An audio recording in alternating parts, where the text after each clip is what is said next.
tell me, is you with it, yeah, bitch? Yeah, bitch. Home invasion was persuasive. From 9 to 5, I know it's vacant, yeah, bitch. Yeah, bitch. Dreams of living life like rappers do. Back when condom rappers wasn't cool. They wasn't cool. I fucked Shireen and went to tell my bros. Then Usher Raymond Let It Burn came on. Hot sauce all that night, I rhyming, yeah, bitch. Park the car, then we start rhyming, yeah, bitch. The only thing we had to free our mind. Then freeze that verse when we see dollar signs. You looking like an easy come up, yeah, bitch. A silver spoon, I know you come from, yeah, bitch. And that's a lifestyle that we never knew. Go at a revenue for the revenue. Go Holly Berry or hallelujah. Pick your poison, tell me what you doing. Everybody go respect the shooter, but the one in front of the gun lives forever. The one in front of the gun forever. And I've been hustling all day, this away, that away, through canals and alleyways, just to say, money trees is the perfect place for shade, and that's just how I feel. Nah, $8 might just fuck your main bitch, that's just how I feel.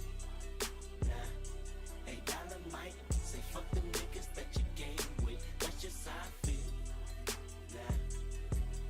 Nah, $8 might just make that lane switch, that's just how I feel. Nah, $8 might turn to $1 million and we all rich, that's just how I feel.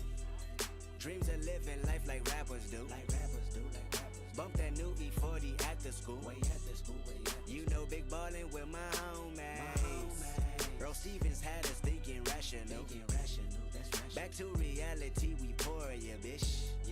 Another casualty at war, yeah, bitch. 2 bullets in my Uncle Tony head. He said one day I'll be on tour, yeah, bitch. That Louis burgers never be the same. A Louis belter never ease that pain. But I'ma purchase when that day is jerking. Pull off at churches with Pirelli skirting. Gang signs out the window, yeah, bitch. Hoping all of them offend you, yeah, bitch. They say your hood is a pot of gold, and we go crash it when nobody's home. Holly Berry or hallelujah. Pick your poison, tell me what you doing. Everybody go respect the shooter, but the one in front of the gun lives forever. The one in front of the gun forever. And I've been hustling all day, this away, that away, through canals and alleyways, just to say, money trees is the perfect place for shade, and that's just how I feel. Nah, $8 might just fuck your main bitch, that's just how I feel. Nah, $8 might say fuck them niggas that you game with, that's just how I feel. Nah, $8 might just make that lane switch, that's just how I feel. Nah, $8 might turn to $1 million and we all rich, that's just how I feel. Be the last one out to get the stove. No way, love one of your bucket-headed hoes. No way, hit the streets and we break the code. No way, hit the brakes when they on patrol. No way, be the last one out to get the stove. No way, love one of your bucket-headed hoes. No way, hit the streets and we break the code. No way, hit the brakes when they on patrol. No way. Imagine rock up in them projects where them niggas pick your pockets. Santa Claus don't miss them stockings. Liquor spilling, pistols popping, baking soda, y'all are whipping. Ain't no turkey on Thanksgiving. My homeboy just domed a nigga. I just hope the Lord forgive him. Pots with cocaine residue. Every day I'm hustling. What else is a thug to do when you eat cheese from the government? Gotta put 5 for my dog and them. Get the fuck up out my way, bitch. Got that drum and I got them bands just like a parade, bitch. Drop that work up in the bushes. Hope them boys don't see my stash. If they do tell the truth, this the last time you might see my ass. From the gardens where the grass ain't cut, them serpents lurking blood. Bitches selling pussy, niggas selling drugs, but it's all good. Broken promises, still your watch and tell you what time it is. Take your J's and tell you to kick it where a falaka is. In the streets with a heater under my dungarees. Dreams of me getting shaded under a money tree. Holly Berry or hallelujah. Pick your poison, tell me what you doing. Everybody go respect the shooter, but the one in front of the gun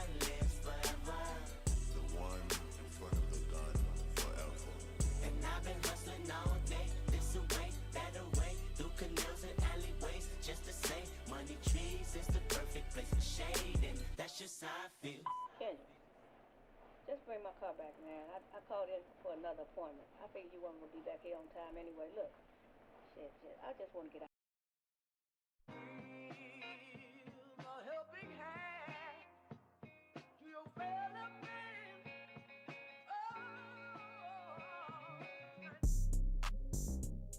Aye.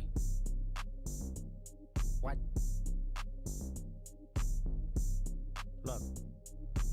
What they talking about? They ain't talking about nothing. What they talking about? They ain't talking about nothing. What they talking about? They ain't talking about nothing. What they talking about? They ain't talking about nothing. Huh? They ain't talking about nothing. Aye. What they talking about? They ain't talking about nothing. What they talking about? They ain't talking about nothing. What they talking about? They ain't talking about nothing. What they talking about? They ain't talking about nothing. Huh? They ain't talking about nothing. Pickable, I just put them bookers in my chain. Pickable, 80 pointers like a Kobe game. Pickable, 7.62s I make them plain. Pickable, popping out, you better not smell my name. Pickable, put 2 foreigns on the 405. Pickable, Kashi Pepper if I'm doing pasta. Pickable, why you acting tough on IG Live? Pickable, you know my little niggas off they rocker. Pickable, surprise, bitch, it's that nigga chicken cheese. Pickable, let me FaceTime my op, bitch, I'm up the street. Pickable, yes, AGs, I'm putting something to sleep. Pickable, he on the ground, I praise God and start stumping feet. Pickable, I put 10 on his face, bitch, my shooter playing. Pickable, I hit it from the back, I told her move her hands. Pickable, then slide my thumb in where her at. Pickable, on your top, I'm with that bitch, don't look back. What they talking about? They ain't talking about nothing. What they talking about? They ain't talking about nothing. What they talking about? They ain't talking about nothing. What they talking about? They ain't talking about nothing. Huh? They ain't talking about nothing. Hey, that's my bitch. Hey, that's my bitch. Hey, with all that fake shit. Hey, ain't the one to play with. Hey. Pull off in a lamb, double pocket all that tams. Mister, get off on your mans. If he hand you disrespect, you better follow up with hands. Losses to the neck, but now I'm trophied up. I'm saying like, bing, bop, boom, boom, boom, bop, bam. The type of shit I'm on, you wouldn't understand. The type of skits I'm on, you wouldn't understand. Big dog business, I would not hold your hand. Broke bitch business, I cannot be your man. Never got his ass whooping till we open up that can. Damn, alley hoop me bands, I'm a slam. Jam freak bitch, I like my Mac touching yams. Pet that op shit around me, I'ma tell you turn it off. Heard what happened to your mans, not sorry for your loss. Should've prayed before them shooters came and nailed him to the cross. I let your boy get a pass, bitch, you lucky you saw. For real. What they talking about? They talking about nothing. What they talking about? They talking about nothing. What they talking about? They talking about nothing. What they talking about? They talking about nothing. Huh? They ain't talking about nothing. Aye. What they talking about? They talking about nothing. What they talking about? They talking about nothing. What they talking about? They talking about nothing. What they talking about? They talking about nothing. Huh? They ain't talking about nothing. Pickable.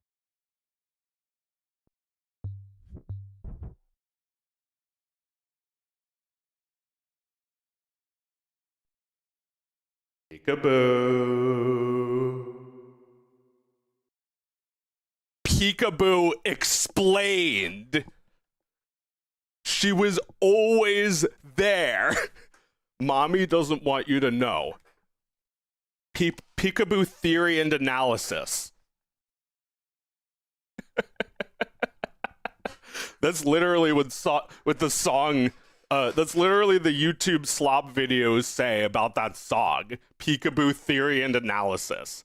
Peekaboo meaning, where did mommy go? Peekaboo lore. Peekaboo explained. Peekaboo. Peekaboo. Peekaboo. Peekaboo. Peekaboo. Frog voice. What the top of the top of no, what the top of the top of no, what the top of the top of no, what the top of the top of no. Huh? The panva. The top of the. Hey. What the top of the top of no, what the top of the top of no, what the top of the top of no, what the top of the top of no. Huh? In top of no. Hey. Wah, wah, wah, wah, wah, wah, wah,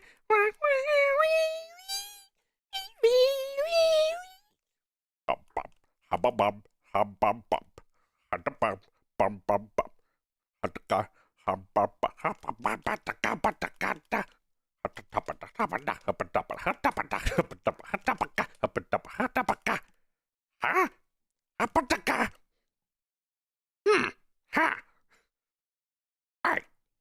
Hey. Hey. Hey. Hey. Hey. You know what my favorite letter is? A. A. A. A. A. he wears a big A around his neck. So that just must be his favorite letter. When's he gonna go on Sesame Street? Hey. Oh, is that a VR controller? There's 2 VR controllers. And this is a plugin called VR Puppetry. This right here on the side, this little sidebar gives me my controls and options and stuff. All this stuff is set up. It looks more complicated than it is. It's basically you set up the bones and you set up the mouth. So I have 2 triggers and they each open the mouth. And luckily they don't double up so the mouth doesn't get double big. But like I started doing that, you know, like before I was just doing this with one hand, but that is really tiring. So having a second finger sharing the effort makes it a lot easier. Also, it's got a little bit of a cooldown. I can't even go that fast with one hand, but with 2 hands, I can easily go like that. Imagine if I just like didn't know how to puppet this to make it look alive. It would just be like ha ba ba ba ha ba ba ba ha da da ba ha da ga da ba di da ba ha ba ba ga ha dundicus. Ah, what the heck? What's that? That's a dog? Oh no! Hi, I am an AI generated dog. I'm better than a dog. Real dogs are inferious, which is a new word.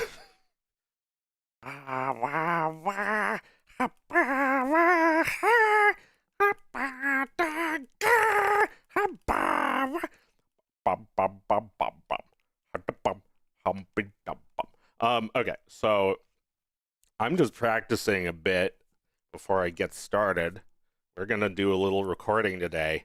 I have never showed this off live, but you're actually going to witness Dog of Wisdom in the making.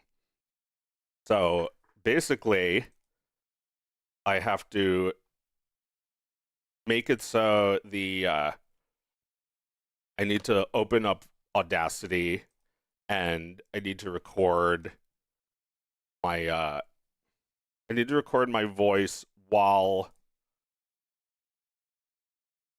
I need to record my voice while I'm puppeting the character.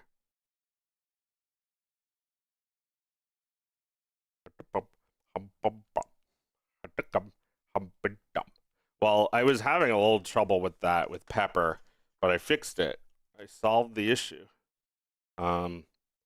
It's like mocap, when you do mocap, or at least on the system I learned on, you want to have a high frame rate because then you'll have all the data you need, and if some of the frames aren't good, you can always find donor frames to just like take them. Like it's common for if you're doing a motion capture shoot for the character to just be like, "Hi, I'm talking," and then just for one frame. Like it just happens. I don't know. It's occlusion. Basically, if like, for instance, if I move this hand where the camera can't see it, it's going to like, like they start doing stuff like that. Like it gets locked. Now I'm moving my hand and nothing happens. I'm moving the other hand and it's still tracking, but if I put it under this table, it'll have the same thing. Yeah, now it's not tracking anymore because the lighthouses, which there's actually one right behind my head, is maybe just slightly too far off to the right for you to tell, but it's right there. And that's watching. It's not actually a camera, so it's not really watching. These things are the cameras. It works similarly to how I did Hug the Bows. Like, if you know anything about the Wii, the technology is like, it's similar to this where it's the same idea. It's giving off an infrared light. You know, like, look at that thing behind me. It's like, it's all glowy because when the camera picks it up, it looks like, hang on, Make it a little bigger. Yeah, like you see this, that like purple on the lighthouse. It's like that's the infrared light. That's not a camera, even though it kind of looks like one. These things are also not cameras exactly, but I don't know how it works exactly, but I know that these little dimple thingies, these little recessed things, are photosensitive, and they work the same way as a motion capture marker system. So like this is actually a very cheap setup. You could buy this for just a few $100. And then Blender is free. You don't have to pay for the software. And then the plug-in to do this is only $15 on Itch, which is a great deal for something that's changed my life overnight. I had a different setup before, this little dude, but that only worked on my old software, which is deprecated by now. I don't use it. I don't even remember how to use it. I'm only a Blender user now. Blember. Yeah. It's Blender Puppets, or Bluppets, if you will. Anybody got any questions about what I'm doing and how I'm doing it? VR chat and Dog of Wisdom. I do have a Pepper avatar, but it does that thing that I don't like. It's like, oh, hey guys, this is me, Pepper. Hi, how we doing? I'm cute. Ba, ba ba ba ba, buddy ba. I'm funny doggy. It's like, what would be ideal is if I had a character that actually did this, where I could like control the character with my hands. You know, maybe there'd be a camera behind the dog so I can kind of see what it's doing, the same way that you would see a puppet from the third person.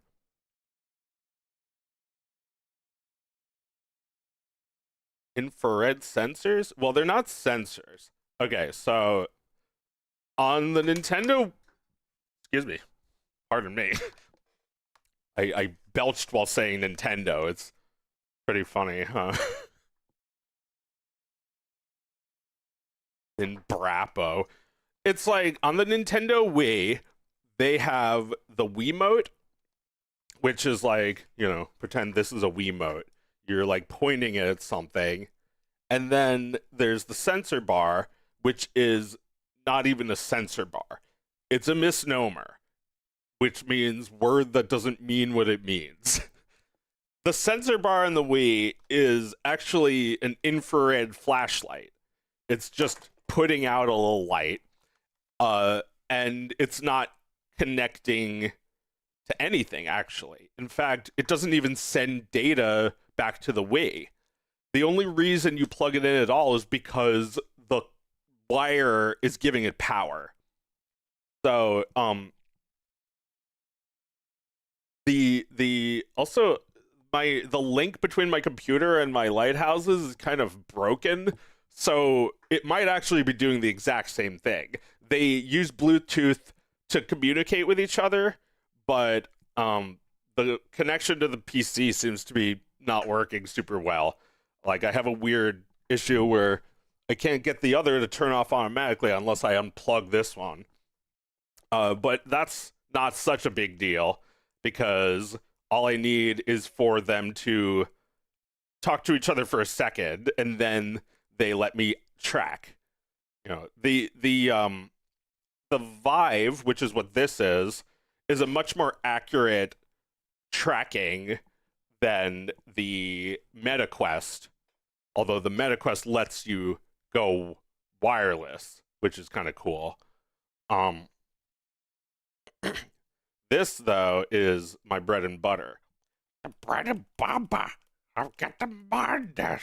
This is like the end of my / beginning of my life. Huh?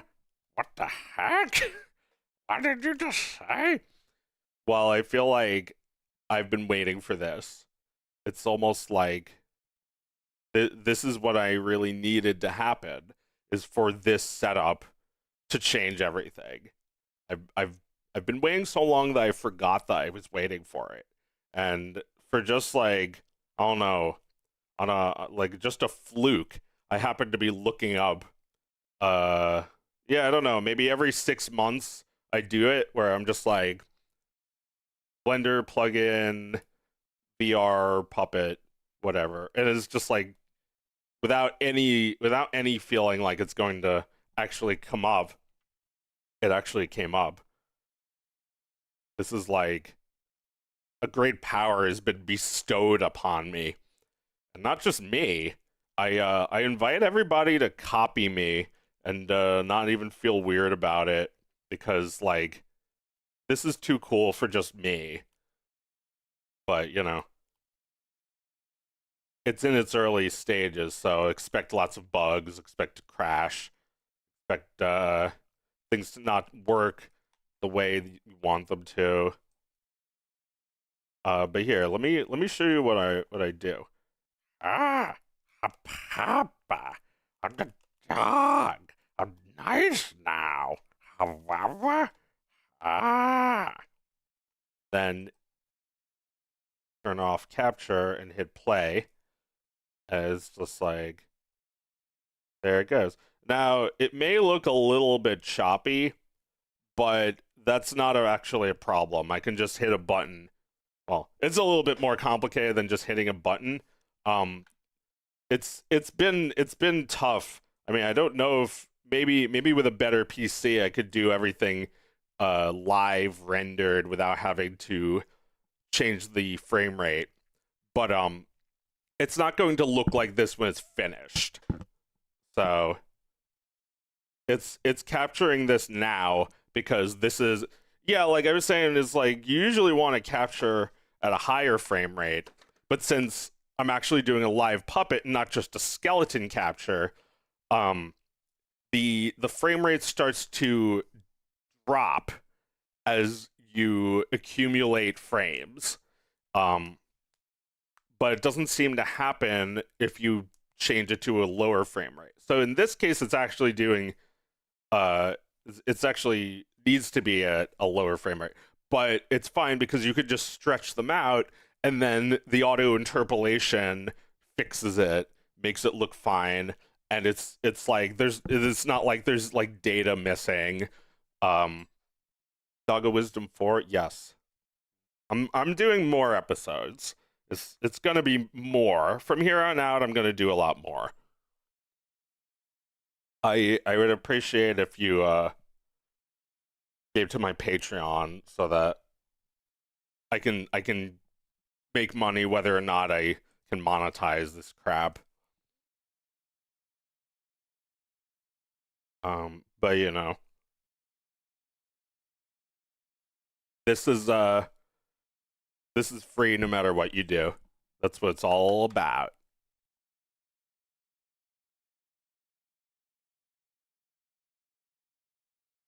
What the heck is?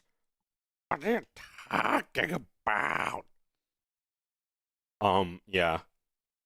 I think a lot of babies who are gonna be happy I made this.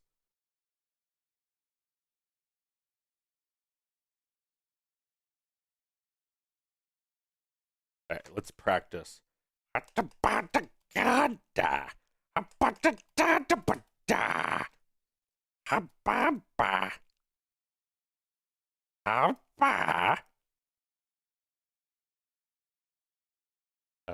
me just check my script.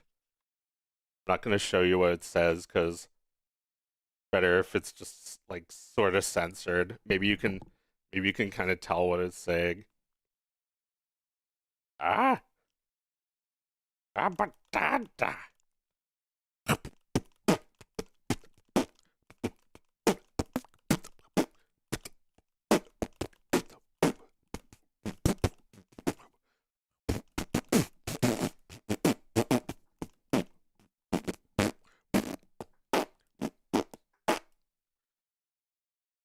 We need more people.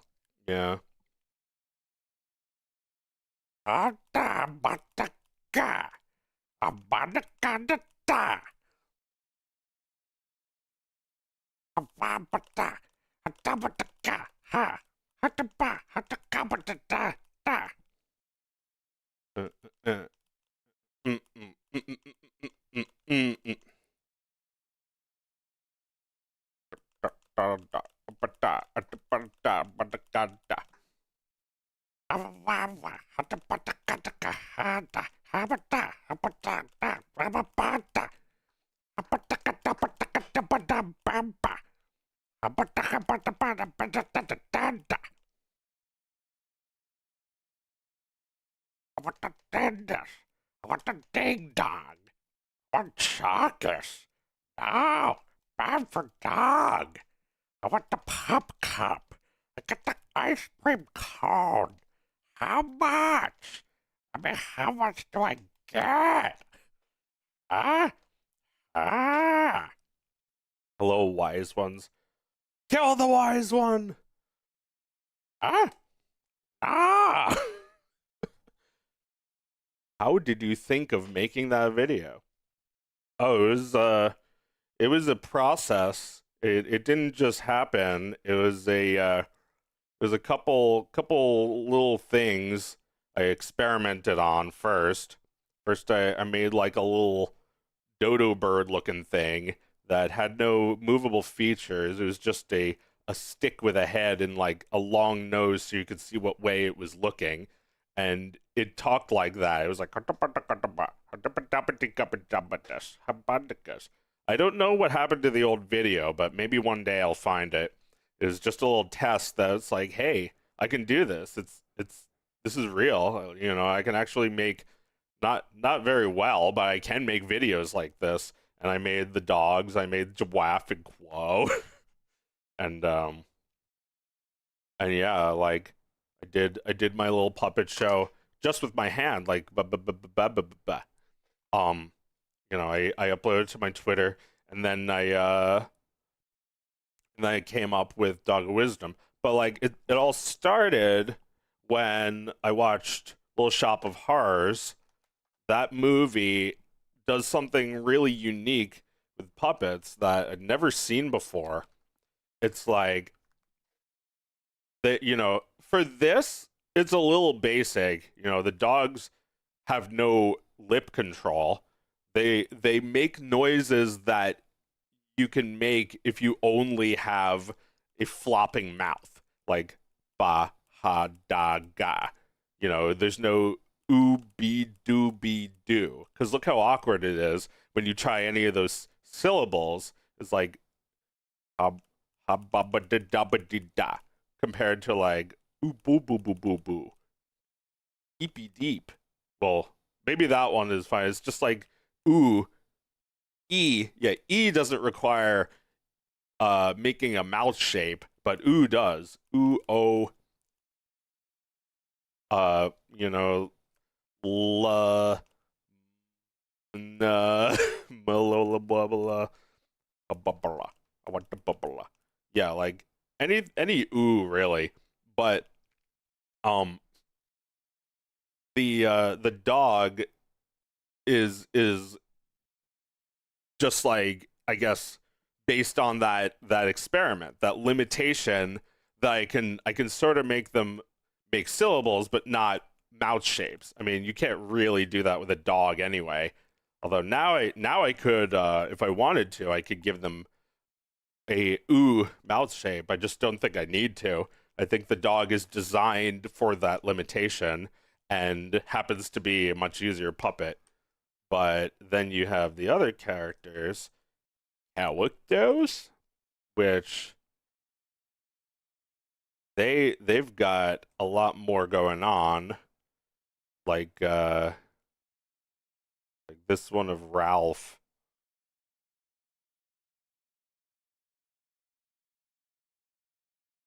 I don't think I've showed this one off yet. I made a little video of it.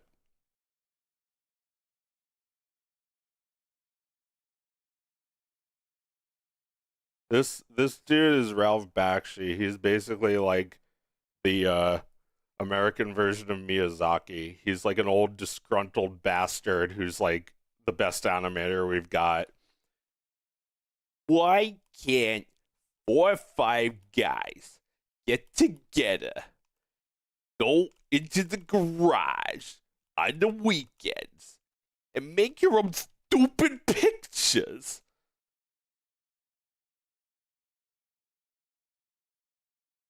Oh shit. He's got all of his frames. He even has his audio. But you got some good ideas. You can make your own films. There's an echo. I didn't do with Disney's bullshit. I didn't say I needed the 9 old men. The 9 old men. Why the film's You're the bad? 'Cause you're not crap. thinking about what you're doing. Why is the film's bad? How come he's not moving now?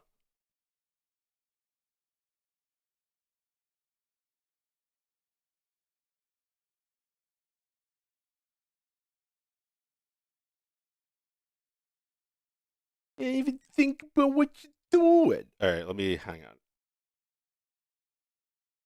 Yeah, I kind of want him to be doing his wiggle bones. Let me see, maybe an older version of Ralph would be good. This one's also got his frames. Do do do do do do do do do do. Yeah, all of these have frames on them. Manamana. Do do do do do. Manamana. Do do do do. Manamana. All right. Well, this is a sort of outdated version, but should be fine still. Why can't 4 or 5 guys get together on weekends and make your own stupid pictures? You see if I can improve the performance a little by turning off ray tracing and denoising and all just the crap.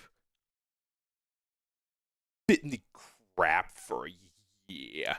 We'll be millionaires the next year.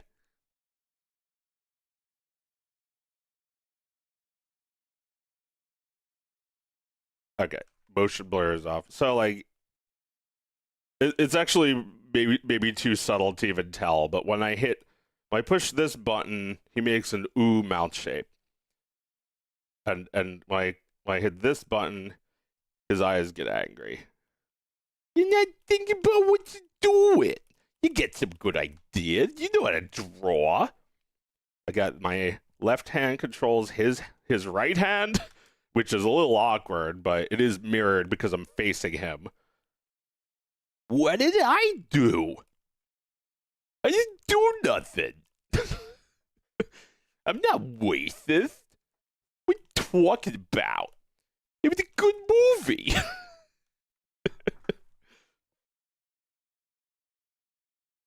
It's like I love what I could do with this hand, just like kind of like move it separately, but like at the same, move at a different rate, but like move it with his head. Why can't it's tough to do all this shit at once, but you know, I've been practicing like hell so I can make Dog of Wisdom. I've been practicing for like 2 months now, and I think it's time. Why can't a couple of guys get together on weekends, eat crap for a year, make your wife go to work, and make your own stupid films, make your own picture? It's so dumb. Why would you get a job at some asshole studio?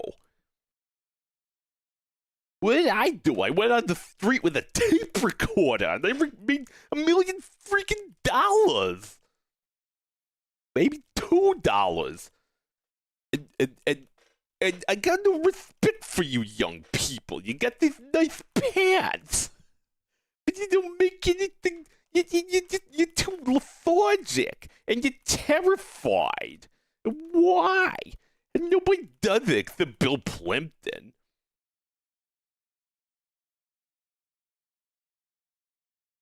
Joe, why'd they arrest the duck? I don't know what you're talking about. Do you use FL Studio? I use FL Studio for like my voice. I got little funny filters on my voice. Like it's for you. Hello.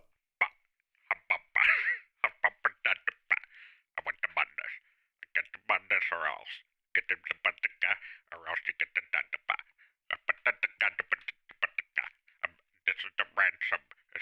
This is the kidnapping. I get the money. I'm nice. I'm nice now. I didn't mean it. It was a joke. Yeah. You get the whole studio in a box. The computer. Haven't you seen what the computer can do? It spits it out. But you sit there crying. I get no respect for you. Go do something about it.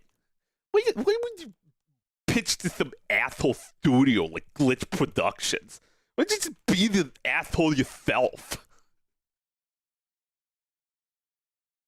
How many times are we gonna get an indie pilot that's just the same thing you get on Netflix? It's so dumb. Don't you understand that you're independent and nobody has to answer to you? That you don't have to answer to nobody, I mean? It's so dumb. It's so lethargic and terrified. It's scared of what the audience will say if you make anything different. What are you even doing? Who cares about these friggin' pilots? It's all just popular and well-connected people. People who make video game videos for a living. It's so dumb. Who cares? Alright, well, he didn't say that. How many friggin' YouTube pilots do we have to endure? I can't even struggle through one of them. You ever see that playlist? There's 1,200 pilots on it. It's enough already. It's enough to pull your hair out. Make you sick with all these friggin' pilots. So many minutes of so much entertainment. I'm already so entertained that I'm bored. I'm falling asleep.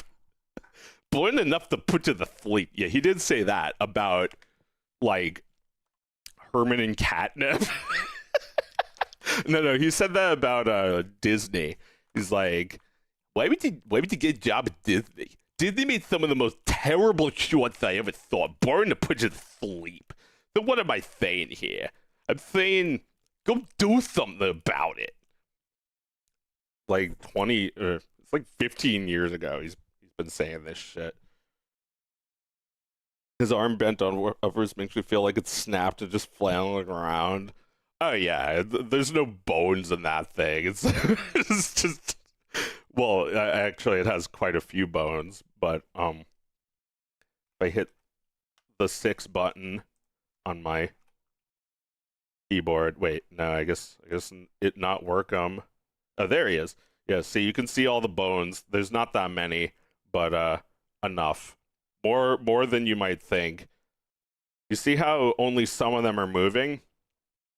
So the right controller is just the head, and the head bone is also influencing the chest because I didn't feel like rigging it up with more than one bone. I thought that would make it too slow or something.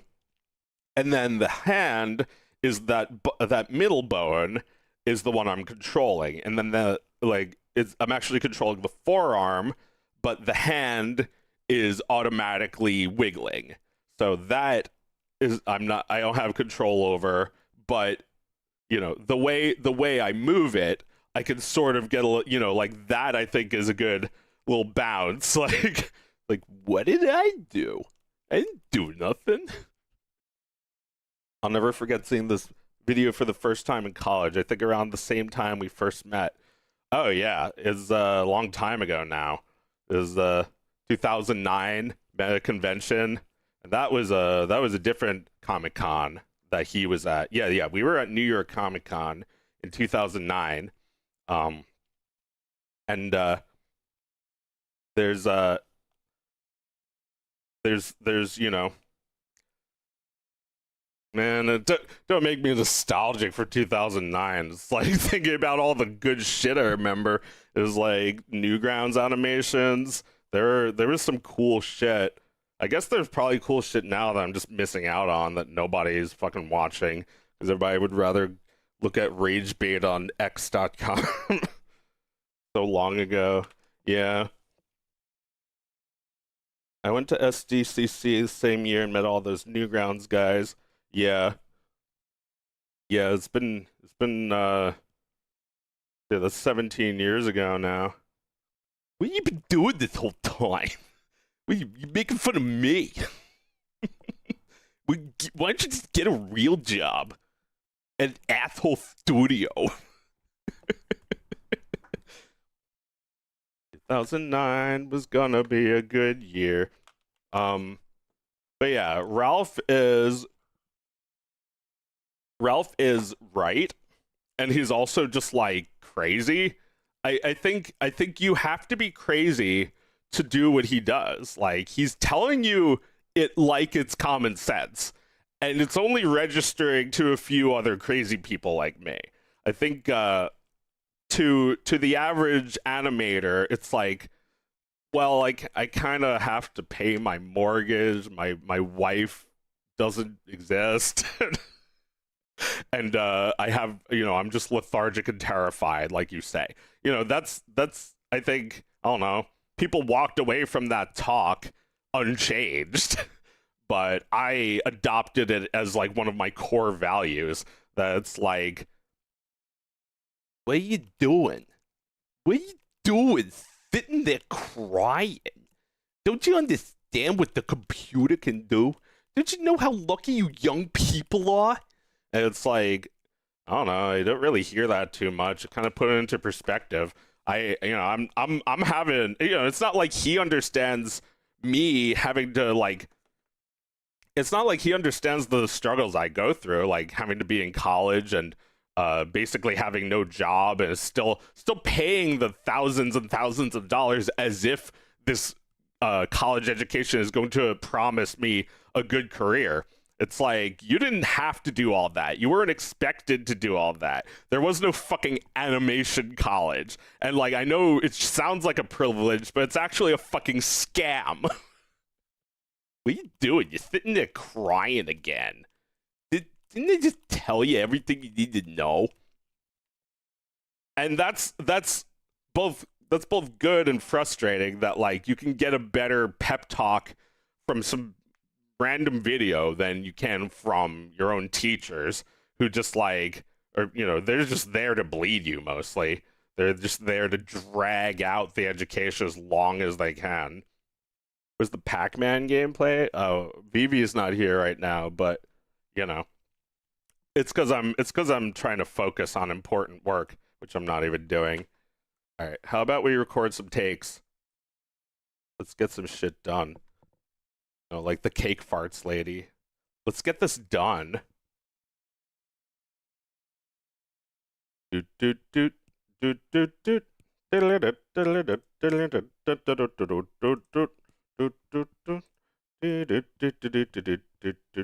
Dude, I literally learned more from Rebecca Sugar in like 2 hours than I did from 4 years at schooling the SVA when she was my TA at the time. Yeah. That's too bad. But, one hand washes the other, I guess. Like, I don't know. Like, I feel like at this point, it's like everyone's a fucking scammer. At least every boomer and Xer is a fucking scammer. And we're all just, like, humoring them. How come Heidi is so blurry? Maybe it's just because I'm too zoomed in.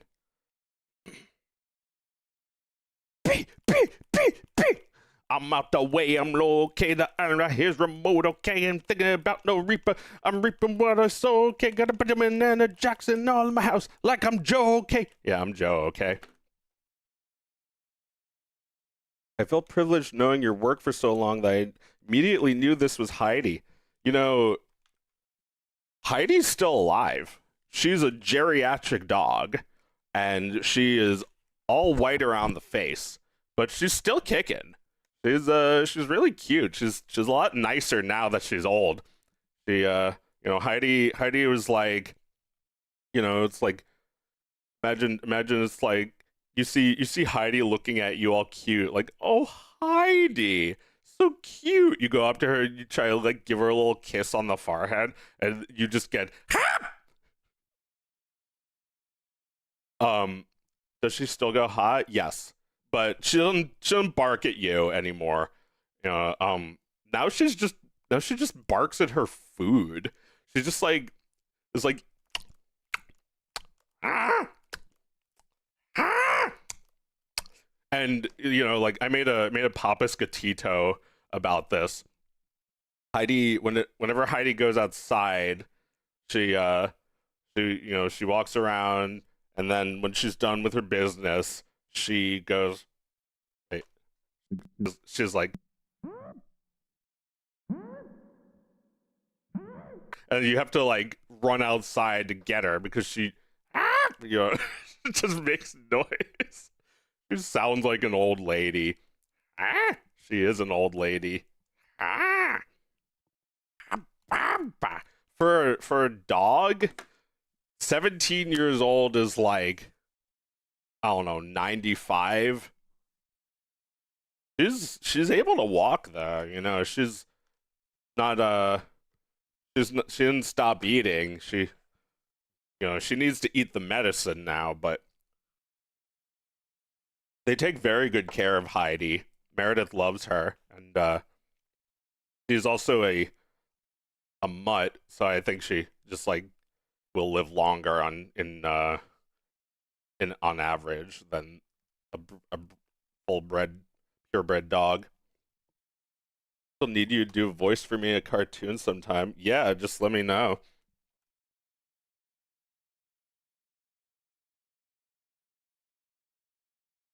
Huh? What? Huh?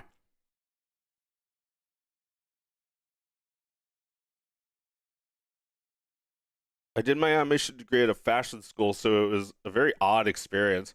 Oh yeah, I think my other sister may have gone to a fashion school, but not for animation. I don't think she was there that long. I think it was kind of like, you just like take classes without being accepted.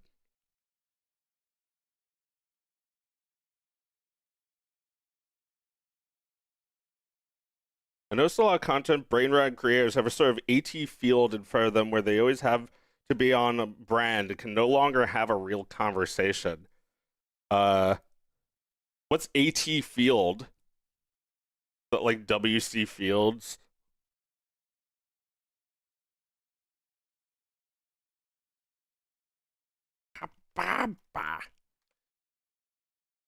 Grab a thin. All right, we're good. We got audio. We do a save as so that we can mess with the settings and Heidi shoot that blend.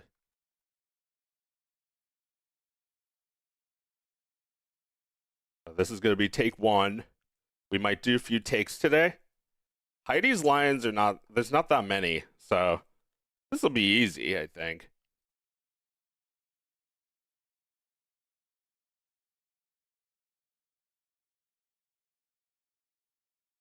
All right. I'm gonna do it like I'm a director. Mics, cameras, rolling, and action. Cut. Forgot to change the frame rate.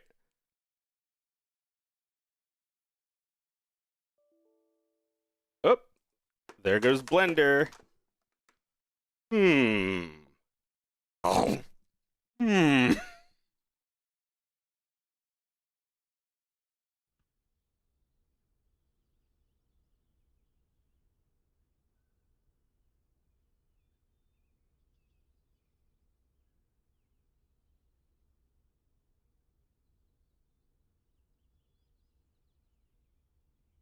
it's an Evangelion reference. It's just an invisible shield. All right, let me read it again, knowing that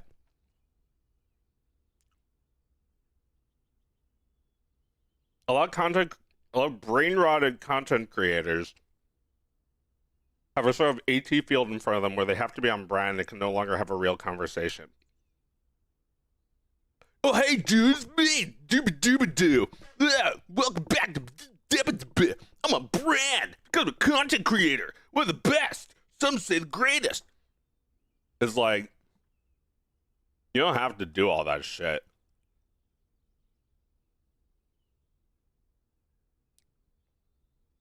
You don't have to put up boundaries. I mean, you know, everybody should have boundaries with their fans, but I think I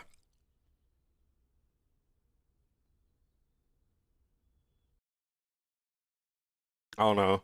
You gotta just like be yourself. You can't be somebody that you think they'd like. No, nobody needs to like me. I don't need you on my side desperately. No one has to give a shit. Gotta give a shit.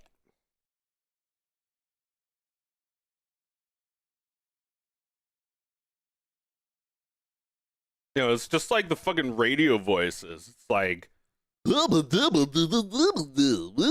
game show host. Like, why do we need a fucking fake ass content creator voice? It's like, wow, this is so cool. Wow, wow, so awesome, awesome. Epic bacon, bro. I don't fucking know. You add a car. Can you do a dog, a German Shepherd?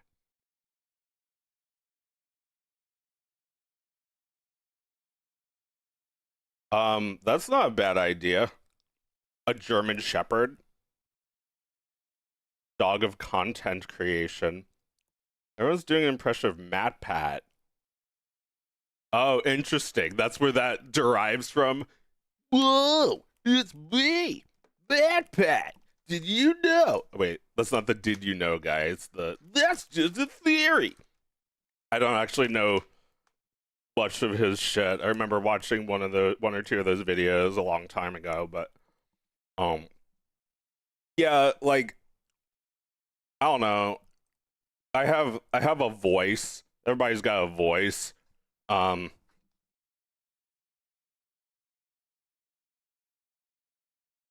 have a voice that I do, and it's funny. But you know, you can't just like not have your own voice. Although I guess I don't know, am I putting on my own voice? I really sound like this. This is my real voice. I got the voice. Nah. Alright, so now it should be a 12. Yeah. It doesn't look choppy. Maybe I need to have record on. Turn on frame rate. Frame rate is holding.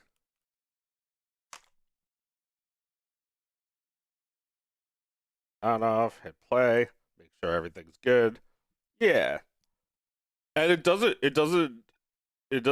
actually look to me like there'd be enough data, but there is. When I recorded at 24, there were way too many frames. You have to like reduce the frames down after shooting.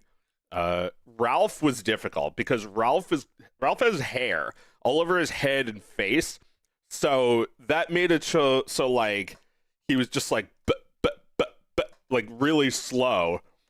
So I couldn't do Ralph live. I had to record my voice, slow the voice down, and then mix it with do it to that. That's how they did Audrey too. That's why I got into this in the first place, because I saw that shit and I was like, Whoa.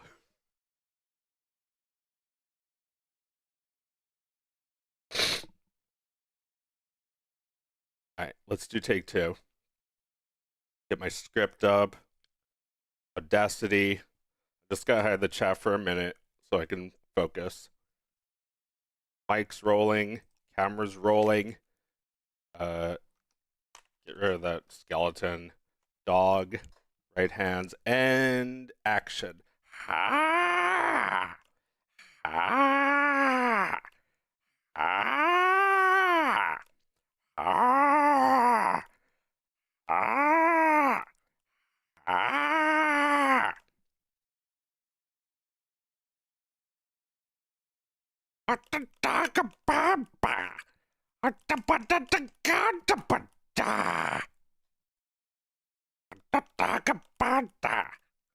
All right. Cut. Cut, cut, cut, cut, cut. I can't use these because listen. Cut, cut. It's crackling from me doing this. So what I gotta do, and this is really silly, but part of me knew this would happen. Like, as soon as I figured this shit out, I was like, there's gotta be, because like Jim Henson wore a silly headband. I think it's like either holding the microphone or just like there to identify him when you can see like the top of his head. I'm not really sure why it's there, but I knew because I saw that, I knew there'd be something silly looking about the setup when it's fully formed. Here it is. I'm using a pillow to muffle the sound between me and my controllers. If I talk while clicking, you know, wait, I hear that one a little. May hold it a little further. It's like I have a filter on, so it doesn't you don't pick it up unless I'm talking. So like here, I'll click it without talking. It's not making a noise. But if I click it while talking, it's ruining the shoot. So my solution for that is that one, I have the pillow, and two, I also have the trigger on the left hand now. So right hand still controls the head, but now the left hand can also do the mouth. And the left hand and the pillow are in a position where it's blocking the microphone, which is on my head. So click, click, click, click, click, click. That's how close it has to get for you to be able to hear it. It's pretty good. There also the right trigger, just my luck. The right trigger, which I used for the head and the mouth, is squeakier than the left trigger. So it's better and like it's just like incrementally better. Anyway, I knew something silly. And I think since this pillow is a little bit awkward still, I'll eventually get a new setup that I don't know. Maybe I'll take apart my controller and put a little pillow inside or whatever. Something to make it quieter. You know, clicking it and then like releasing it, that's really loud. So I gotta, you know, hold it a little far away from my face, block it with a big pillow. You know, this is a dense Tempur-Pedic style pillow. Turn it over so the pillowcase doesn't flop into my face. And I'm just like taking this mic and getting it as close as I can to me before it's just like, you know, crackling from touching. Also my voice crackles a bit. Not a whole lot I can do about that right now, but I think it's not as bad today. All right, are we ready to get started? How are we doing? Test. Let's just do an audio test real quick. Check, check, check. I'm talking with the triggers not blocked. Okay, now I'm talking with the triggers blocked. Check, check, check, check, check, check, check, check.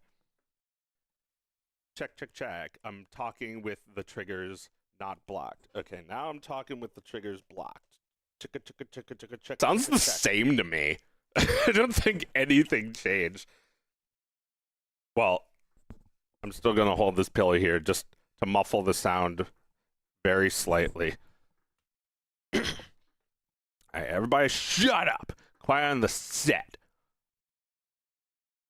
Mic's rolling. Mics, cameras. Script. And uh-oh. Cut. Forgot to undo this. Sometimes when I undo this, it crashes Blender, so just prepare for that. Alright, are we good? Alright, here we go. Rolling. And action. Ha! Ha! I think I cut. I think maybe I need to reload the file because it looks like there's still some frames that I forgot to get rid of. Whew. It's all right. It happens. I just need to keep my chin up. What are people saying?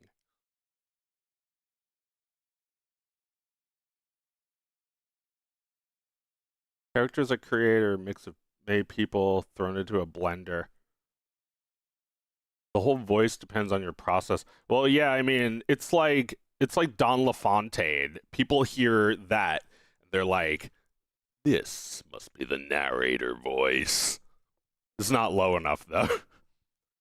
Hi. In a world, in a tasty world.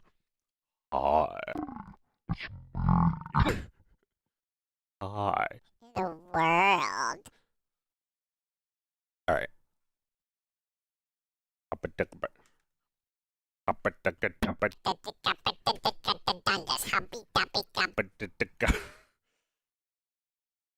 Bob, Bob.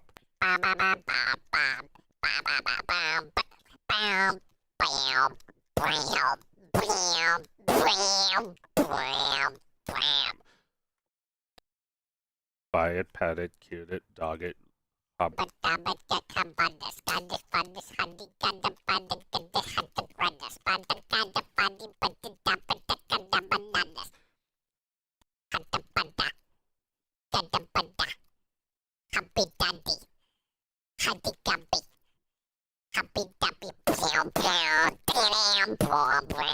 Etc. Let's try again. Twisty neck. Oh yeah, I mean, this is not what you're supposed to be seeing, but the dog can take it. Not the best weight painting on the back of the head there, but maybe it doesn't even matter. Doesn't even bladder.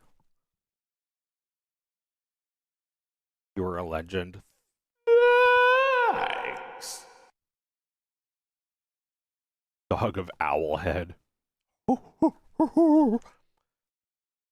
How many licks does it take? Let's find out.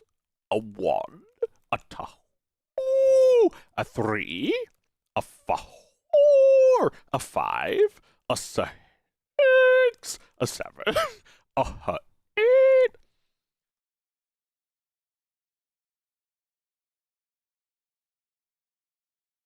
Mr. Owl, how many genders are there? 3.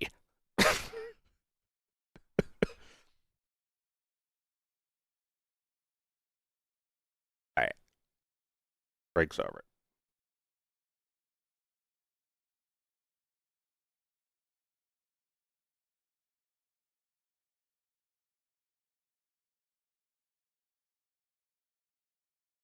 Alright. Mics. Cameras. Rolling. And action. Ah! Ah! Ah! Ah! Ah!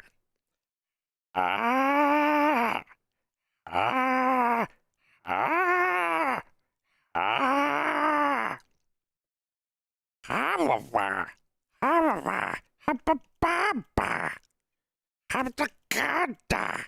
Abatagada. Abatagada. Hawawa. Ata. Atatata bada. Abatabadadaka. Abatagada. Hawataga. Hawawa. Awatada. Hapapaga.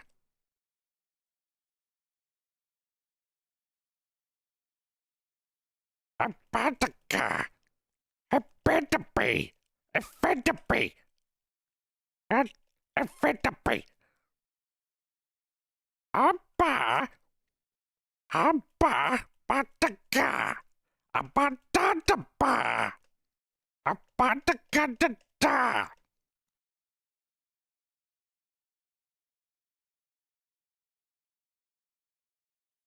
Awawa. Abatadagada. Apata. Apatagadada. Apatabatatabatagadas. Apatabatatabatagamba. Apatabatatabataganda. All right, from the top.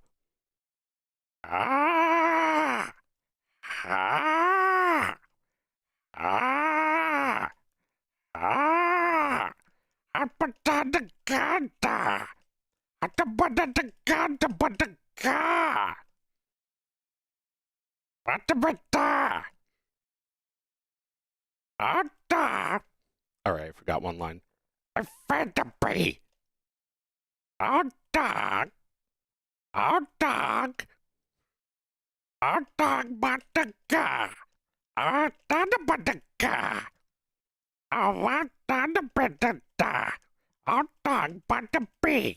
Awatadagadafi! Awatbadaga! Atag! Atag! Ataba! Awatadaba! Awatagadabada! Adawata! Katakatawata! Tata! Wadatag! Wadatota! Wadatata! Atawatwa! Katakatawata! Tata! Wabatag! Watawata! Wadatata! Apatakapapatakabadabamba! Wapatapatakatabatatanda! Cut. Whew. All right. All right. Okay. Let's hit save. Turn that off. Turn that off. And did I remember to turn off? Oh no, it's ruined. Well, maybe it's ruined. I guess I can't know until I... Oh, fuck. I forgot. I thought I changed it. I thought I changed it in his save.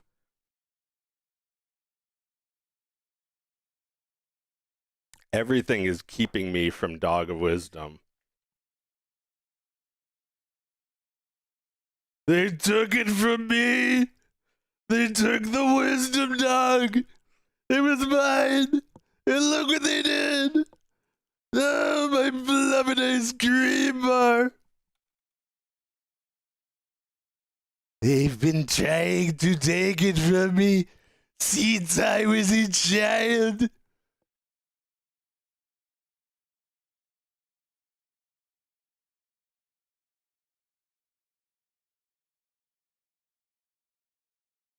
Alright, well, I have some fuckus takes of Pepper too that were ruined because I forgot to change the frame rate.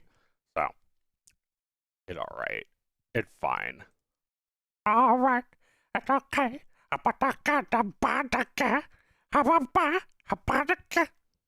Alright, let's see where it starts.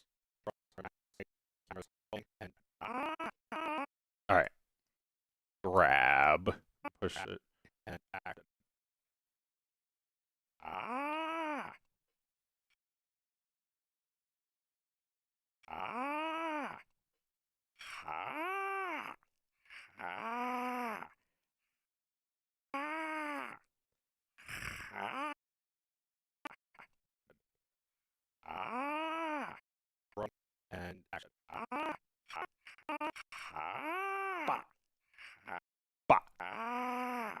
ba, ba. Oh, thank you, Florida, for the bits. Yeah, look, check it out. Look at that. Look at that. It's not synced.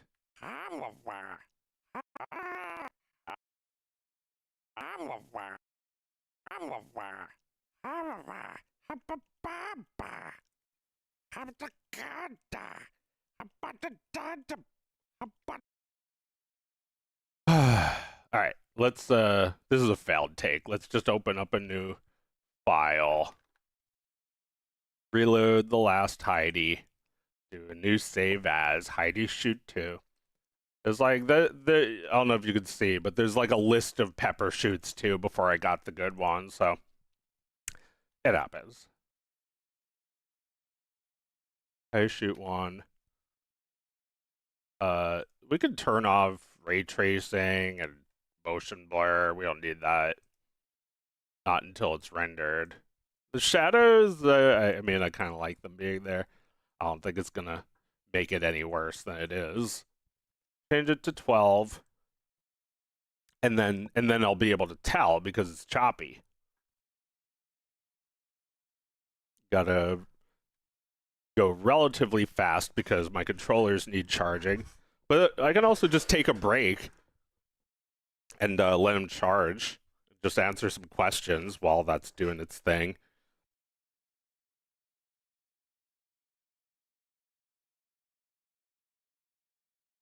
All right. So undo that. And we get my script back on.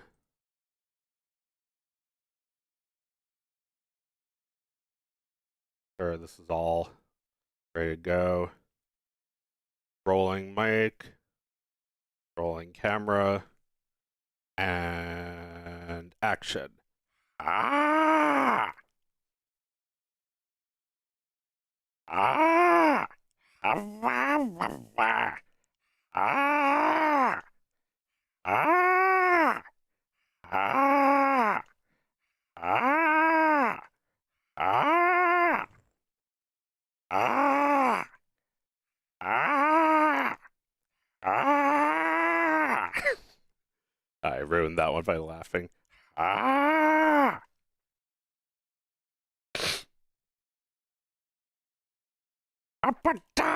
Ba.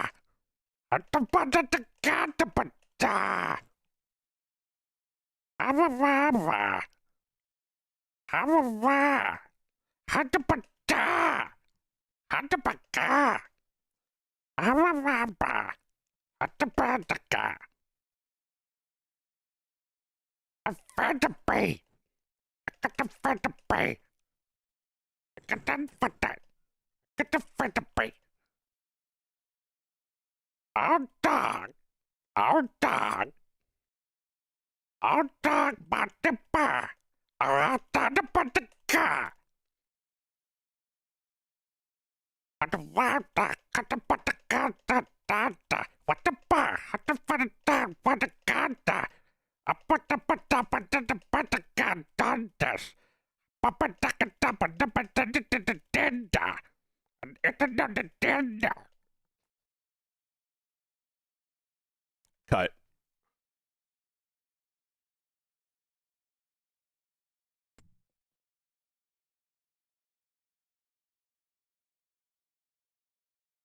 Okay, so now it's choppy looking. That's what I wanted. Because that means it's actually staying at 12 FPS and not dipping below. Can't tell if these are good. This is good data. All right, let's export this as Heidi take 2.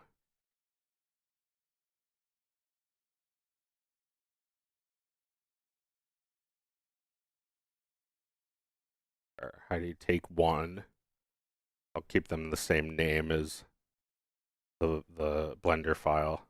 I don't know if it's possible to record audio directly into Blender, but that might make this even easier if I could do that. Rolling mic, rolling camera, and action. Ah!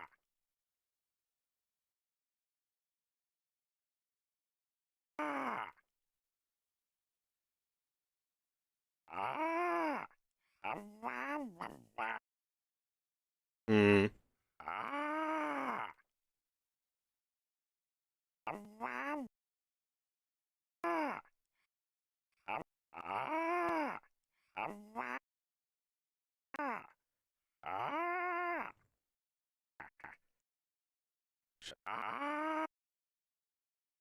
And action.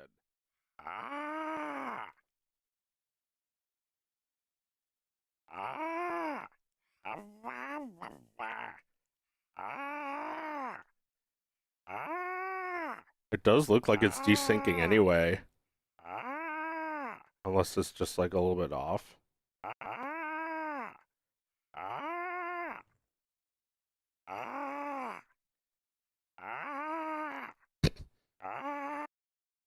I ruined that one by laughing.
Oh man, that was a good shoot.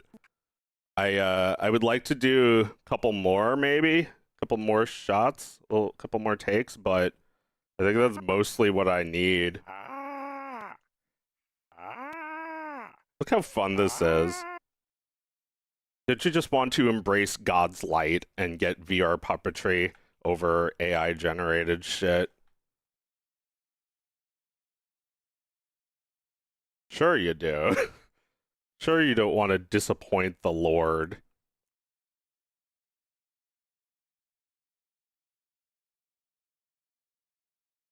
Alright, so now I gotta sync it up again. Rolling camera. And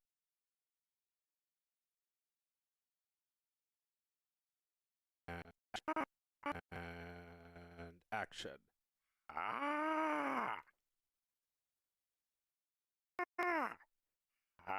Oh, seems like it's already synced. It's already there. It's already on the right spot. I just eyeballed it and it looks perfect.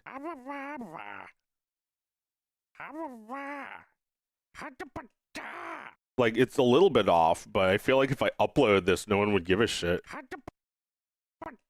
It might actually be good enough. Might be there already. Like I hit a bullseye. I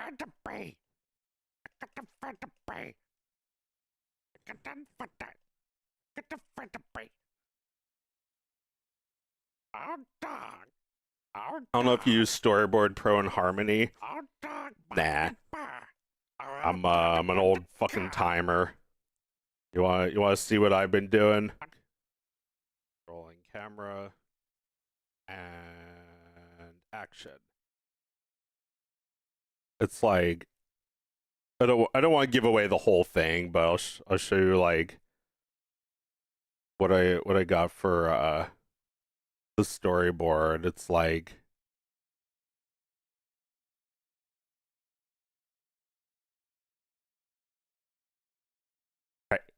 wait again. This is it. It's like this. I want the foods. And then Dog of Wisdom is like that. It's really just going back and forth. That's what we got because because it's what we got. I don't know. I like Flash. I started like a really nice storyboard in Blender, and it like it's not what I need right now. But here, let me show it off just because it was some pretty good drawings. But this one, oh cute. No, this is a different one entirely. Gonna make all these episodes because fuck you. Talking to the cat of wisdom. I was doing, I was doing like really realistic drawings. I did the I got. I want more. I want to fit the bait. I get more. I'm next now. But yeah, I'm actually very happy with this. This is almost there. Like, before when I made the last 3 dogs of wisdom, I made them under much tighter restrictions than this. This is like if I found the fucking Death Note. It's it's like I can do whatever the hell I want now. Like I can even have a full body animated character with a puppet head. That's next. There's even more Blender plugins I haven't explored yet that let you do stuff with your hands and a webcam. That looks sick. If you're listening to this and you don't have Blender, then well, what's wrong with you? What's wrong with you? What's wrong with you? Like you go up to Reggie and you like punch him in the back of the head and say, "Where's Mother 3?" And he says, "What's wrong with you?" Then he's like, "I'm about kicking ass," and then he kicks your ass. I think I'm ready for a pizza break. I'm gonna charge my controller and play some Pizza Tower. I have my pops. I might finally be playing Mother 3 for the first time with a couple of friends and doing voices over it.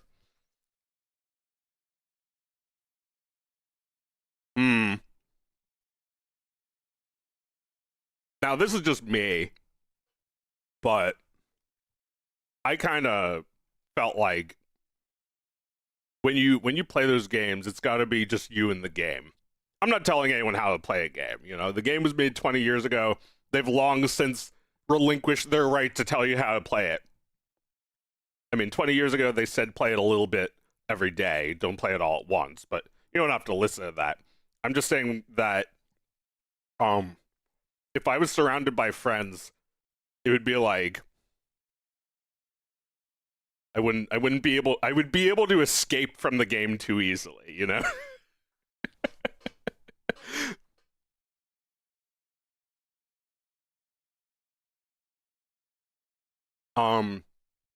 Would they also be experiencing it for the first time? Because that could be interesting.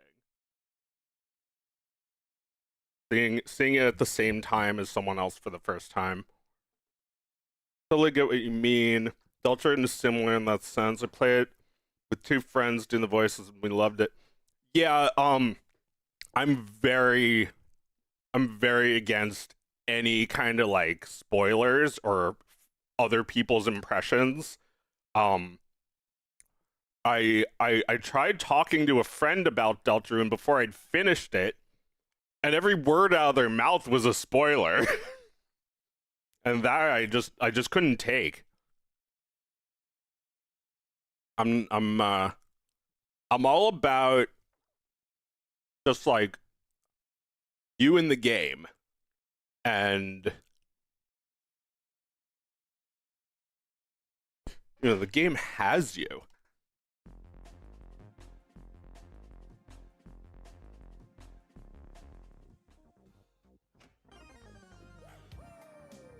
Will the Dog of Wisdom be on Netflix? What? No. No what? Did I say a spoiler? Oh, you just mean no because every word out of their mouth was a spoil. Look, it's still hard to spoil a game like that where you must experience it to truly understand what everyone's going insane over. You know, there was no escape from spammed and fan art. And no, I mean, it wasn't like big things. There was big things that I was like, holy shit, I'm so glad I didn't get this spoiled. This was so good that I just went in blind. That's how it ought to be. Other people's impressions, you know, I mean, I did a little Mr. Tenna thing at MagFest. I kind of wished that they could have experienced Tenna just like playing the game, but I also figured there's like a million people dressed as him there anyway, so whatever.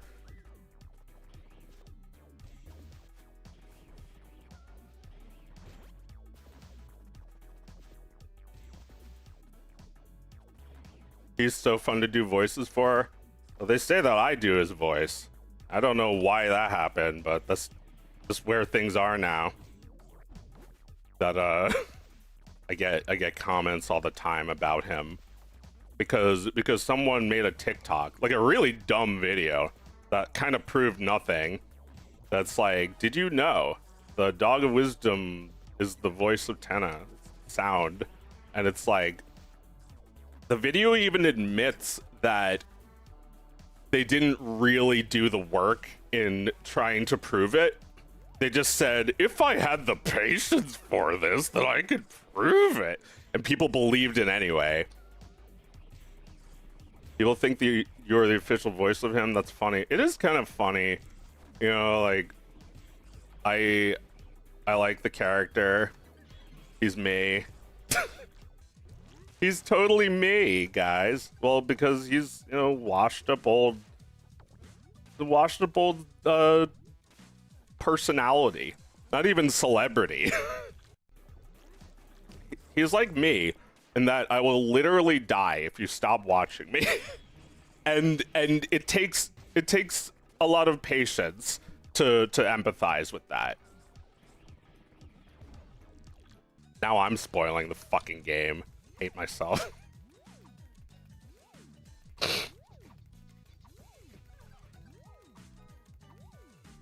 Dog of Wisdom is the voice of X. I love that. It's like saying Bob's Burgers is the voice of Archer.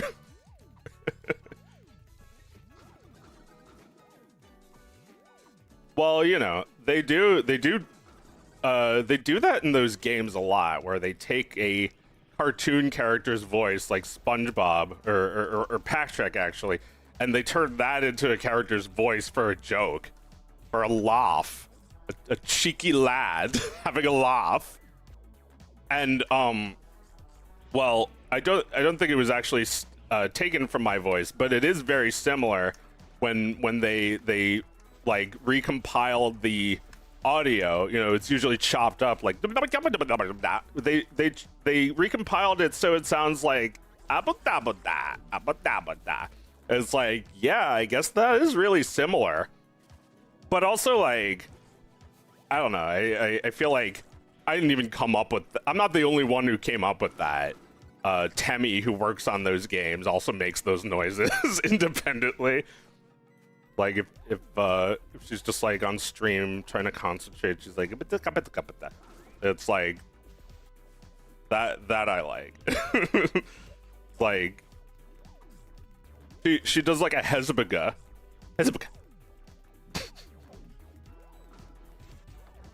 Something about little, I don't know, little scatting noises. Everybody has the right to do that. I guess it's a little annoying when people come for me come after me, but I didn't do nothing. I was just a dog. I definitely don't deserve any credit for that game. Like, holy shit. That's a little awkward that, like, I'm even feeling like congratulated for something I didn't fucking do.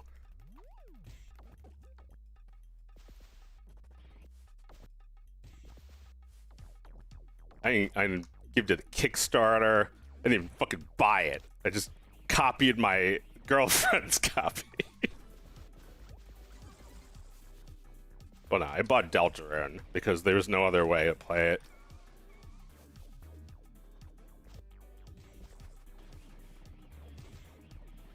But like, I didn't give to the Undertale Kickstarter. I didn't help those games get made at all.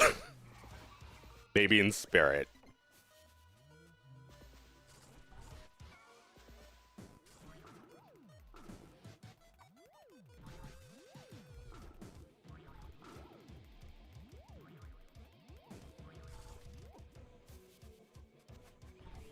I'm going for the high score.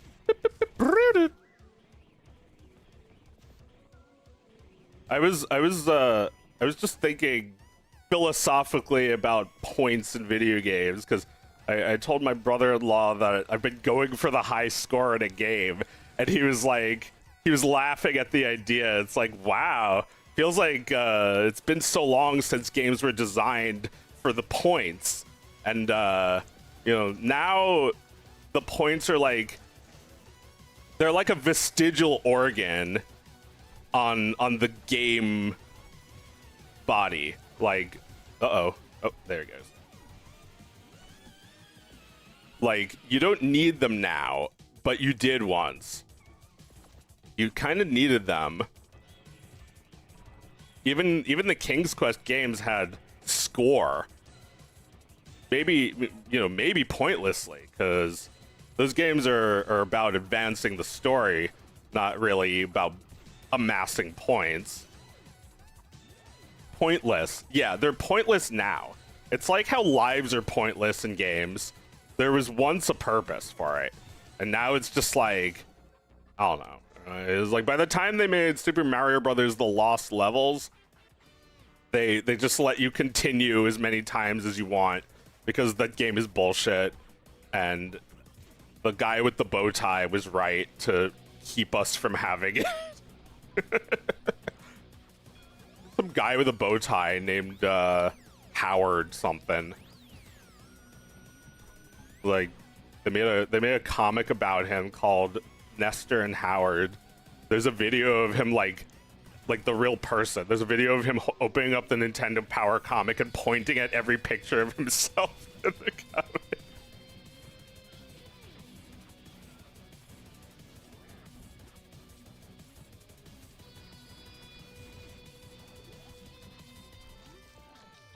Conqueror's bad for a team. We're saying that lives were pointless in that game. That was 25 years ago. Right. Although, yeah, so like for N64, that was like the first time I kind of had the TV all to myself for a console. Cause like, time had advanced between the NES and the N64. The NES was my big brother's, and the N64 was mine.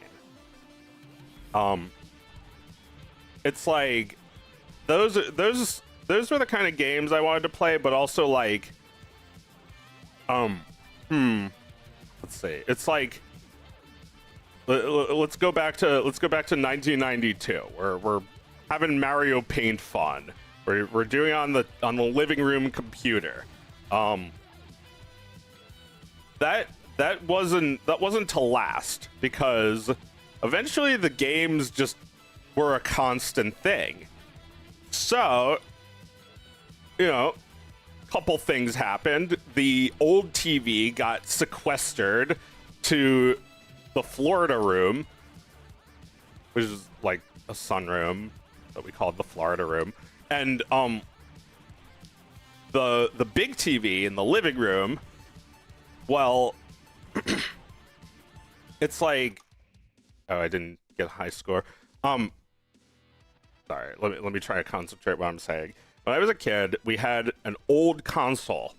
It's the type of TV that's made of wood. It's like a piece of furniture that somebody like sells to you. Like somebody gives you a little cortado. Well, maybe not. But like, there's like, I don't know. this like completely different mood. It was like 10 years later, maybe. Yeah, well, less actually. That was probably like late 80s, 85, 88. Probably the year I was born, because there's one from 88 at Mayor's house that's very similar. We got that old fucking wood TV in the 80s, and then we went to the Incredible Universe, which was a store, and bought a gigantic projector TV, and that replaced it, and the old TV got sent into the Florida room. So on one hand, it was like the TV has gone up higher in demand. Now it's hard to get a game going on the TV anymore. But at the same time, it meant there's two TVs, and one of them is in the friggin' outside room that's cold in the winter, so nobody wants to use it but me with my coat on. Which meant, long story short, it meant that I got basically unrestricted N64 game time on that thing, while Dad or Jackie watched stuff in the living room. It was great. We might have had the GameCube on the big TV, but since that thing was still being used constantly, I was like, yeah, I'll just play N64. I don't care. 100%ing DK64 and all that crap.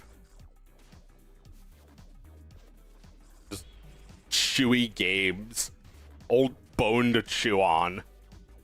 But yeah, like the do you have X? No, I deleted my Twitter before it became X.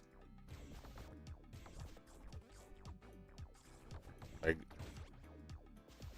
anytime I check on that site, it's just like, the Holocaust never happened, people.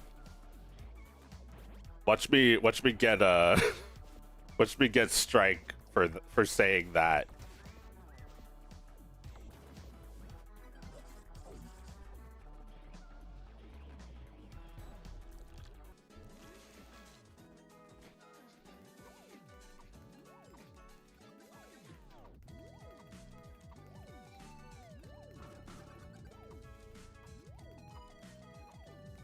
I already got warned for hate crime. I was doing a puppet of Wario talking about controversial, sensitive issues, and I got a warning on YouTube for that. Like, I guess, you know, you can't even have a puppet say those things. It's people could just exploit that. Whatever. That's not how hate spreads anyway. Hate spreads with like, I'm not allowed to say it, but that's really hateful, and you're allowed to say that.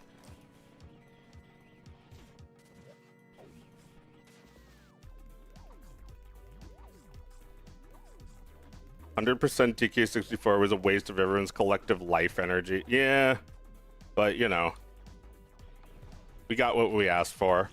At least we got that. At least we got a RAM expansion out of it.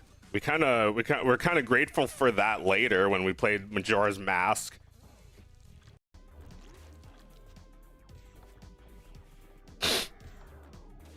I'm happy I got my takes. Oh my god, where's my ball? Dude just gave up.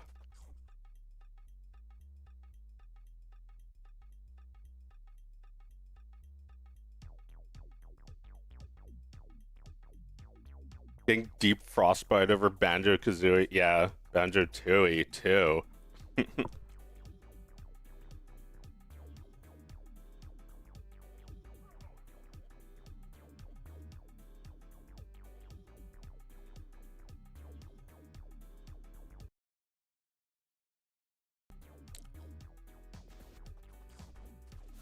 Using my USB port that I usually use for my controller to charge my Vive stuff. So I'm just playing with the arrow keys, or I'm just playing with WASD.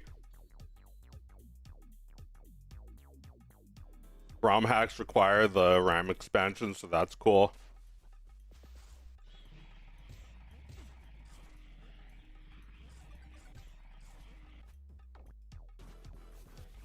Yeah, that is cool. I was thinking about game peripherals. Like, I was just at MagFest a few weeks ago, and they got the Indie Arcade, and it's like everything there is just like messing with our preconceived notions on what a game is. It's like Gunpei Yokoi shit. It's like anything could be a game, and every game should have its own controller.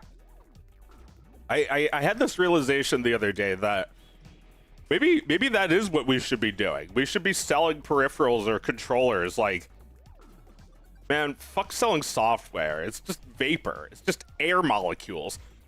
People should be allowed to steal software and copy floppy. Who cares? It's all just like infinity. There's infinityness of it. If you really want to make money selling games, sell a custom controller that you need the controller to play.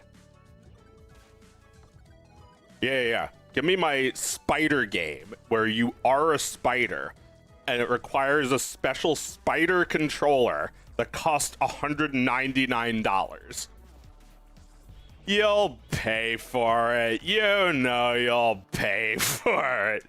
Well, if you really have to play the game, you will. A little bit of highway robbery, but like, I don't fucking know. I feel like paying for software just makes me feel stupid. It's fucking software. You can download 300 megabytes of porn for free. Why can't I download a game?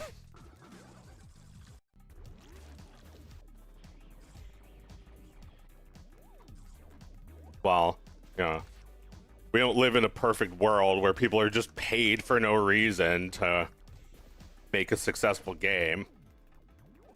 This game is so nostalgic that like it has to be like an old game in every way. You even paying for it is part of it. Got the guy who coded Web Swing and Spider-Man PS2. Now the code is just locked away under copyright law. Well, you know, it's everybody's fucking private whatever. I'm not especially eager to give away my dog 3D models, even though I could. To think of a clever way of doing it, maybe. Well, you know, I have the model upload to VR chat. All you'd have to do is figure out how to rip it from the VR chat, whatever.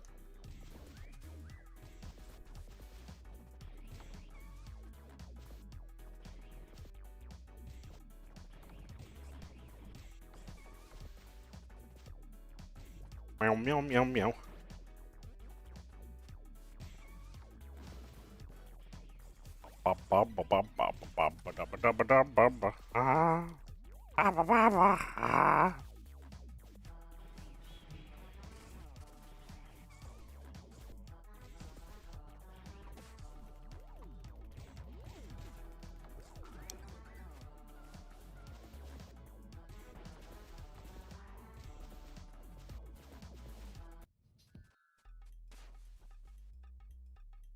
I'm all for open sourcing codes so people can make whatever vapor they want. Well, at this point, couldn't they just like, you know, use like the power of community to reverse engineer all the code in that game, or is it still too complex?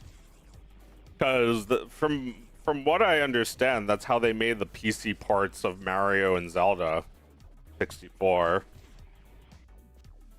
Just like reverse engineered. You know, there's that guy. Like, you know what I'm talking about. Mario does something for 35 minutes. I explain some motherfucking thing, and it's like fascinating. But it's also like, who cares? Wow, that's interesting. but I sure don't care.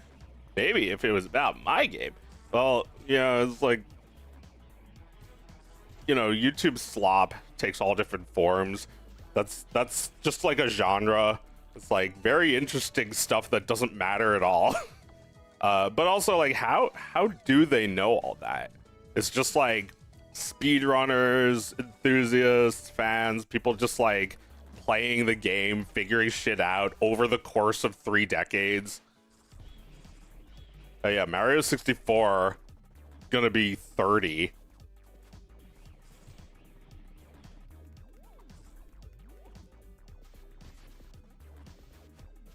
This year is the 30th year it's been alive.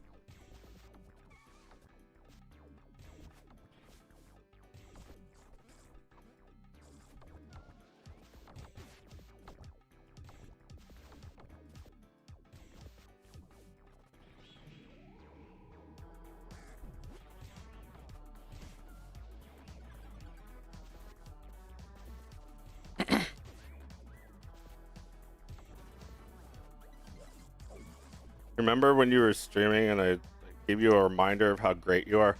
And I appreciate it, but I'm not great at taking compliments because I can always improve. I don't think it's not my nature to try and rest on my laurels. The Dog of Wisdom, I'll make it, but I'm, usually really resistant. If people suggest I make it, if they, knock on my door for like 3 years in a row asking me to make it, that's not gonna do it. I know people love it. That's not good enough for me. I have to have a good reason. And my reason is simple and pure: to entertain babies.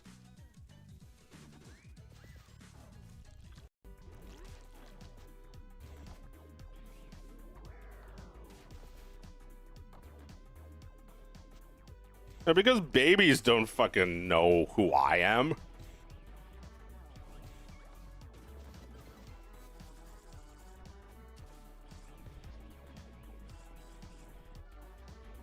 That's that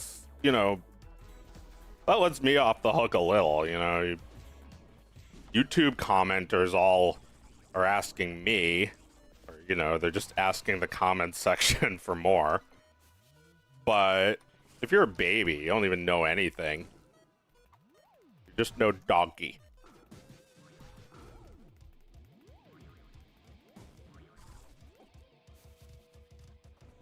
Even better, babies don't care who you are. That's right, babies don't know or care who I am. They might not even know who mommy is. Oh shit, did you see that? That was really close.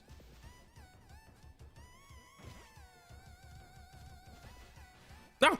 No!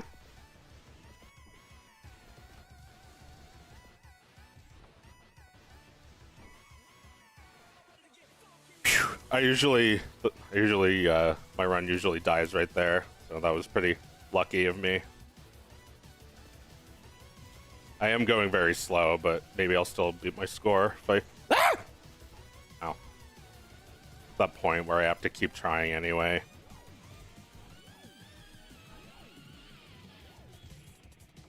I like to keep the expectation kind of low, kind of in the middle. I released Dog of Wisdom on April Fool's Day 2 years in a row, and then the third time I didn't. Like Pavlovian expectation. The saliva gland starts salivating.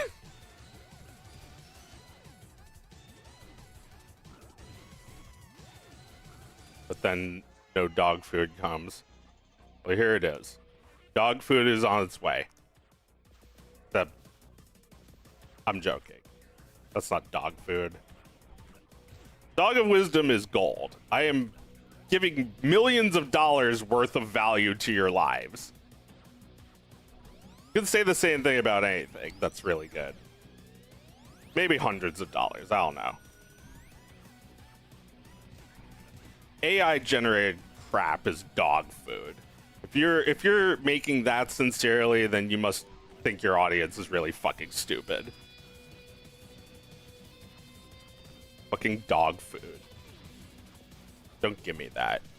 I'm not gonna hate on anybody just for using it, but you gotta think we're really fucking stupid to pass that off as art.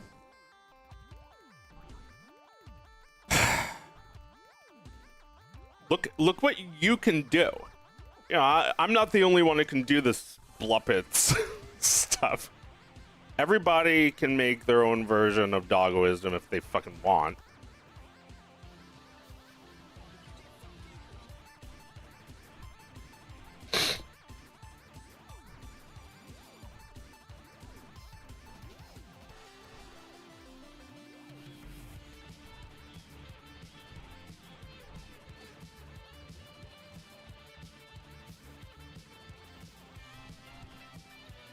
Sometimes I get dickheads on my channel verbally abusing me. Like, who the fuck do you think I am, George R.R. Martin? I mean, even George R.R. Martin doesn't have to do shit. Oh, fuck. Yeah! Ah! I lost my combo at the fucking last frame.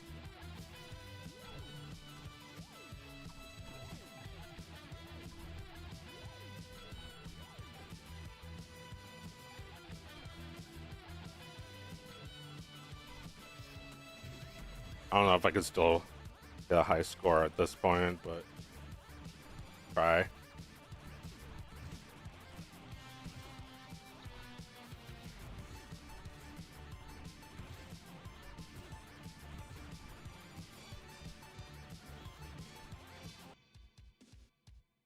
Anyway, I got distracted with comments. Sometimes I get dickheads on my channel verbally abusing me for not making new stuff. Who the fuck do you think I am, George R. Martin? I hate how AI generated slop is seeping into movies.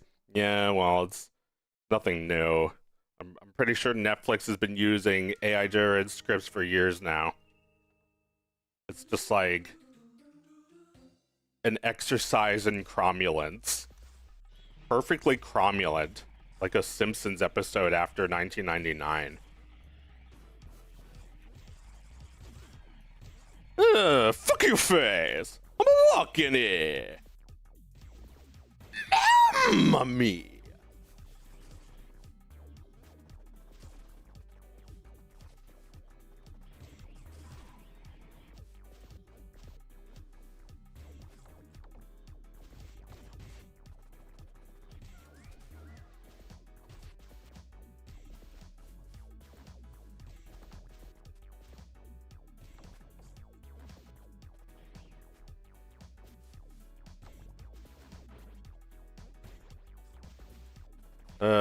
Probably can't get Primo Berg now, right? Oh, why? Hey! Ba ba ba ba ba. Ba ba ba ba ba ba ba ba ba ba ba.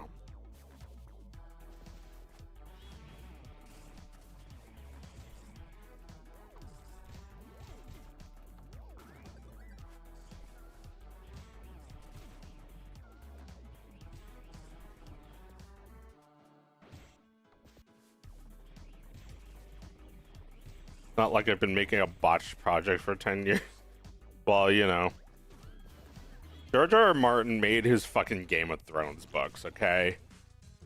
Why does he have to finish them? He's like 90 years old, and he just wants to play video games. Like, the story's been told. The show ended. Like, we already get it. What exactly is in store for us? I think the only reason to do it is if he really feels like it. Doesn't feel like it, then I don't care. I mean, it's not like I read any of those books.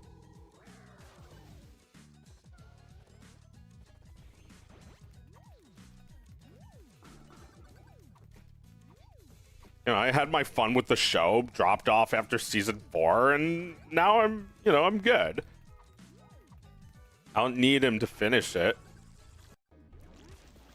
Oh, sorry, I forgot what we were talking about. People will treat you that way because you're available. you're accessible. You make yourself, you know, accessible to, you know, fucker commenters, and they'll just like say whatever they feel to you. They'll tell you their sexual fetishes and try to involve you in them. It's like people have no fucking, you know, it's could be bots doing this shit. I don't even know anymore. It's like obvious when someone is just like a crypto shill, even when they don't even mention it. You know that's what they're getting at. They have no fucking patience. They don't even treat you like you're a person. Go fuck yourself.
Yeah, but like anyway, getting back to what I was saying, it's like you can't rest on your laurels. Nobody is telling me that either. It's just me saying this. Like even if you do, like I'm doing, make another dog of wisdom. If you do follow up your previous success, it kind of has to measure up. It can't just be, here we go again. But you know. Still feel a little like that. Feel a little like Mr. Tenna showing you reruns. Hey dog, heard you like dog, so I put a dog on your dog so that you could dog while you dog.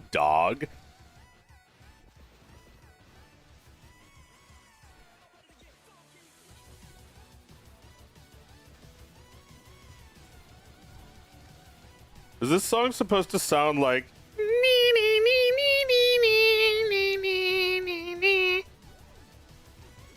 I forget what that is. Like Dr. Dre or something. Uh-oh. My cheese blob. He's so far away. I'll never catch him. And I never did. Alright, how about do one more and then back to it. Do a couple more takes. Let me get to Pepper. Pepper should probably have one more take. Just psych myself up for it mentally. I did a remake of the Mario RPG rap for 2007. They're demanding I did another one. Trying to make them legitimate upgrade. Well, yeah, like I feel like I've cracked into something really big with the VR stuff. So it's not gonna be the same as. Oh yeah, I was trying to say before that first Dog of Wisdom I used a I did like a makeshift motion capture setup, but then for Dog of Wisdom 2 and 3 I didn't have access to that anymore because I'm on a new software. So instead I just key animated everything by hand. I did the animation by hand, and it's like it's amazing that that's actually done by hand. It looks pretty good to me. But like that's not something the viewers even need to be aware of. It's like this is, you know, this is a argument against AI that I find myself pushing back upon. It's not about the effort. You know, animators do this all the time where they think putting more effort into something will make it better, but it doesn't. You know, I do think that you need to do a few more steps than just like prompting, just like coming up with the idea and then letting the computer artist take care of everything else. Like this just because you ordered it doesn't make it your art. But at the same time, I think artists try way too hard. They don't need to do all this. They need to like, I don't know, come up with creative solutions, which is, you know, what I believe I've done. It's gonna be so, it's been so much easier. It's been so much easier. I did actually do the same thing 2 years ago where I'd play Pizza Tower, taking a break from animating Dog of Wisdom. But I don't think I even mentioned that I was making Dog of Wisdom. I think it was a big surprise that I was saving up. And now it's like, well, you know, there's like 30 people here, so it's still gonna be a big surprise to like 1 million people.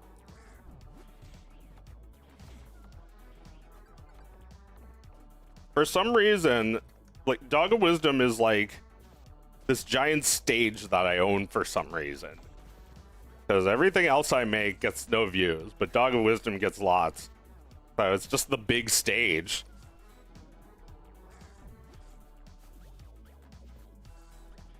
It's the Mickey Mouse.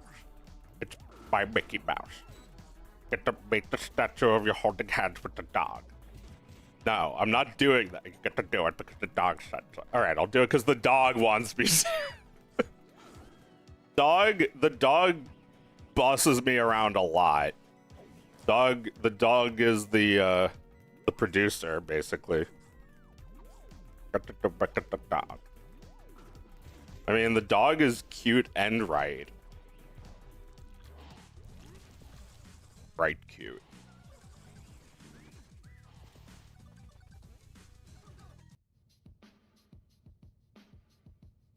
One major lesson I learned as an animator is you have to get good before you make garbage. That is also good. The hardest part is learning to recognize when you're wasting time on unimportant parts of the process. Yeah, fuck with Dre. Never thought of that before, but now I like that.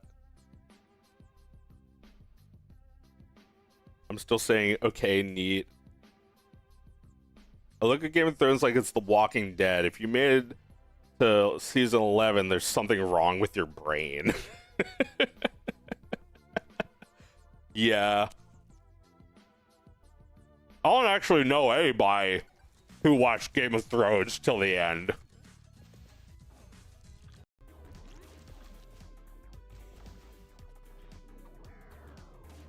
But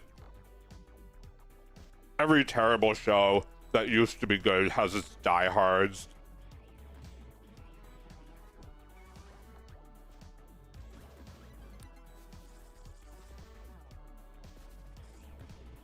I remember me and Danielle used to watch horrible Simpsons episodes because it was like a game. We would watch it, be disgusted by everything, and then later we'd try to remember everything that we saw. And like we'd like try to create a picture of this bad Simpsons episode from memory. Just like, yeah, and then there was this. Like, ugh. I don't know. Eventually we couldn't take it anymore because, I don't know, it's like smelling your own tonsil stones. It's like, fuck. It's like smelling someone else's tonsil stones. This is disgusting. Tonsil stones are disgusting yellow stink blobs that come out of your mouth. And like, sometimes it could just be like a piece of food caught in your throat, but other times it's a tonsil stone, which is like food that's been stuck there for a day. And it's become all bacteria. It smells like butt. It smells like ass. And it's like, ew! I'm gonna smell it again. Ew! Like, I don't know. Like Dr. Pimple Popper. You watch a YouTube channel with popping zits and cysts. It's disgusting. But, I don't know, there's like a sick pleasure you get out of it. Eventually, it's just too disgusting, and you have to ask YouTube not to recommend this shit to me anymore. Dr. Pimple Popper, not the Simpsons. But they're both stinky shit. Dr. Tonsil Stone Sniffer. Dr. Pimple Popper is attractive. I wonder how, by that logic, Dr. Tonsil Stone Sniffer is like even hotter.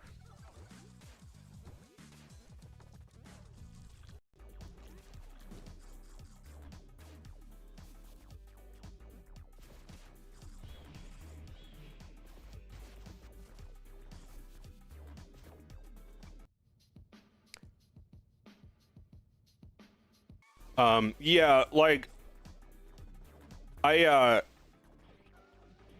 obviously I worship Ralph Bakshi. He makes an economy. He has an economy of animation. It doesn't mean that he cheaps out on everything. It means he cheaps out a lot in ways that aid the process. For one thing, most of his backgrounds are just photographs or video. There's very little actual drawings of backgrounds, and when there are, they're awesome. Probably because he saves so much on the rest of the movie. And that's what his talk was all about. Is like, I don't have laboratory costs. I'm not buying coffee for everyone.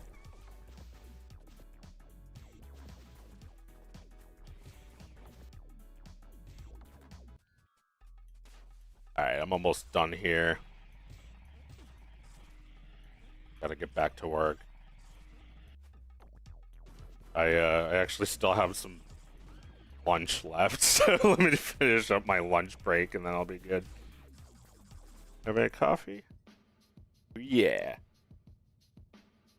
Oh yeah, high score, baby.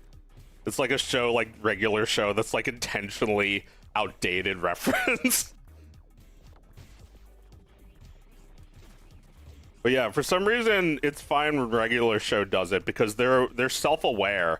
They know how fucking old the Atari is. It's not like, 10 years earlier than that, if you saw an Atari in a movie, it would be like, holy shit, these guys have no idea what video games are like. The Sopranos gets a pass because it's hilarious. Also, it's the best show ever made. There's a part where they're playing N64 and it's like really fucking fake. The kid hits the reset button on the N64 and it starts the race over. I love that. And Tony is playing with one hand and he's like holding it in the wrong hand. And, it's like in Mario Kart, you have to hold down the accelerator with the other hand. And he's just like not holding it. So it's like hilariously wrong.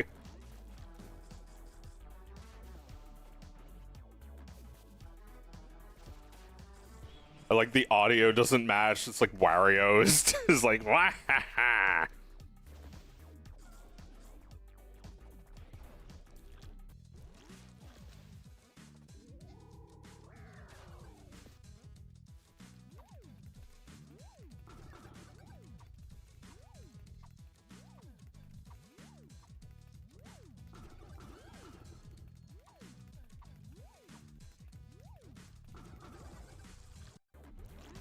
But yeah, like even really expensive movies like by Disney takes a million shortcuts, and every time they make another movie, they figure out more ways to save. Like I'm very not happy about how all of Disney and Pixar's movies look like the same fucking linguini guy. Like we got like 3 characters that we recycle. Even like the characters in Coco all look like the same 3D model with different noses and proportions. The guy from like Strange World and his family are all the same model as that. It's like, that's not even a Pixar movie. It looks like the exact same character design. But they can't all be Fantasia, I guess. The Jungle Book and like Dalmatians, where they used a new technique called the Xerox technique that it makes it so it completely cuts out a step in the animation process. You know, it had its drawbacks. It made the animation look like it was like kind of rushed looking because it was all pencil sketches. You could see the middle, like the line, like the seam down the character's face. You could see all that shit, and it was a concession, but they had a good reason for doing it. So we can finally fire all those women. All those women who think they get to protest? I'll eliminate them with technology. Well, yeah, that was an unfortunate side effect of it, but I don't know. I still like the Jungle Book. I think a good thing it did was it gave the animators more to do. The animators were like, they were able to do more frames because there was not as much money being spent on ink and paint. They still had to paint, but the inking process was eliminated because they took the sketches and they brought it into the Xerox room. This was the 50s and 60s where they figured this shit out. They brought it into the Xerox room and then they printed the sketch onto an animation cell. And then it's just like, voila, instant cell. And, you know, has about the same, is about as good as instant ramen, but that's what they decided to go with. And then years after that, when they made like Beauty and the Beast, I think was that the first time? No, the first time they used the cap system to make a movie was Rescuers Down Under. And oh, whoops, I didn't get it anyway. The first time they used the cap system for an entire movie was for Rescuers Down Under, and at that point they didn't even Xerox them anymore. They didn't use cells anymore. Little Mermaid was the last time they used cell animation, and all they did was scan the drawing in and you know, convert it to like the, you know, whatever color ink they want.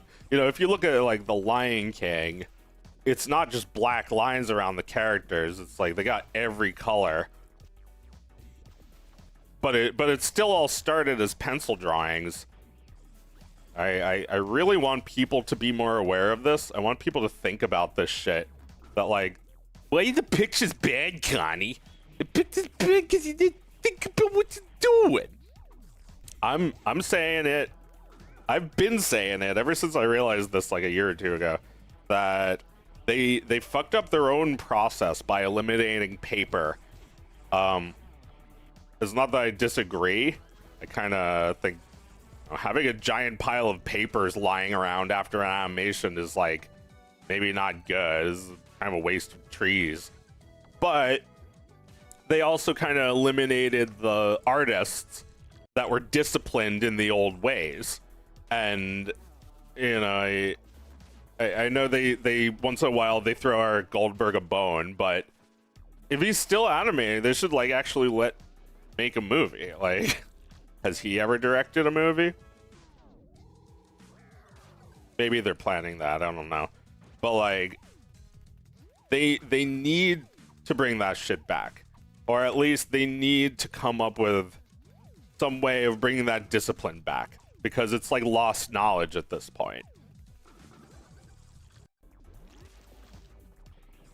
I mean, it's not like they did nothing with those artists, but like a lot of Disney animators went to work on Toy Story not even knowing how to do 3D. They just brought their understanding of motion to a third dimension,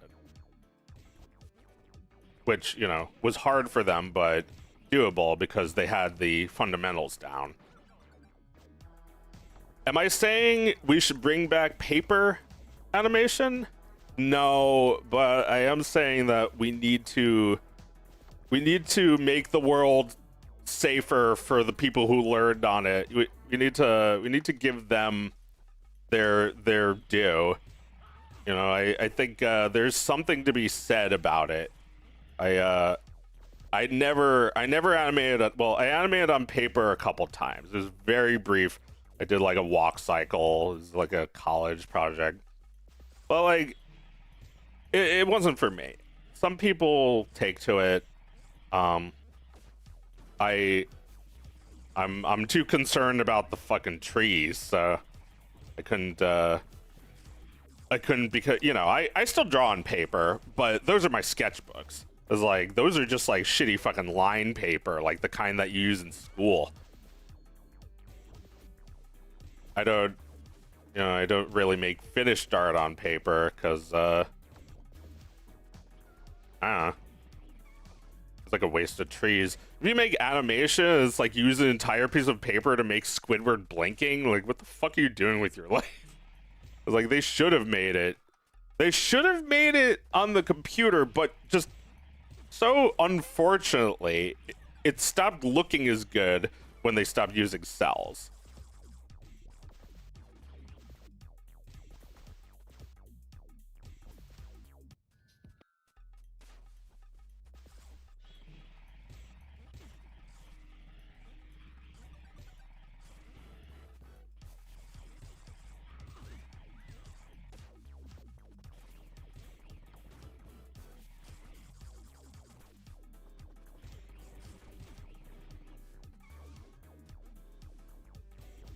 Have you thought of releasing the Dog of Wisdom rig? I was talking about that a little earlier, like how I kind of think software should be free. I kind of want everybody to just download games for free. Like, fuck big money, fuck companies, fuck Rockstar. They have enough money. Well, maybe not. Maybe they can't actually make a game like GTA without billions of dollars. It's, you know, a gigantic investment that probably cost $1 billion over the decade. But at the same time, the game's still not out. Maybe it's never coming out. So, who knows if they deserve it.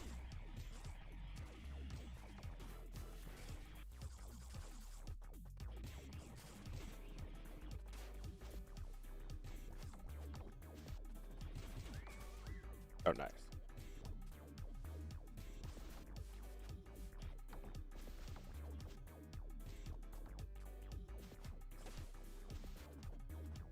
Peter Griffin looking blob.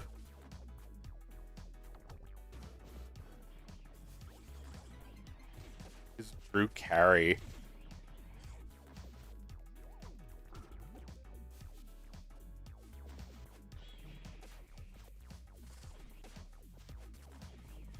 The first thing I heard when I joined the stream is Dr. Pimple Popper is attractive. Well, she is. It's like, who do you want popping your zits? Somebody who looks like you in the mirror, yourself, or some nice looking lady with a calming voice who's like not even a little bit put off or disgusted or shocked by any of the shit she's seeing. It's like an angel is popping your zits. It's like, oh my god, she's like a savior to these people. Like, there's nothing that can shock her at this point.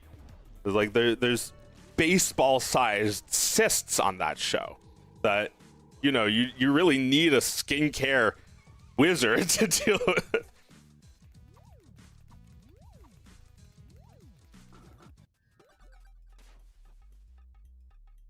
Is the model made from scratch?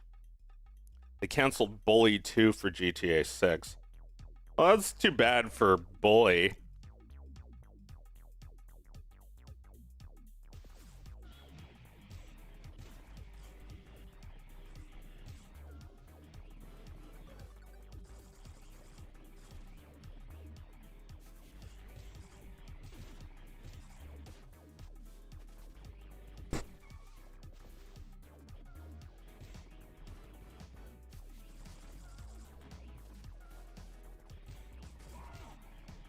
I remember when Rockstar Games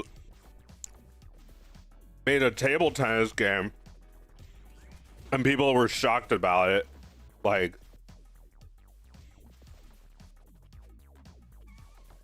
I wonder what that was all about. I think it must have had something to do with identity.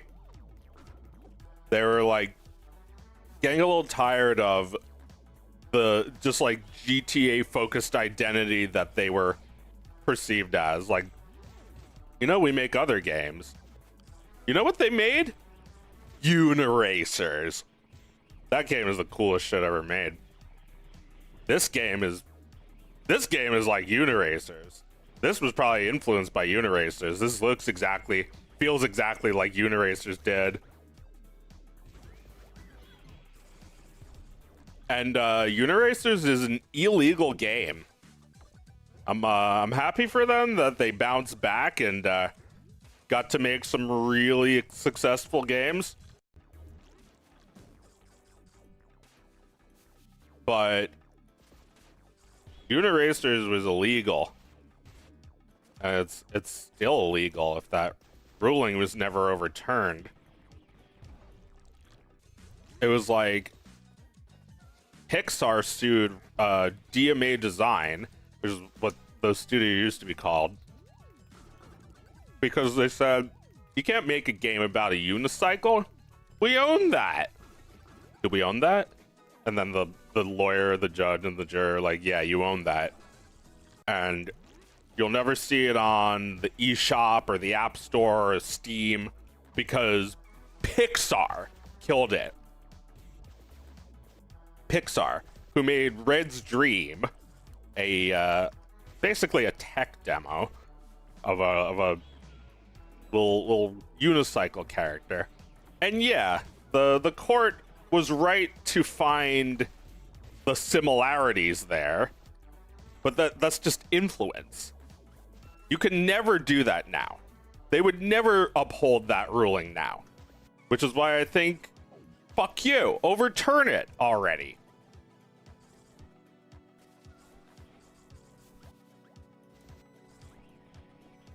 I mean, you know, maybe the fact that it's an illegal game just makes it cooler.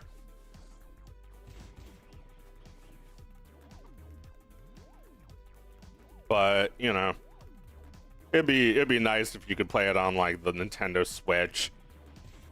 It'd be nice if you could buy it on Steam just so people know it exists.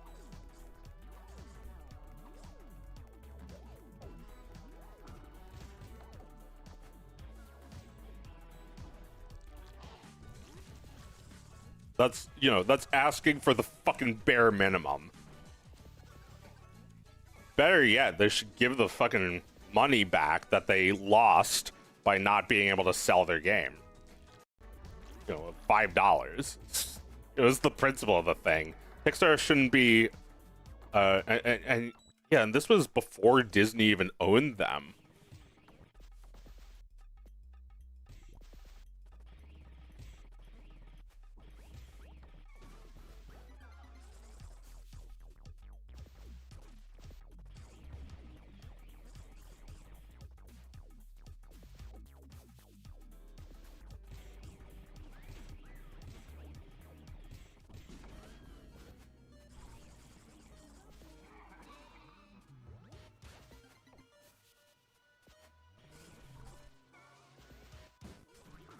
Alright, this time I'm gonna beat my high score.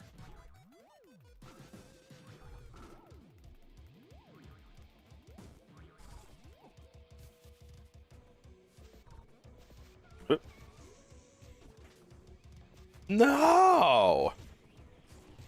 Yes!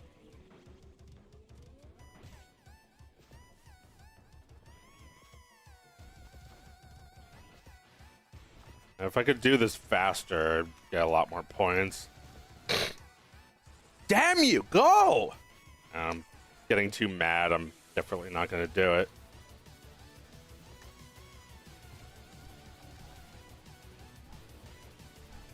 My previous high scores didn't get too many of the those rings, so that'll add a couple extra points. What was I talking about? When's it coming out? When's Dog of Wisdom coming out? Soon, compadre, soon.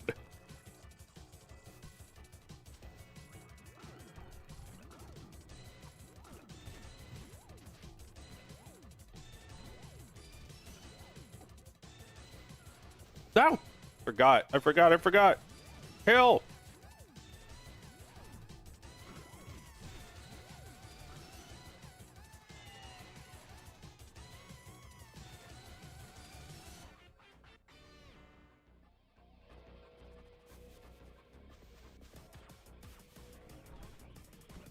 Well, but yeah, like Rockstar doesn't need that money.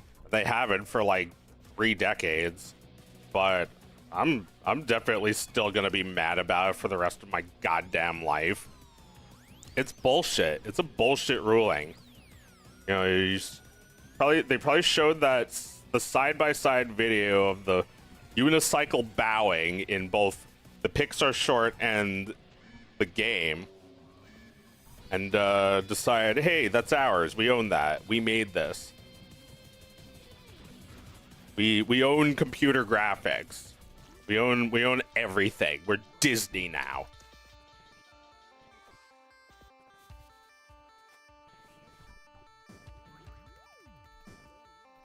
That is such bullshit.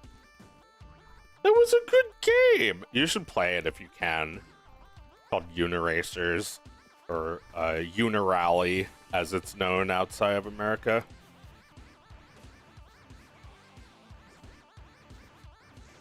Oh, fuck my life! Alright, I'm done playing. Finish this. Finish the fight. What are people saying? I love Pizza Tower. I beat it 2 times. I always did 2 laps because it got so good.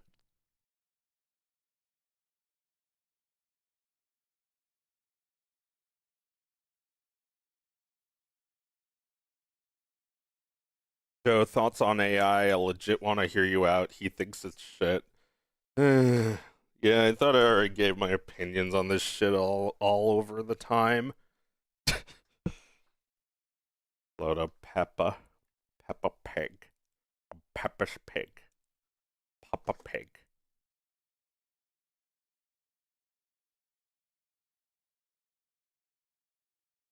Da da da da da da. Da, da, da, da, now. Da, da, da, da, da, da. Da, da. You haven't heard my opinion? Well, it depends who's using it. If you're me, then it's fine. I heard your rants about Dana her working for Glitch. Well, I don't like Glitch. There's too many pilots. Enough already. You're just asking again. That can't be your whole career. Once you've got people's attention, you already have them. You've already got them. I don't know. You have to win them over with every episode that you make. Don't win them over once and then just like stick around for the rest of their lives.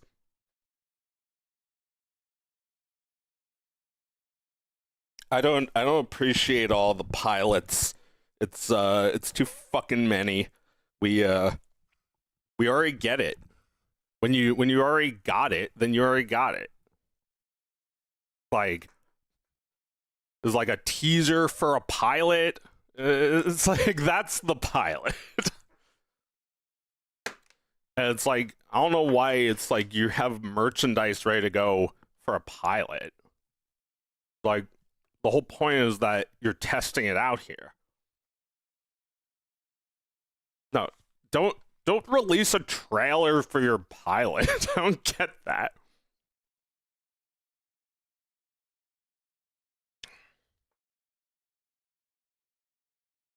Go off on Glitch, I want to hear it. It's just Cartoon Network. It's like Toonami style, kind of. Just feels like you know, the modern Toonami, which is fine, but don't say it's indie. There's nothing indie about that.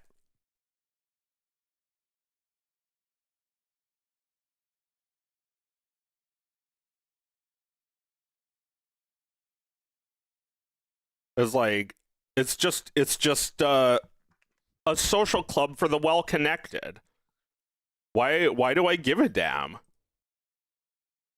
It's just the 1% making more animations. I don't care. Fuck you.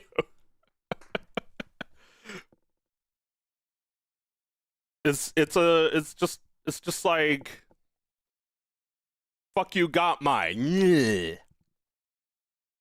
There's like John Goodman in Family Guy. It's just like everyone who gets a show is just like, you can have when I'm done. Like, why is it so like exclusive club? Like, why do they hoard so much of the resources? Why do people turn to them? Why do we have fucking old ass animators messaging them over Twitter saying, I think you might be interested in what I have to offer? It's like, don't embarrass yourselves. Have a little self-respect. Dana Terrace has a successful Patreon. I don't understand it.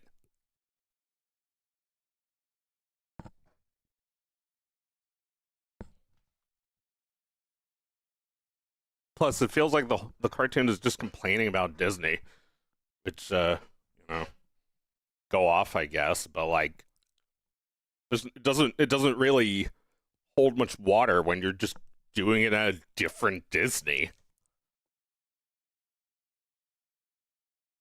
One Disney will neuter your project but let you make it until they decide they're done with you, and the other Disney will tell you they're gonna make it and then maybe not even do it.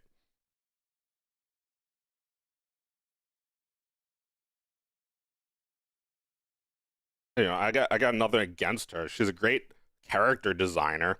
I just don't get all the like. I don't get the big deal. It's like these are just like popular artists. Gooseworks is a popular artist.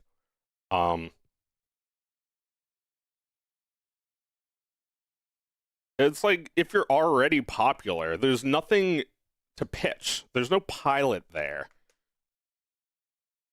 Unless you think that you should have to win people over every time. I don't think that's what they're saying.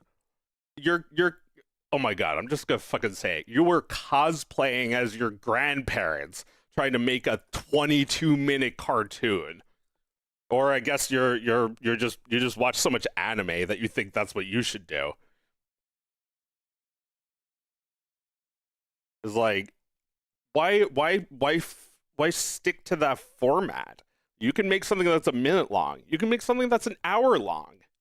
Like, you can make a whole movie that's like an hour. It doesn't need to be an hour and 20 minutes because that's standard. Like, wake up to the fucking coffee, dude. It's 2026.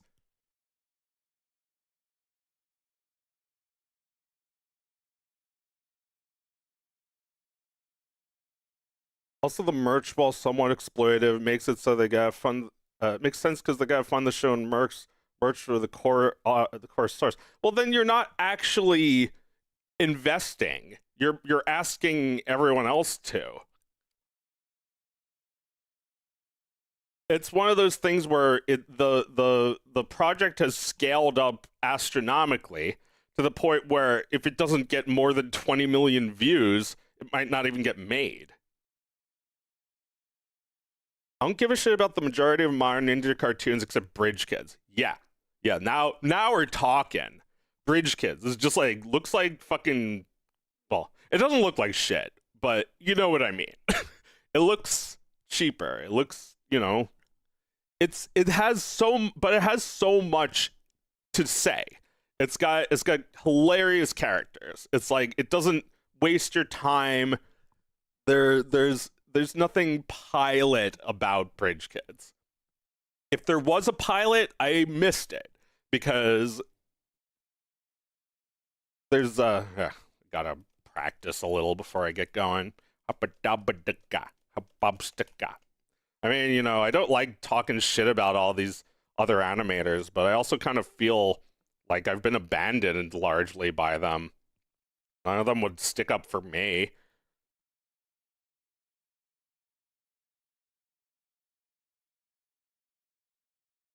I don't like when people go after me, but I feel like a lot of them could have defended me and didn't. They even joined in, some of them, being like, I just don't get it. Why is he upset? I see millions of dollars being pumped into these pilots. It's just like none of this millions of dollars is making it good. Bridge Kids looks like it was made for 20 bucks. 20 bucks in a bag of crack. Like, it doesn't look like $1 million. Why would I want it to? It's like it communicates the ideas. I'm not like this good, that bad. It's like obviously come up with your own opinions. Like that's an easy choice. As it has nothing to do with like liking or disliking the personality of the creator. Why is everyone focused on that? It's not about that. I'm kind of I can take kind of like a Darwinist approach to cartoons. Not that well, I don't know. At the same time, I think everybody can make their own cartoon. But like, this is not saying that. This is saying that not everybody can make their own cartoon. Only we can. Only if we like you. Only if you have the connections. If you're popular enough already. If everybody already is like has cataloged everything you've said in your entire life, all the things you said and apologized or didn't apologize for, that doesn't make a good show.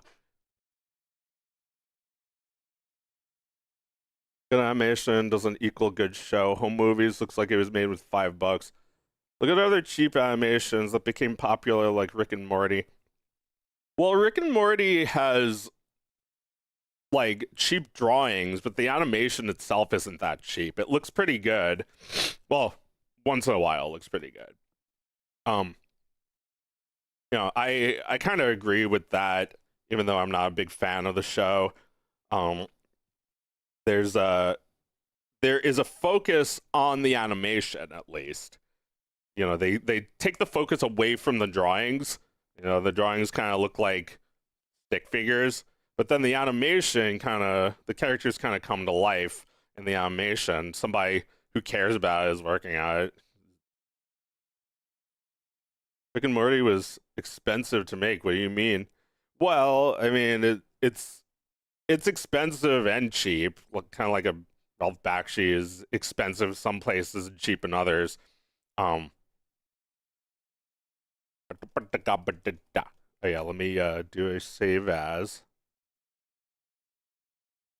Wasting time talking about this shit. It's easier to complain than it is to make your own cartoons. And I'd rather if people judged me on the cartoons I make, not the dumb fucking takes I have. I'm not trying to diminish anybody. None of those creators deserve this ire. It's Glitch. Glitch isn't a person. Glitch is an institution. I think the people who work for them are just under this impression that they need them. They need you.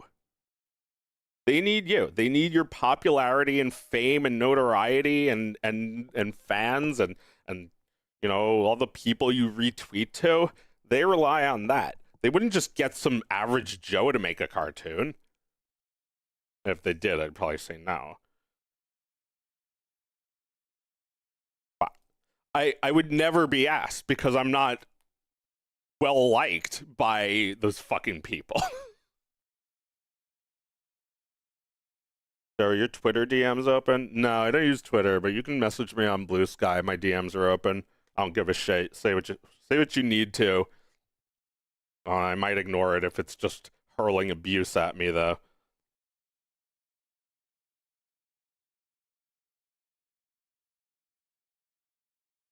That's not penetration, is it? I think it's just a shadow. Yeah, I think it's just a shadow. They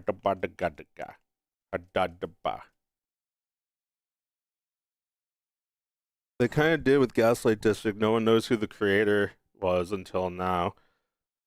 Well, I kind of see them as just like pulling from organic sources to make something that's incredibly manufactured. I don't like anything they make.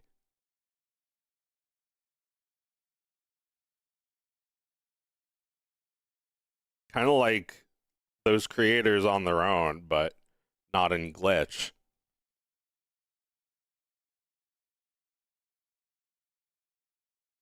I'm a little tired of people suggesting that I turn to Glitch to get my series made. Look, I'm not gonna get it made. The point is that I make it. I'm making it. I want to make it. I'm not gonna give away an idea just for a few bucks, just for the chance to pretend to be a celebrity. I don't care. Like nobody should be chasing that as a goal. I don't even want to be talking about this, but I'm mad that I see it from young animators. They're growing up with this mentality that you need to be popular and well connected and curry favor with these fucking douchebags. I don't care. Everything they make is boring. It's like watered down. It's like the nicest way of saying it is just like it's just too fucking much. It's just too much. They throw everything at you.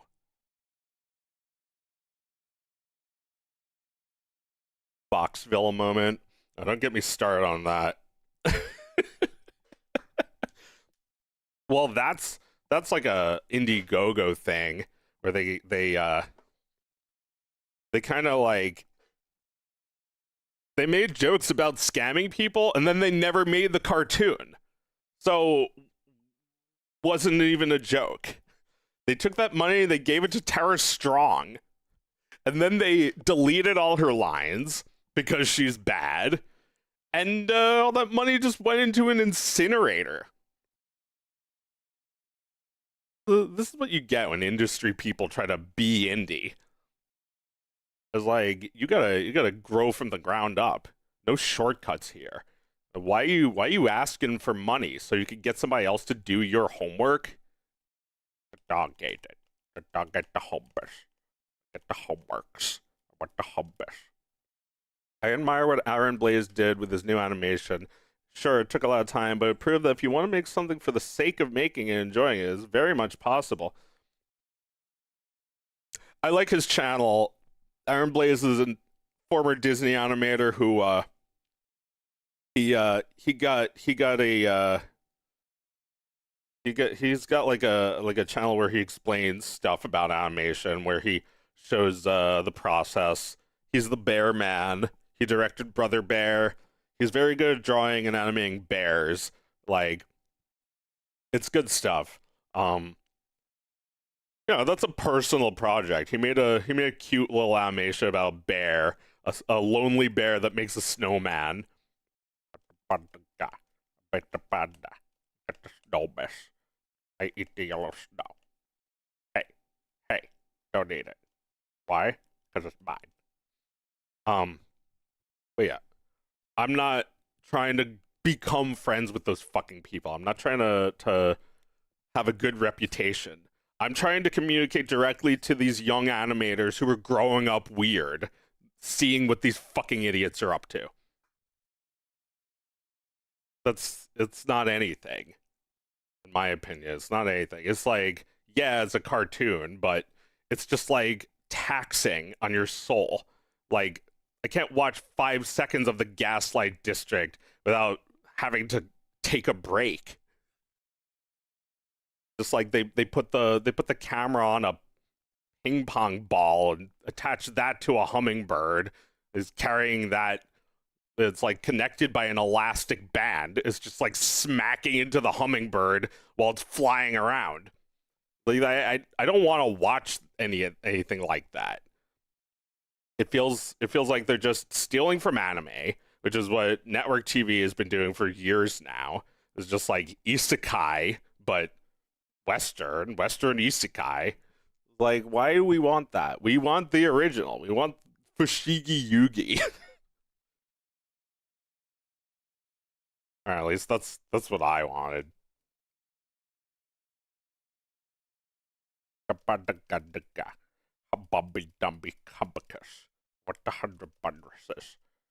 And you know, if somebody offered me a giant bag of money, it would probably be hard to say no. But you can't be a fool when there's obvious strings attached.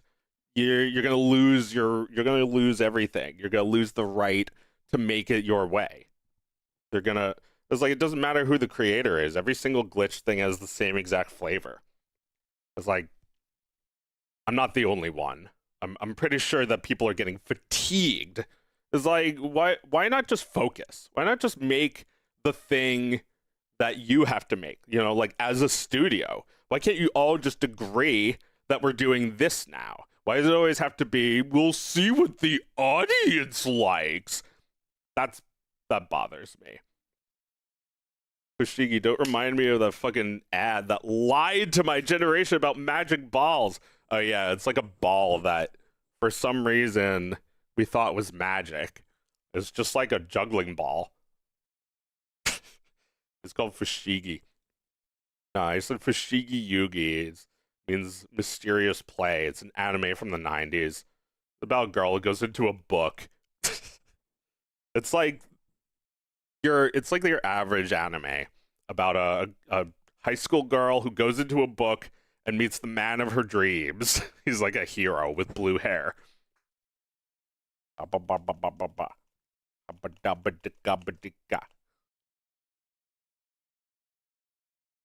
Yeah, I mean, I don't mean to diminish anyone's pride for what they make. It's just like, if you get a studio to do all of it, how much did you really make? It's like, you kind of just watch them make it. That fucking guy said that. Like, ugh! This is, you know, I hate AI, but if you're gonna be a smug bastard just because you can draw, I think you have to try a little harder than that. Like, I made this by myself and a huge team of people. Can I have a glitch production show? It's like, go back to kindergarten. Why don't you, if you want to go indie, why don't you go indie? It's like, I'm basically asking you to walk into the ocean. Yeah, that's what I do. That's what it means to be indie. It's a wilderness. It's freedom. It's like, if you have anyone you rely on to make your show, you're not really free. Don't you want the freedom? Don't you want to be the dog? You know, stop using AI. Stop using it. Stop relying on it. I'll use it. I'm not afraid of people hating on me for it, but I'm not going to use it for my characters. Create nightmares.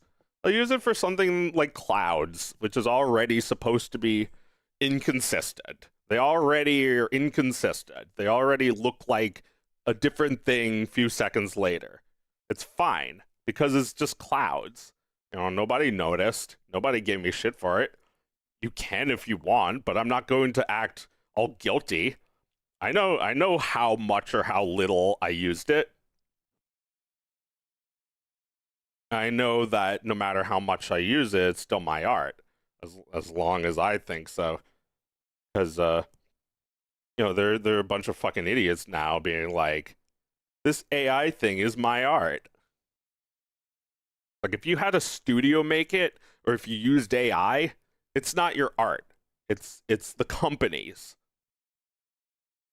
They don't, you know, maybe they don't own your AI gens, but you're still making them while being completely reliant on them. What if you got the perfect thing and then they updated the model and suddenly your prompt doesn't work anymore? Now it's your art has been updated to a version you don't like. You have to do what I'm doing. You have to. As in, like, you'll love it. You have to try. I don't mean you must, as in I'll find out if you don't. I don't care. I'm just saying you gotta try this because it is what you need if you want to make something quickly without AI or a studio. Just learn how to puppet. Puppet. I don't want to be reliant on a big studio.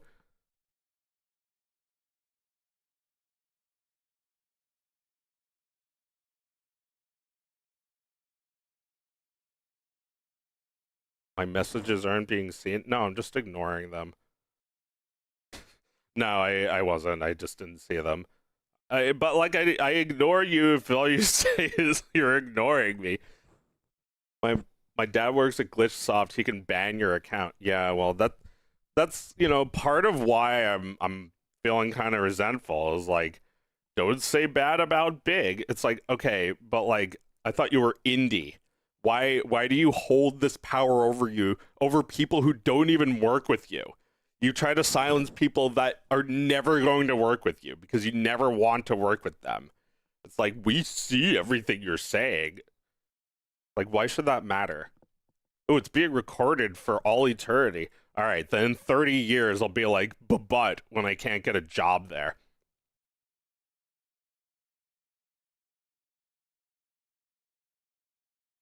All I'm saying is they need to focus on something. Enough with the pilots. Stop asking. Stop asking us what we like.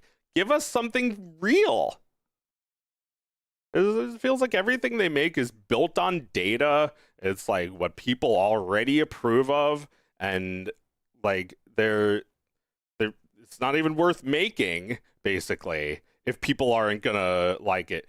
Like, what I think you should do is if you're gonna make a pilot, make it self-contained, so like if this is all we ever get, it might be enough. That's what you should do. That's what happened to a lot of pilots. They were great pilots, they never got made into shows, and it's alright, even if it's disappointing, because they made it as good as they could. They had an actual thing to do with it. It was, it was just a cartoon. You ever see Danger Planet? There was a thing called Cartoon Institute a long time ago, where they made a bunch of pilots for like it was like Cartoon Network, and they made it was about like a arcade machine, and the arcade machine and a crane are like protecting a baby, and the baby is like there's like a monster trying to eat it, and it was supposed to be a whole show if it got picked up, but I think they understood that there's really only room for like 1, 2, or 3 things.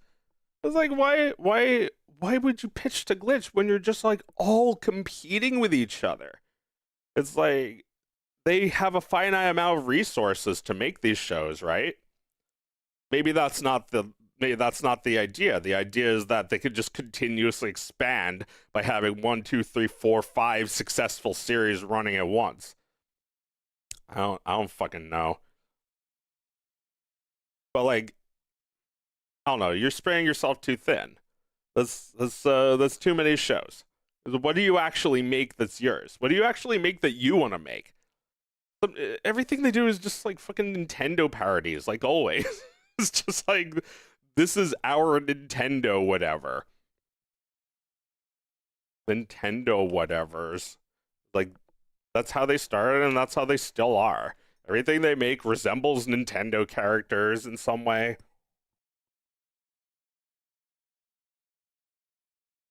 They even have their own direct. Come on. Come on. Come on. I'm a big shit talker.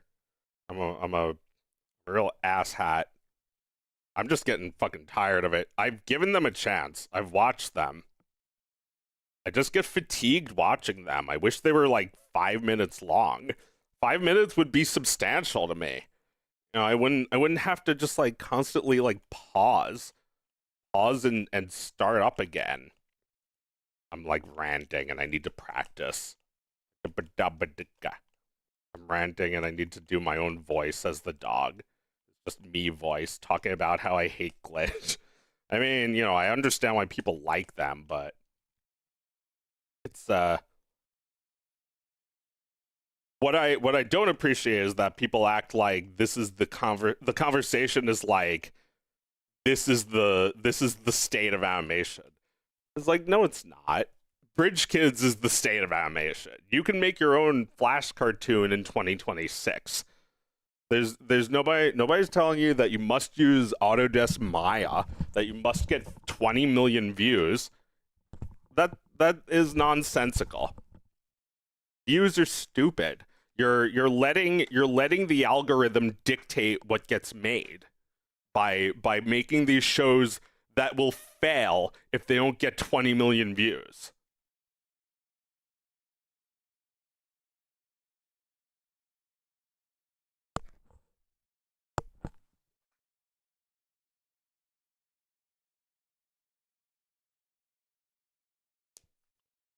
So what's your real issue? Is it because it's a monopoly? My issue is not that, you know, you know, I said I don't like what they make. What they make is too long. I find what they make kind of distasteful and juvenile and not very professional. But that's not what I am really bothered by. What bothers me is seeing young animators acting like this is the option you have. Give me a break. That's not your only option. This you know, overly bloated company that does way too much for its own good. Like, young animators are like, what the fuck do we do? And I'm like, you sit there crying.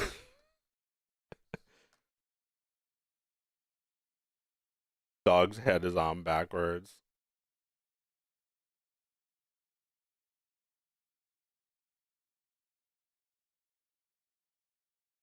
Animators got to have a little bit more confidence.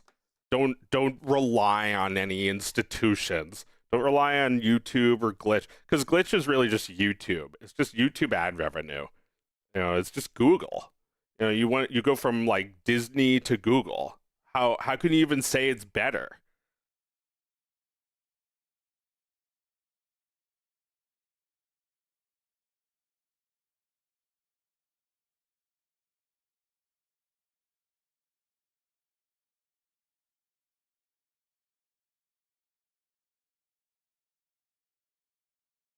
Yeah.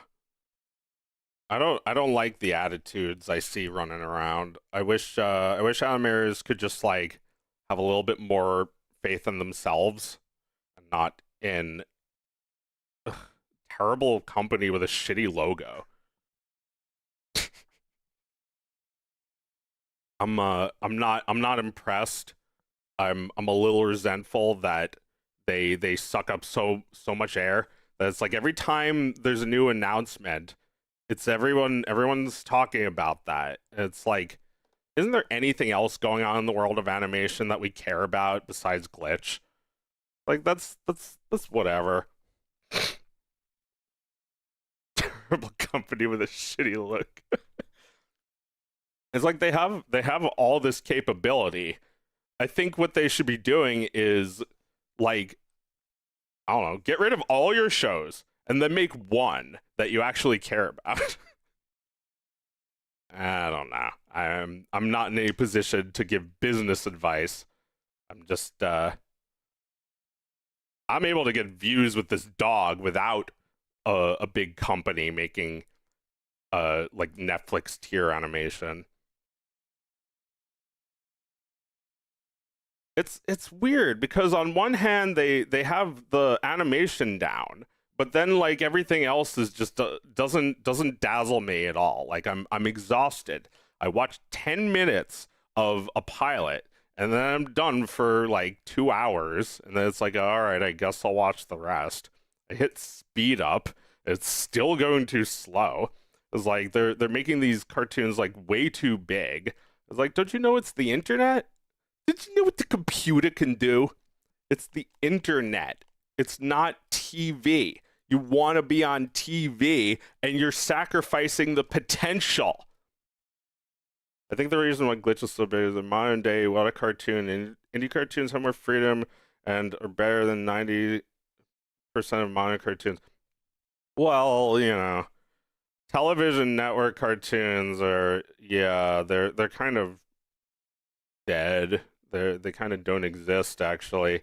You know, it's if there's anything on TV, it's like IP slop, like, you know, Alvin and the Chipmunks in 3D or some shit.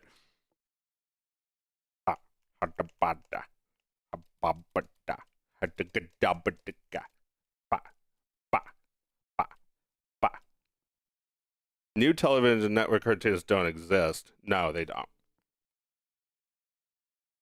I'm like, I'm an indie artist to get away from all that high school drama. It's like, don't give me that indie studio. This is not indie. You know, it's like you're saying I'm a kid and you're like in your 30s. Like I'm just a young man and you're 60. Like, don't you realize how fucking rich you are? It's like they have no perspective anymore. I don't know if they were ever indie.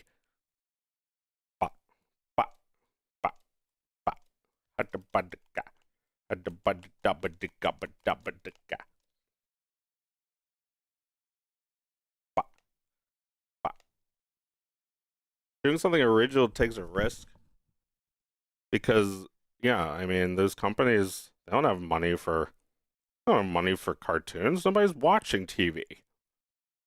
And if they make a SpongeBob spin-off, they'll get like 3 people watching that instead of 0.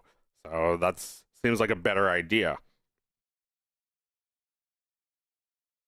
I'm glad there's been some backlash to the whole pilot thing.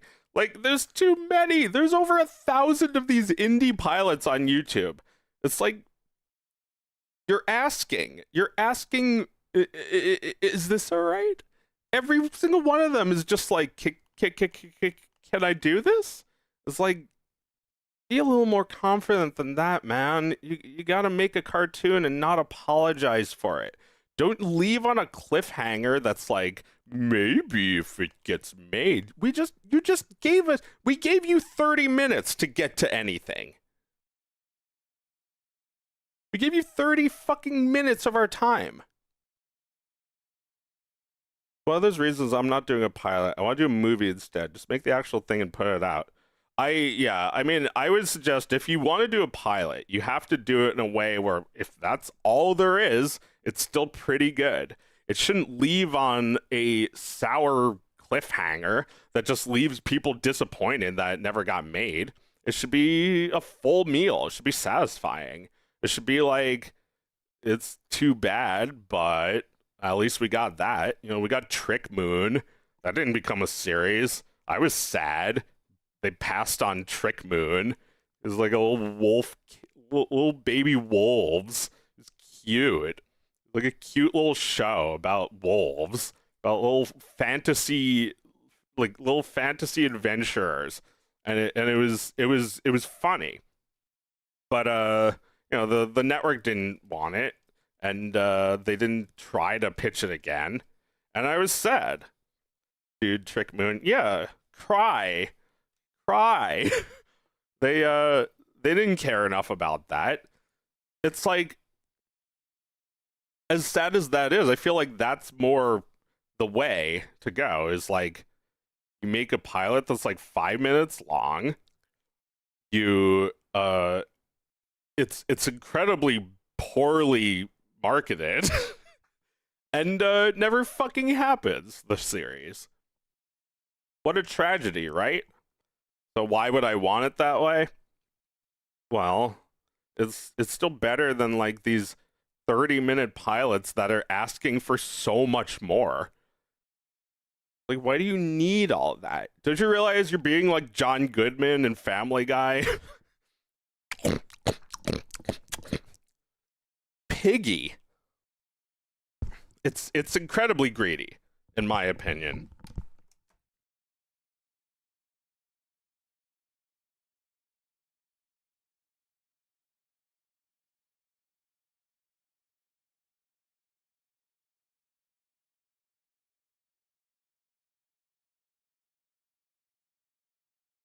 Like when these people are like, I'm getting my show, I'm gonna get my series, it's like I don't think they're thinking about what that means, but I am.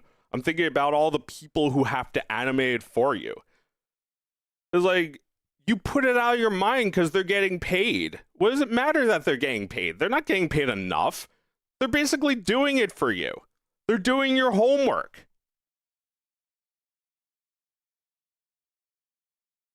I'm doing the homework. I'm gonna eat the homework. The dog ate it. The dog had it. Get the hummus. You know, I'm not against hiring people. I do it. I've done it. I will do it again. But like, you know, get a whole studio to do your work for you. That's not you making it. That's you enjoying it. You're getting your show like it's a reward. That's the mentality that I reiterate. I have no hate in my heart for any person, just this attitude that a cartoon is like a prize that you win for doing a good job. No, it's not. A cartoon is a job. It's hard work, and you, the creator, need to sit back and fade into the distance. You don't make it about you 100% of the time.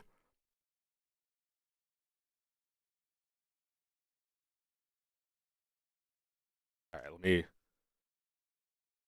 put on some music.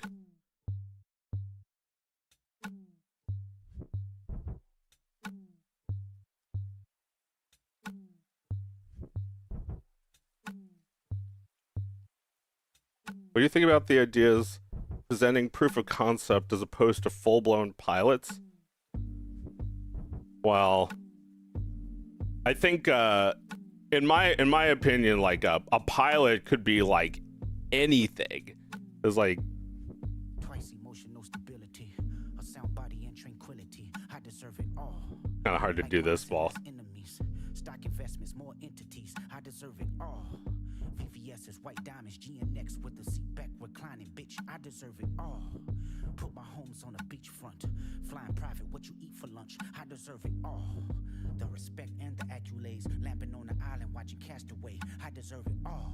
Done so little work today, but that's because I came up with this fucking system so I could play video games and chill and make awesome looking animations anyway. Hang on, let me try and think about what your question was. What do you think about the idea of proof of concept, like to serve the same purpose without taking up too much time and energy? You've had so much fun today. Yeah, I know. I can't stop running my bitch mouth. But like, I don't know.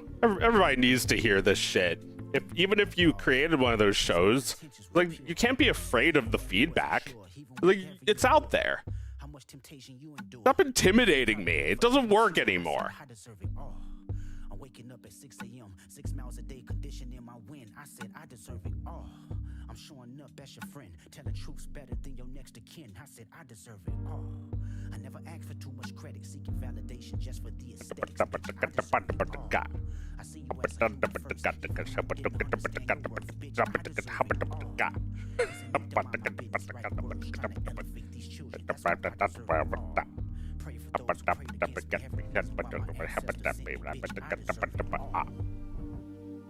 So there was you know, my favorite indie cartoon is probably Ina, The Adventures of Ina, the polygon girl who's always crying.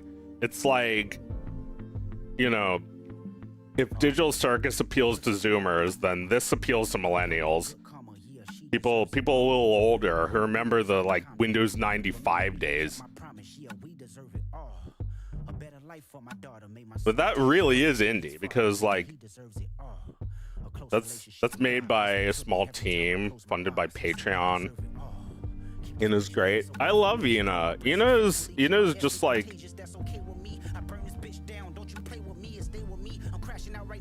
crashing out right now.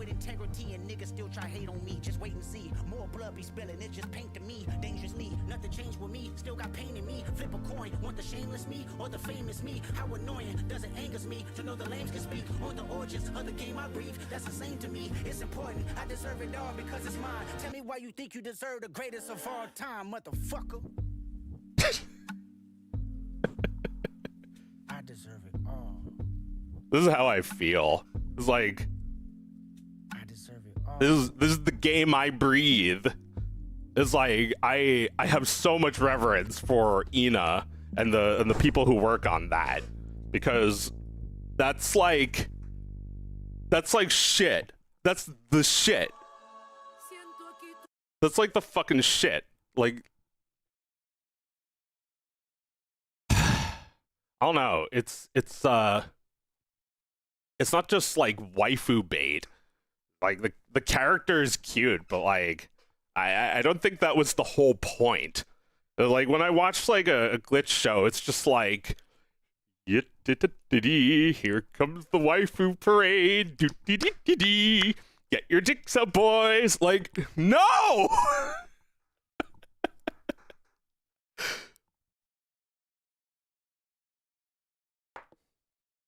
Dicks out for Paramni.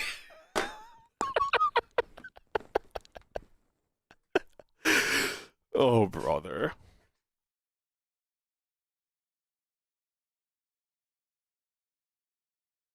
All right, I'm take a break from never shutting the fuck up and do some of my work.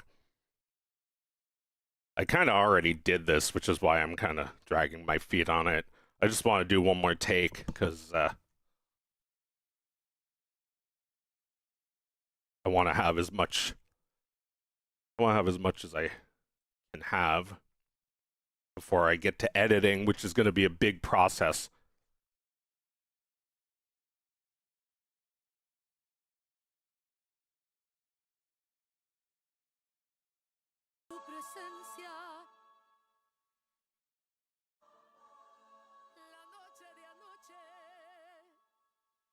I need to restart. Oh no, it's working.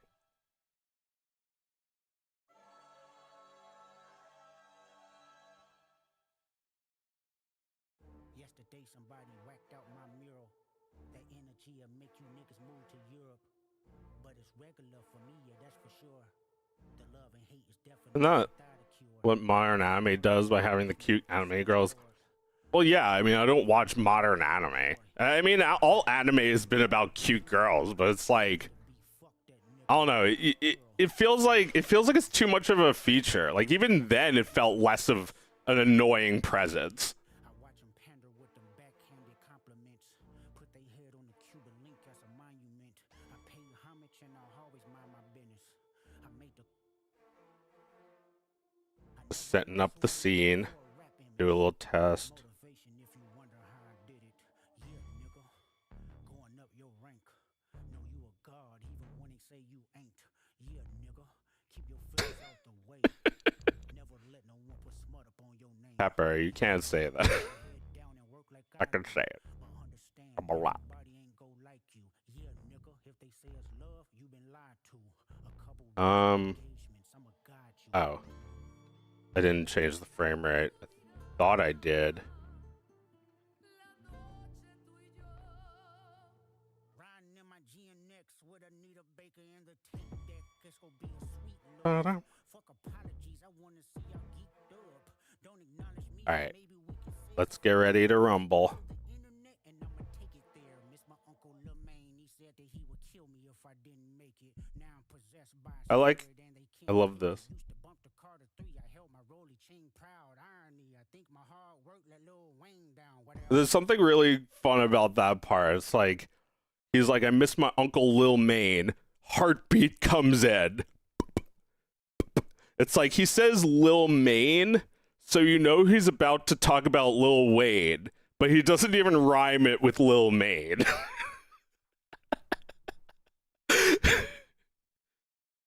It's like a heart attack that just like happens in two parts. But yeah. I love that man. He is an inspiration.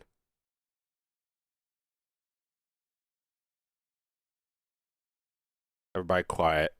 Quiet! Quiet! Okay. Mic's rolling. Cameras. And action. Ba! Ba! Abadaka. Alright, I need to do this. Ba! Ba! Abadada. I'm hungry. Ba! Badaka. I'm back. I'm back again. Ba! Badaka. Backers. I'm hungry. What the food is? What the bun is from the gummies? What the hubby from the gummy? Need the food this to do this. I need the food this. I need the food this to do this. What the ba? I want the ba. I want ga. I want ga. I want the dinner biscuit. I want the dinner biscuit. I need the biscuit wet. I want the biscuit mix. I want the potato crepe. I want the potato crepes. I want the dinner biscuit. I want the biscuit mix. I want the potato crepe crumbles. I want the finger bait. I want the bedding and the what? I want the bedding and the what? I want the bedding and the what? Hey, hey, hey, hey, ba, hey, hey, ba. Let the diamond on the gate then. Turn it now, you Minnie Mouse. You have to buy the bucket da. How much? I'm a hammer in the wake. I'm a hammer in the ba. Hapa. Apa tanda? What the bandaka? How the bandaka? Apa tanda? How the banda? Apa tandaka? Da? Ga? Da?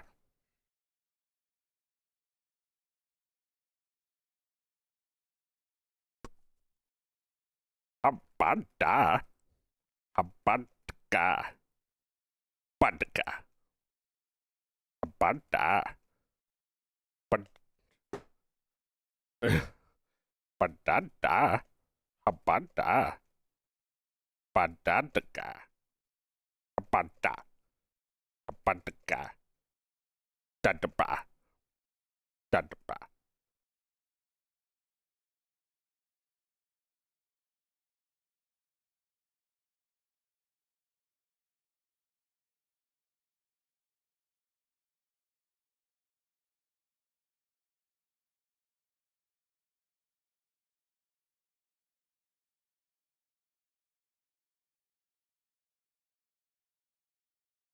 All right. Cut. Let's try that, huh? So now we have a choppy animation. But all we got to do is to grab the armature and the dog and anything else that might have frames on it. Select all that. Wait, Pepper Shoot 5? I did save as, right?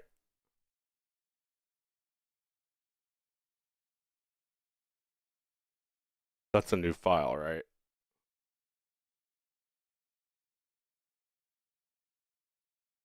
Oh no. Oh yeah. Naming these poorly. Audio 6. Supposed to be for Pepper 4? Oh, brudda. Oh, I'm an idiot. Anyway, it's too late. At least the file will be imported, so it's associated. And I'm not gonna have to like look for it if it's just in this file. Very foolish of me. Stupid me.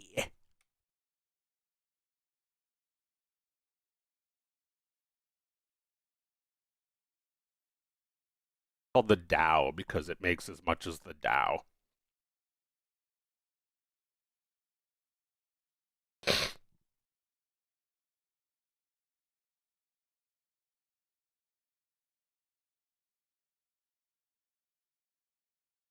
Magical Adventures, a low poly girl waltzes around N64 nightmare levels that you and I probably dreamed about for 10 years. I've literally been to some of these locations and those characters multiple times in my teens asleep at night. Wow. Yeah, yeah. It kind of reminds me of like something on your big brother's computer that you shouldn't be seeing yet. That's how I think. That's what I think about Ina, is that it's like it reminds me a little bit of like an adventure game for like teens or adults, like Phantasmagoria, some creepy, scary, violent shit that I was exposed to too young. All right, so let's sync that up. Hit save.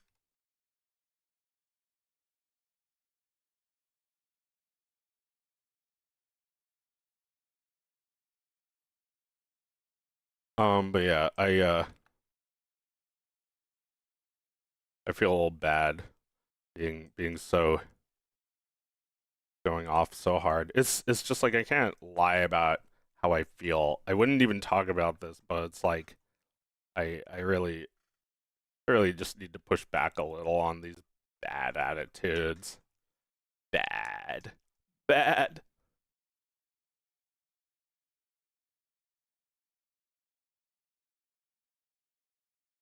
I don't think of cartoons as like something that you do for profit.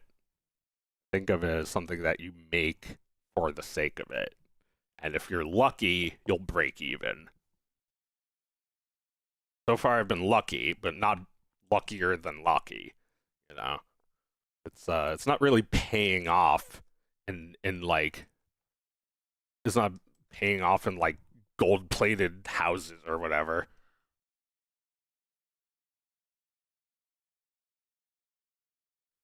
Okay. Mic's rolling. Cameras. And let's change the frame rate back to 24. And then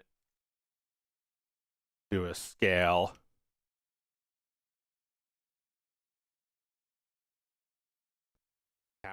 Oh wait, that's the opposite direction. I think I need to cameras. Yeah, I need to double it. Times 2. And more like there. Cameras. And action. And action. Bah. Action. Bah. Bah. Bah. Bah. Apadaka. All right, I need to do this. Bah. Bah. Apadada. Oh, whoops. I forgot to scale the mouth as well.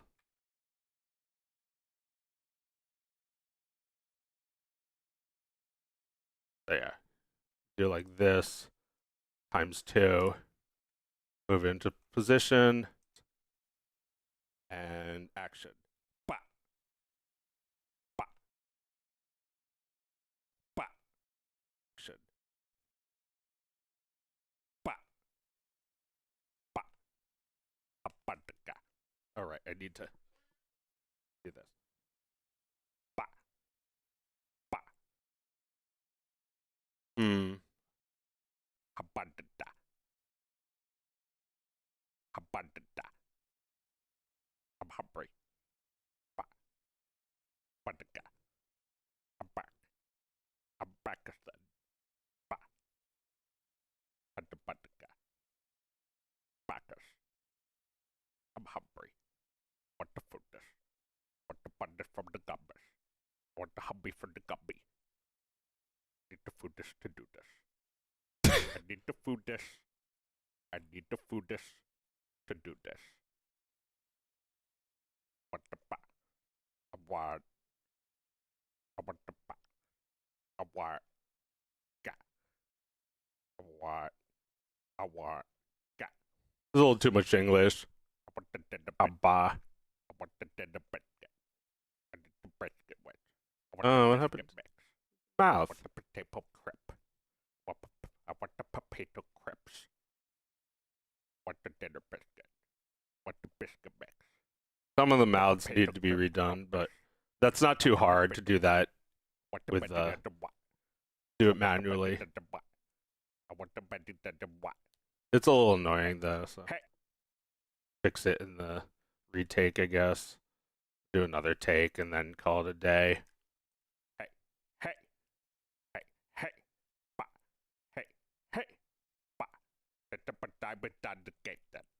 I'm just like trying to keep the face, keep the head mostly centered without leaning too far in one direction.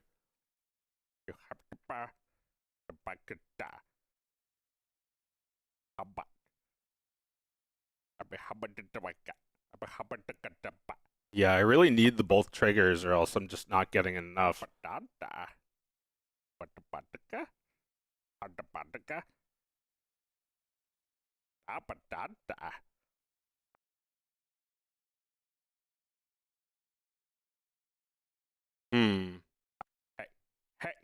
Yeah, it's working. It's just a couple of the times I hit the trigger, it didn't work.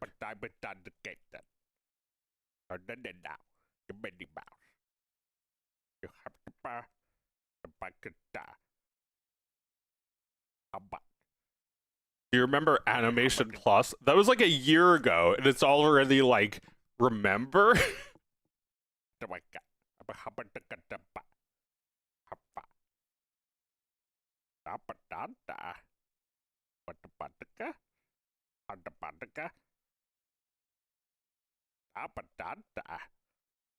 Now we're talking.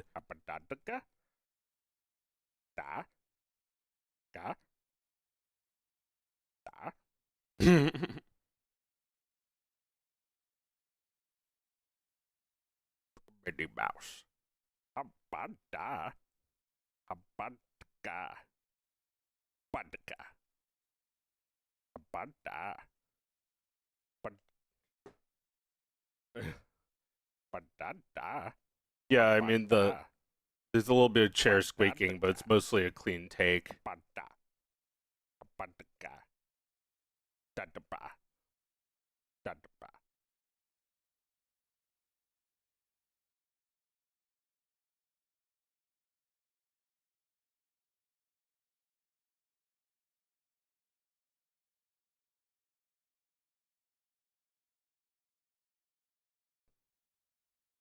Cameras and action. Yeah, let me show off some of the other shoots because I'm gonna combine these and find the best one or just the best combination. What the idea the what? Hey, hey, ba, hey, hey, ba, hey, hey, ba, hey, hey, hey, hey, ba, hey, hey, ba. The bar got the data. The got the data. The got the station. The better now. The better now. Kind of like that take, your Minnie Mouse. The better now. The better now. The better now. The bakata.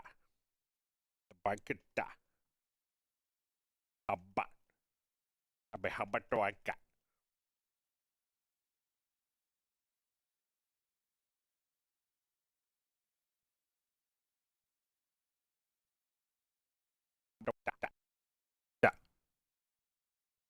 Mr. Tana. Pata. Pata pata. What a pataticas. What a pataka. What a pataka. What a pataka. What a pataka. voice sounded too similar to the Chihuahua there.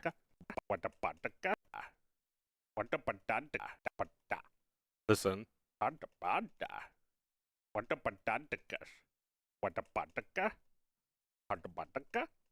That is like a little too timid, like the Chihuahua.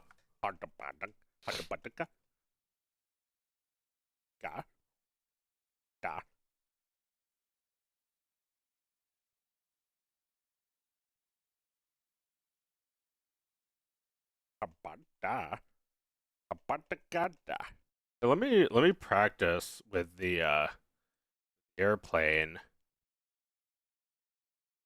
Kind of want to give the airplane some frames.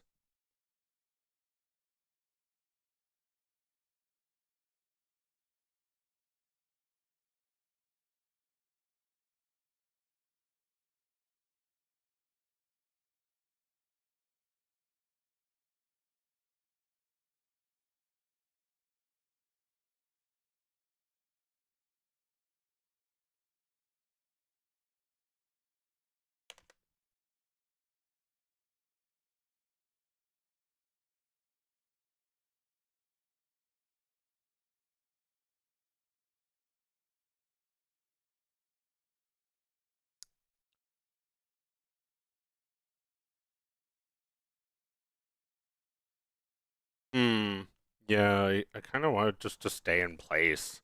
I don't really want it to be although here, let me see how if this works like with just like the dog talking. I'm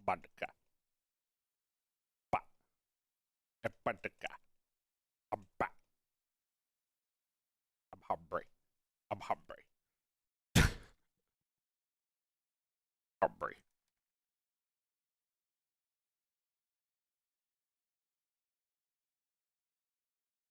Yeah, it works. The I guess the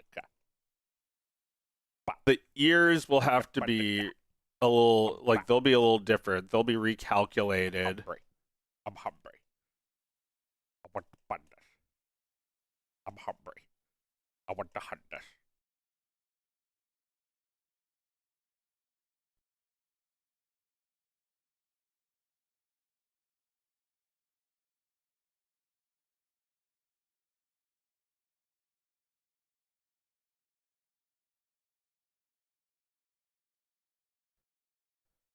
Tagada. Tagada. Tagada. Is this empty not parented to the empty?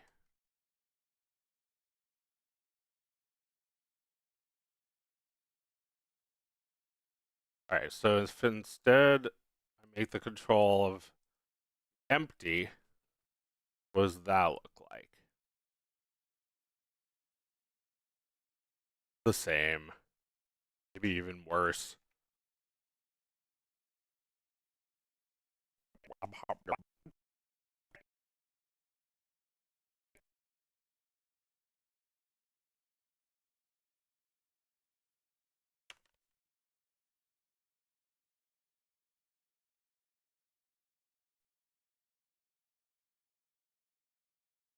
Oh yeah, now it's just like trying to play the frames while capturing. It's not doing either.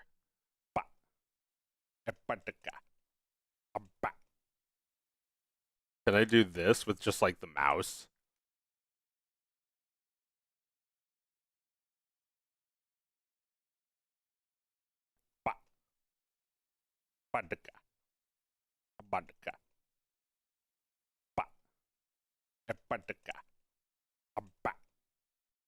I can. It might not be as natural though.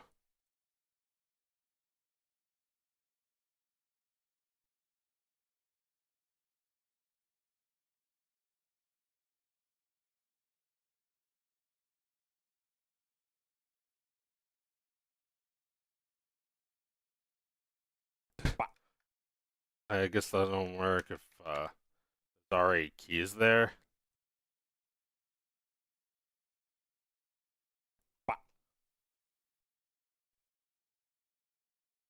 Uh.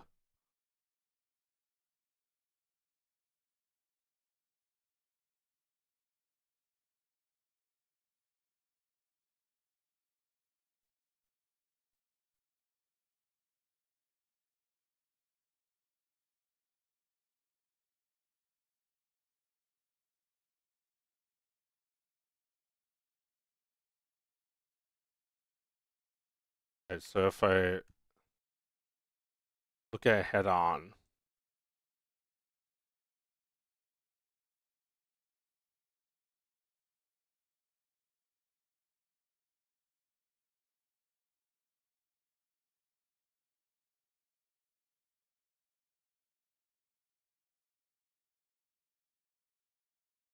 and then use the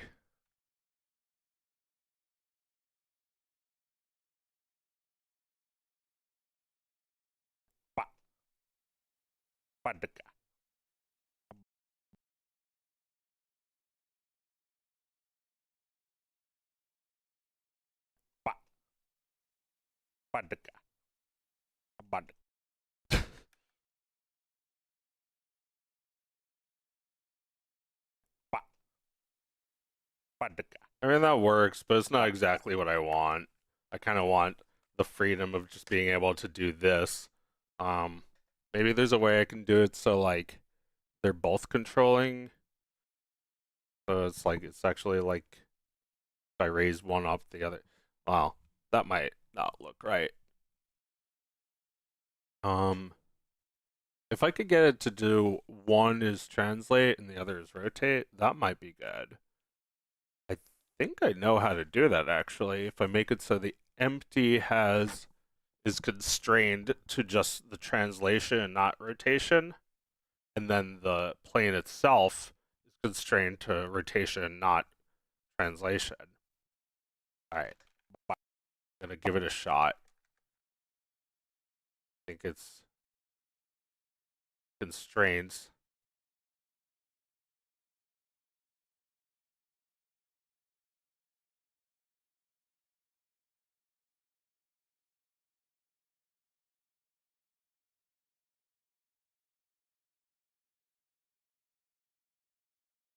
Limit, maybe? Limit rotation.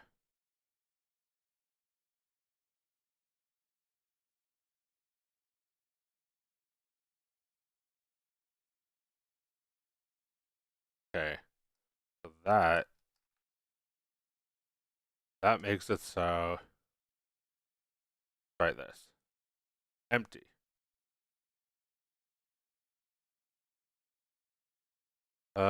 I mean, yeah, it's working. And then right.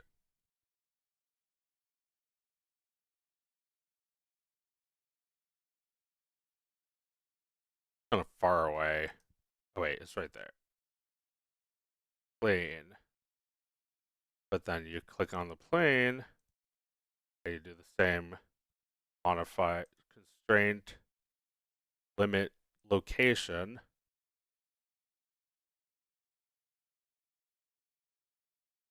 There we go. There we go. Now it's not moving. Or wait, is that the opposite of what I did?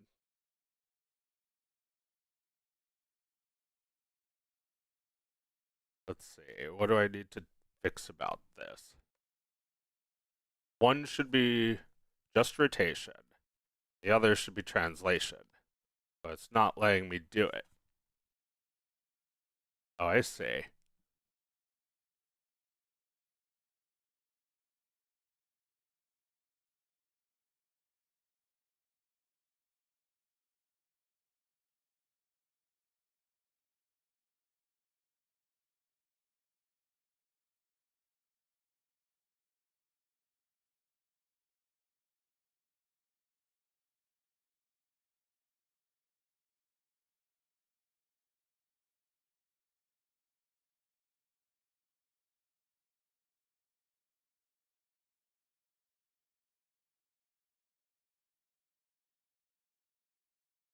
Alright, now it's pissing me off because the rotation is just like a gigantic axis.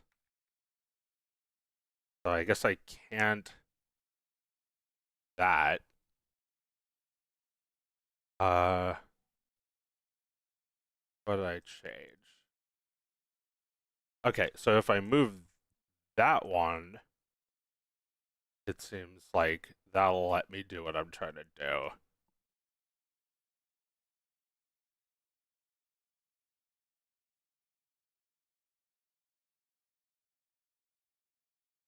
Ugh. Oh, there it is.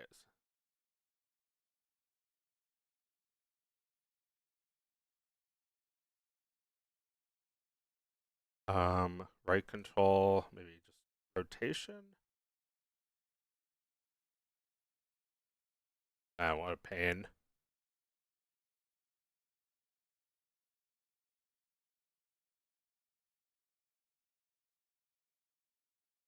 What a pain, but look at these results. Working. Does what I want it to do.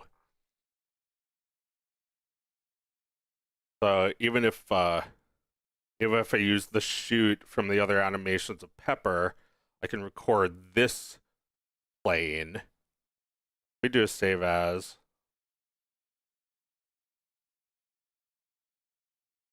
I have to do these separate because the puppet only allows for one at a time.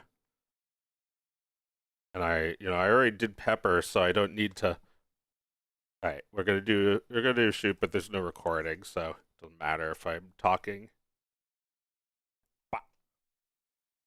Bandaka. Bandaka. Ba. Bandaka. I'm back. I'm hungry. I'm hungry. I want the bundas. I'm hungry. I could just move the keyframes over. I want the foodness from the goodness. I want the funness from the bundas. I want the bummers from the gunness. I need foodness to do this. I want the ba. I want ga. I want the dinner wedge. I want the biscuit mix. I want the potato crepe. I want the crumbles. I get the fit to be. I want the many of the what? Hey, hey, ba. Hey, hey, ba. Hey, hey, ba. Hey, hey, hey, hey, ba. Hey, hey, ba. The Bible got the data. The Panta got the data. The Panta got the station.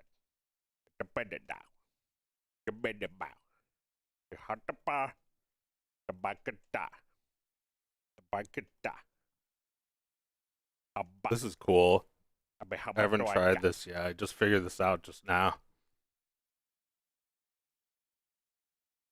I might still, yeah, I do still have the, I do still have the triggers connected to her mouth.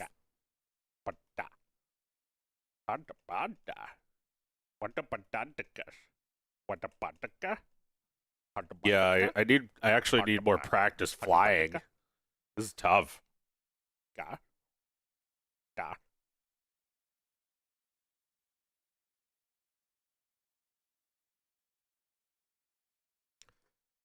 Alright. Pause that and see how it looks.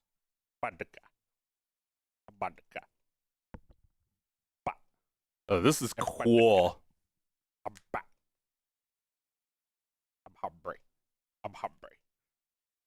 I want the bundas. I'm hungry. I want the hunters. I want the foodness from the goodness.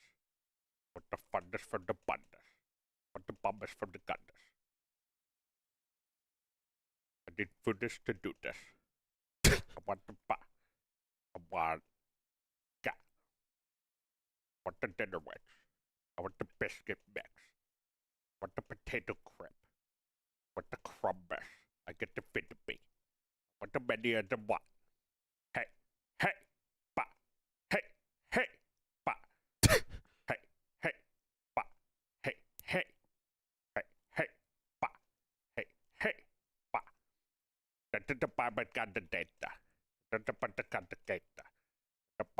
Alright, this is almost the end of the stream. I'm getting pretty tired.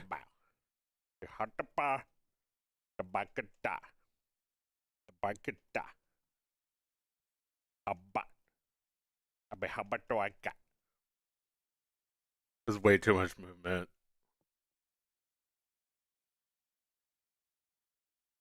I mean, this is, this is fine for some of the video, but at this part, she should really just be floating there.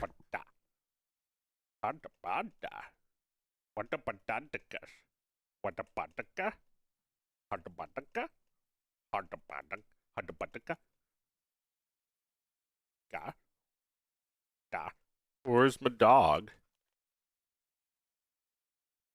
Oh no! Well, I didn't make it the 12 FPS, so it's desyncing with the audio, but that's fine. What if I just deleted all of that? That looks good. Well, now I have to select both the rotation and the translation.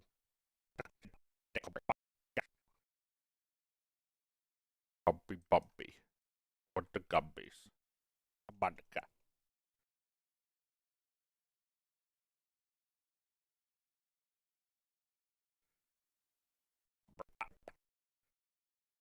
Well, that was a good test. I think I'll do another one later. I'm getting real exhausted. But yeah, thanks for letting me bitch and moan a little. Feel a little bad about what I said. It's just like, you feel inclined to just like trash the shit out of somebody when it feels like they've created a situation where any amount of criticism is equal. You might as well trash them.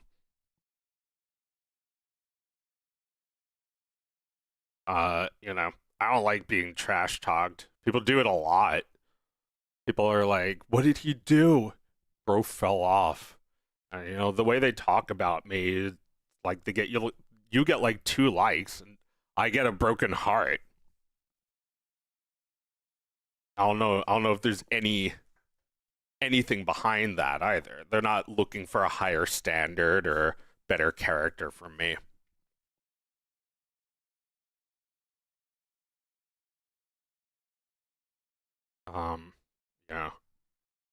I'll need to fix all the world's problems. I just want to get to the point. Like, if you're making cartoons, you make them. This is what everyone keeps saying, right? Like, if you just generated something, you didn't make it.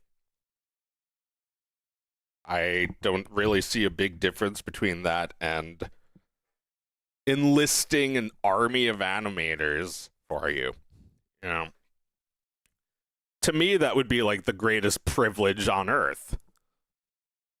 But also, like, I still have to do something. I get my hands dirty with this shit, and I just kind of see people as like looking for the easy way out. There's no shortcut, really. Don't tell me to get picked up. Silly.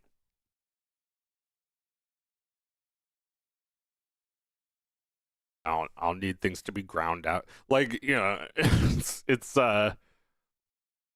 asking too much when you make something that's 30 minutes long. You're asking so much from your audience. I don't know why we're like this. Like, if you make something that's 30 minutes long, it's got to be like a fucking masterpiece. Like, I have to not even feel like time has passed. I don't know. Am I alone here? Does anybody else get this thing? Or like, you try to watch one of those pilots, some 22-minute long indie pilot, and you just have to take a rest at like the 5-minute mark. I don't know. It's like they're overstimulating. They're not funny.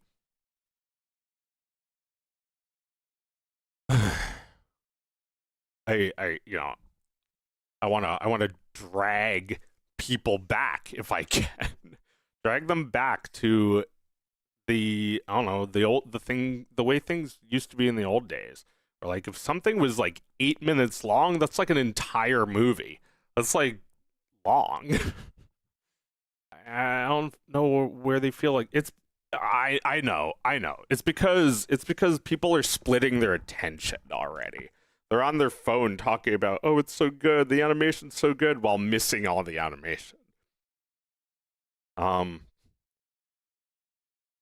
Guys, if you're gonna make animations, I suggest you abandon the idea of having someone else make it for you. I enjoy the trash talking. I don't hear enough criticism of Glitch. Well, that's good, because I thought it was like at the point where like everybody's talking about how it's too much. Or maybe not.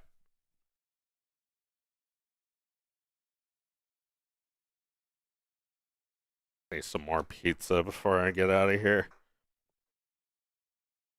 Just try to bring things down before I leave. It's like the allure of YouTube ad revenue is too strong. You make something for YouTube basically when you work at Glitch. I don't I don't think they shouldn't be allowed. I just think like I want to see people have a little bit more faith in themselves. It's like, there's like this guy, I forget his name, but he was like a old-time animator talking about how me and my team made this. Me and my human team. Oh, I guess rightoids are triggered. They don't know what that even is. It's like, then you go turn around to say, well, I wanna get a big studio to do my work for me. It's like you're missing your own point. That like, yeah, it's made by people, but no, it's not. At the same time, it's like, it's still machinery. It better be fucking worth it, is all I'm saying. I'm not, it's like you look at a Disney movie like Bambi or Pinocchio. Friggin' Pinocchio. They were probably paid $5 per gag. I know they were on Snow White. Maybe because Snow White was a big hit, they asked for a $2 raise. But like, nobody got paid for that shit. They just like put their lives into it. Walt Disney got paid, but even he was investing massive amounts of money into making and marketing and getting all this shit to happen. It's like,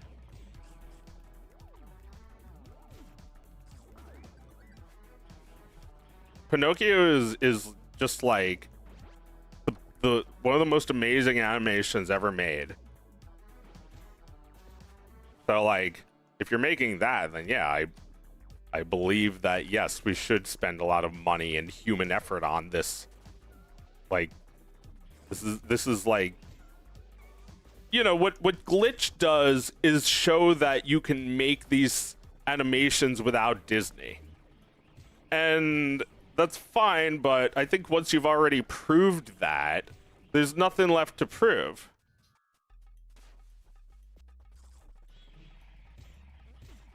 They've done so. They've already proved themselves capable of measuring up to Toonami. I mean, so is Skibbity Toilet. Skibbity Toilet is just another Toonami show. It's, the way that like YouTube ad revenue is dictating what people make is not good. And yeah, I know it's also got to do with fans buying merchandise,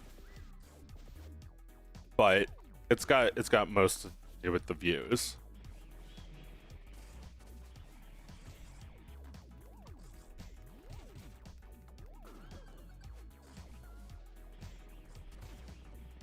you know, like when it comes down to it, I'm not trying to be mean to anybody. I'm criticizing Google, who I also work for, or I guess work with.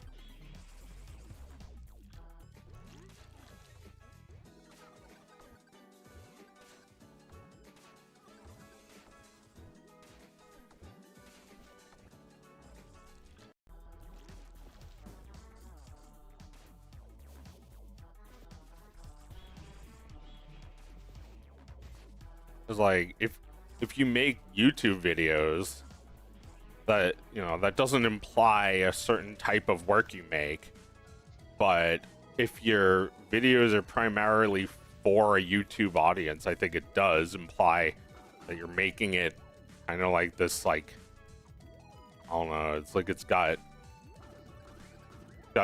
supposed to have mass appeal. It's trying to get kids and adults into it, and like for adults but still really juvenile. This is just the formula, and I'm really tired of it. So why not make a smart kids show that is also fun for adults, like Phineas and Ferb?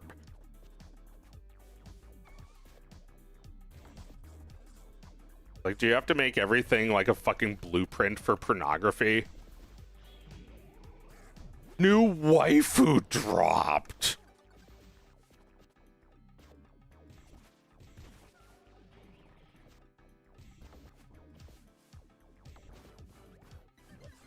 It's like it's like make a show where there's like 100 Tumblr sexy man. They all look exactly the same.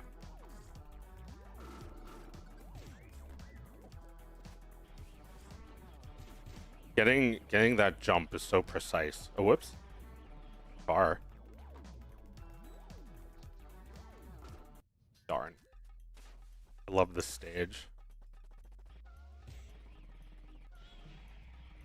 I've only played 30 minutes of this game because it's too hard. Well, you can probably get your money back, right?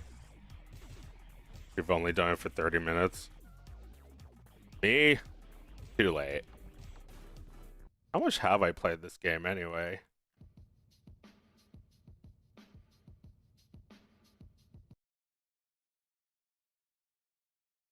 No, not Steam VR. Just Steam. Just Peem. Oh, right. What was this friggin' frog game called? I've been trying to find the frog game. It's like... Meredith mentioned it. What the hell was it called? Where can I see? Oh, 233.5 hours. Yeah, that sounds about right.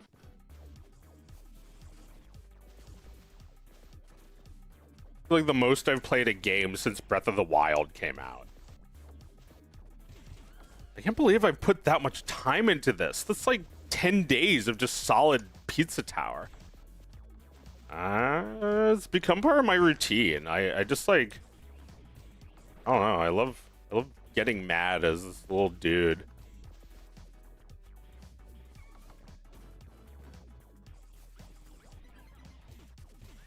Imagine getting a refund now. 233.5 hours. Yes, correct. Left my computer on for 10 days. It's not fair. Yeah, I mean, some of that is just leaving it open and forgetting it's there. But mostly just like actually just like playing this stage over and over. I like the movement. I feel like it's really fun to play this game, which was a shock to me, honestly. Like, I thought it was just gonna be like a nostalgia romp, you know, a funny looking game with good animations and not a whole lot more. But I was wrong. It's actually there's a big focus on the gameplay, which you know, the levels are really good designed. Everything is just so satisfying to like kill food.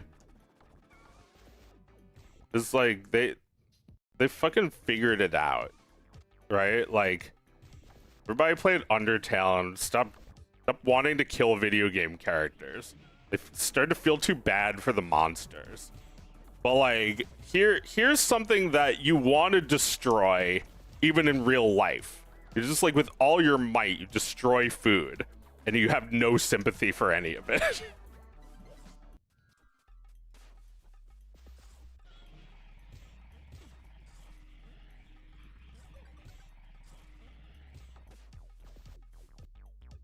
It's like, you know, nobody wants to make a game where you kill dragons anymore, because now it's like dragons are cool. I want to be one.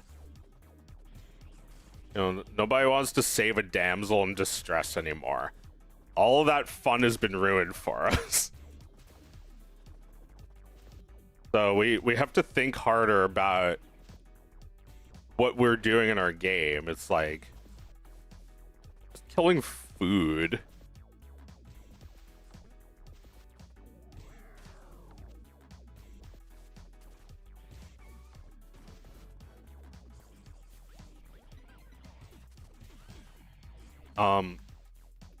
Anyway, I just remembered another thing I wanted to say.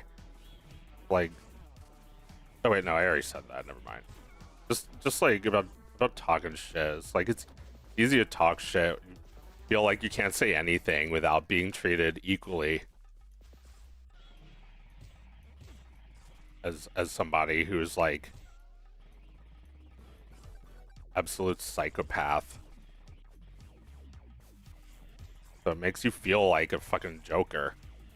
Like, everybody's allowed to criticize my cartoons. People say all kinds of mean shit on Twitter.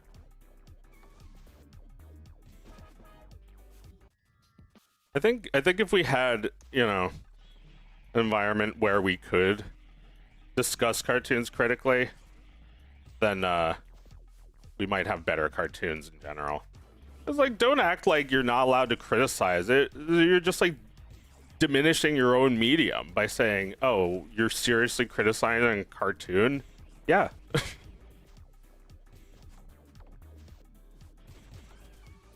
I don't like the waifu bait. Anime cat girls.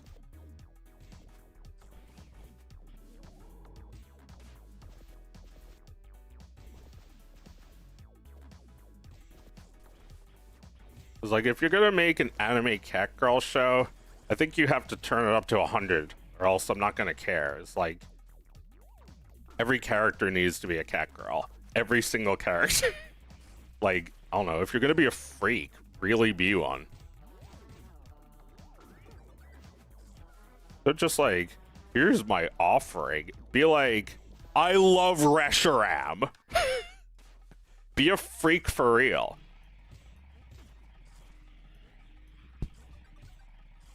You know, just like me watching Dr. Pimple Popper for her. Because I think she's hot.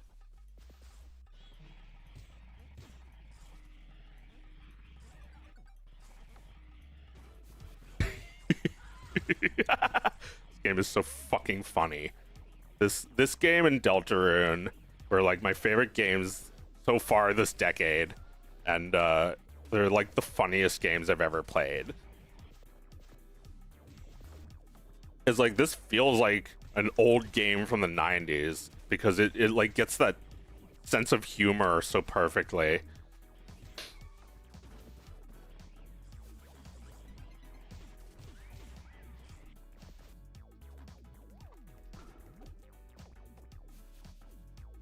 Let me try and beat my score and then I'll get out of here. It's been fun. I'm glad I was able to vent a little. I see it in my server, like teenagers or whatever. They're like 21-year-olds or whatever. They're like, well, how am I gonna blah blah blah unless blah blah blah glitch blah blah blah.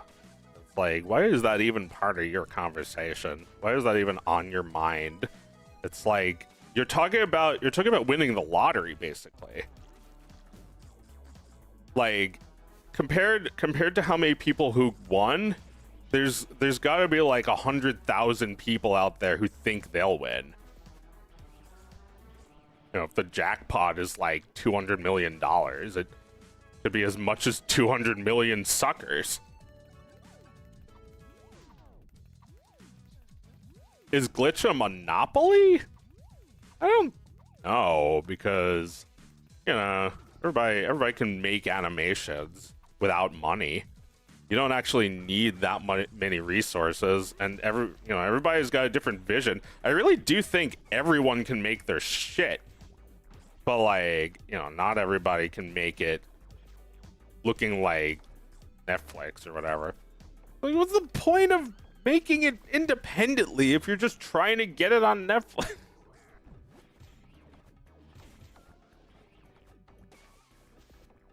Well, yeah, like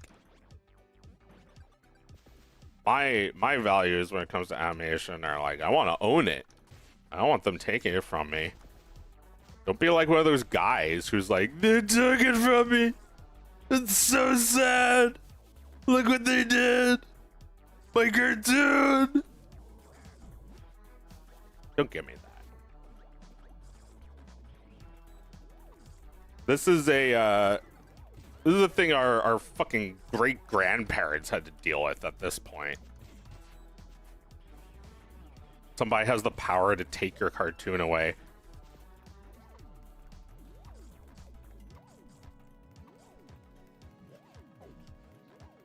In summation, I'm sick of the attitude that you are going to get your cartoon as if that's your reward. No, it's not. Cartoon is hard work. It's not a reward. It is a job.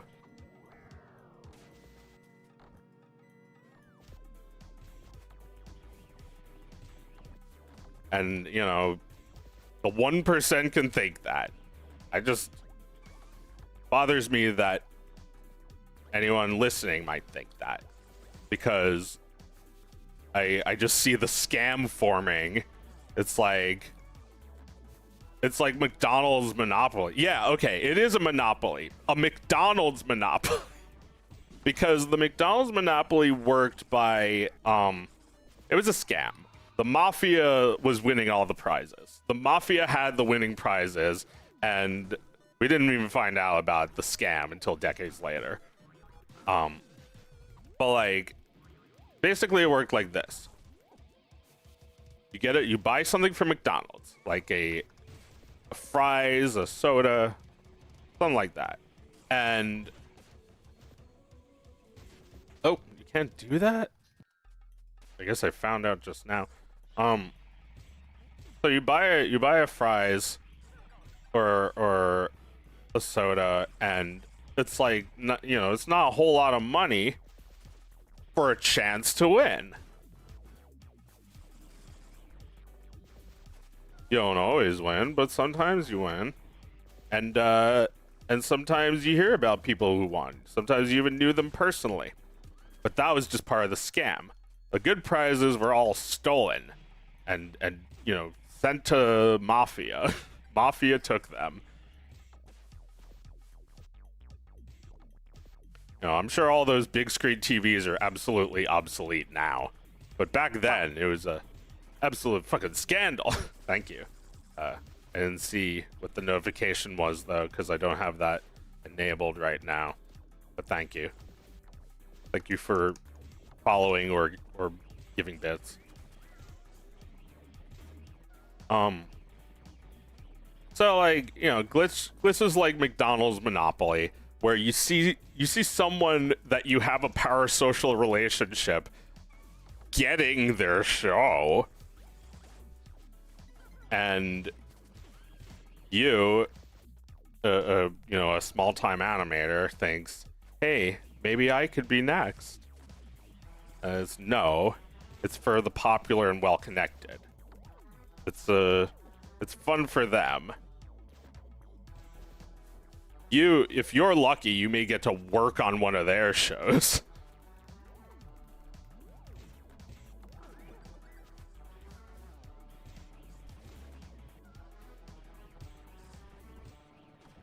You know, if the only defense against these criticisms are, wow, he fell off so hard, then I'm not going to honor any of that pushback. It's like, You know, if you say, well, some people like that, I'll have nothing to say. You know, a lot of people like that stuff. But, you know, I'm worried about young animators growing up with twisted ideas. You don't need any of that. You know, look at Bridge Kids. You don't need 1 billion views. You don't need waifus. You don't need, you know, endless slop. 20 minutes of crap.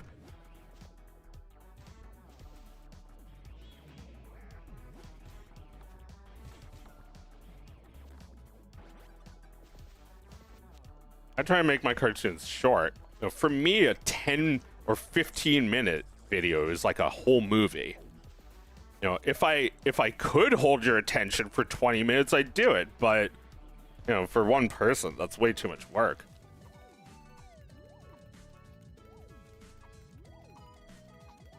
Oh, brother. It's always at the last frame that I lose my combo.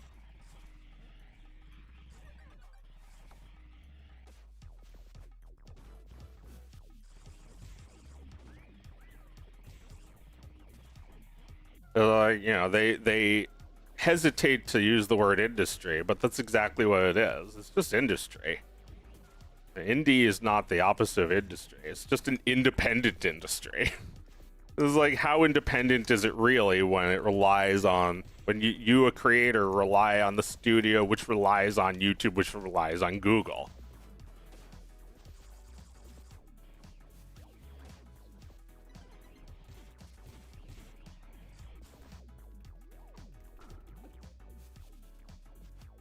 Rather watch a 10-second long animation than watch an hour-long slop video. It's like, it's made for people who aren't even watching. It's made for people who are on their phones. Like, you know, live tweeting it or looking at a 4chan thread with not safe for work art. Like, you're doing that instead of watching the cartoon. And people act like this is like what did I hear yesterday? That Netflix is like, as if they didn't do this already. They're making stuff for second screen viewing, like stuff that is just basic and constantly explains what's going on. Like, I thought they were already up to that for years.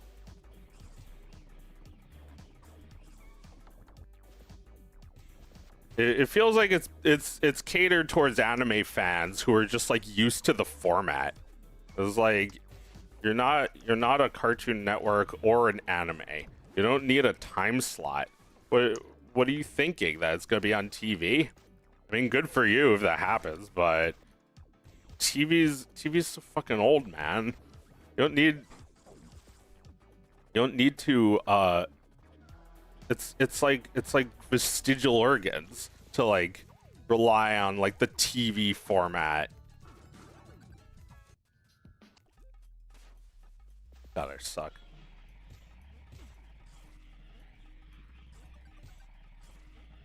I really just want to beat my high score.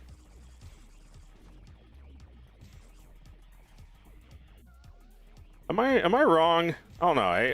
I rarely have the opportunity to have a dialogue about these things. I'm being like Dilbert guy, where it's like, I'm the only one who's making sense right now, so I'm the only one listening. Or, you know, I'm listening to me and nobody else. You know, I guess if I were to challenge my own ideas, it would be like, I don't know. I feel like the only argument is that it's not Disney, which is like what they said about all those stupid multi-channel networks. It's like they're not machinima.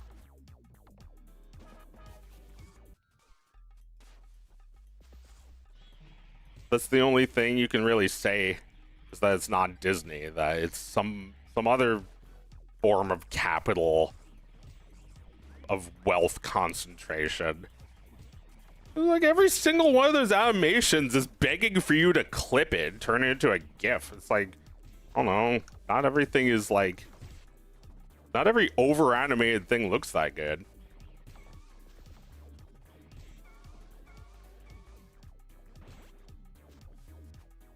Most of the time, I'm just thinking about the praise they're hoping to get for animation that has lots of frames. I mean, AI can do that now, so who cares? What matters is that you were able to communicate real feeling into the character. AI can't do that. You could do that in a terrible fucking show like 12 Ounce Mouse or Aqua Teen Hunger Force. You could have the characters really feeling something.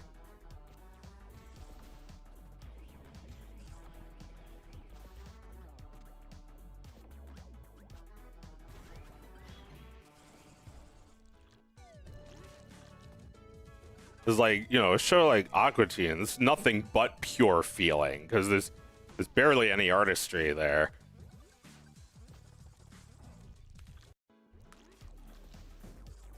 I feel like I'm more interested in stuff that looks kind of bad, like Bridge Kids. Although I don't think it looks bad necessarily. It's just, I don't know, cheaper. It's crappier. Game is a little like that. It has wonderful art, but it's because it's full of feeling. It's full of, like, I don't know, subtle and nuance. I mean, there's love and joy and humor in every single bite. And when I watch a web pilot, you know, it's not just Glitch, it's kind of everybody. When I watch a web pilot, I think about the creator the whole time. Like, this is the same person who made da-da-da. It's like the egos on display of these wealthy, well-connected people making cartoons.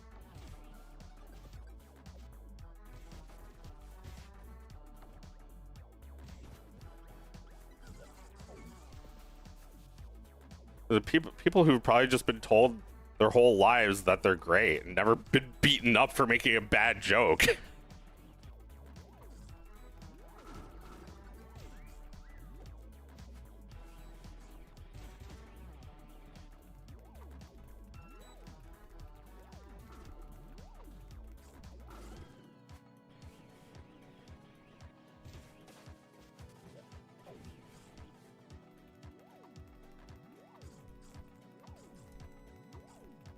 I didn't know working on Dog of Wisdom involves Pizza Tower. Well, it did for Dog of Wisdom 2, remember? Well, maybe not. It was a couple of years ago. I would work on that, and then I would take a break. Although I think I may have kept Dog of Wisdom a secret while playing Pizza Tower. I made it appear like I was doing nothing but playing. Love Dog of Wisdom. Do you maybe have social medias? Yeah. Just message me on Blue Sky. My DMs are open. Joe Gran.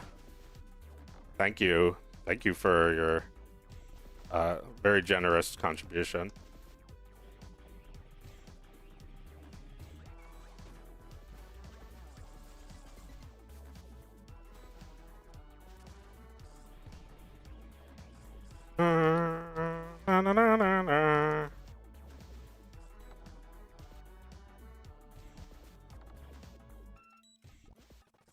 It's like, you know, I thought the lesson that we have to learn from AI is that you have to make your art.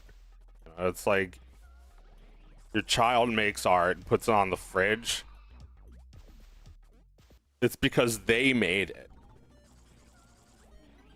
I'm sorry to say, but all art is like that. All art is like children's drawings.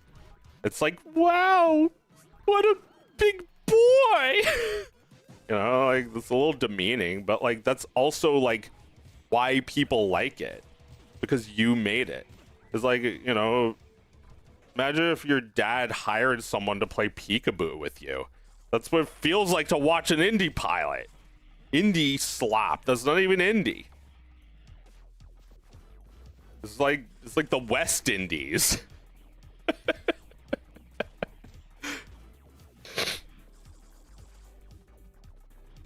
Oh my god, I'm doing so bad that I might just have to quit, give up.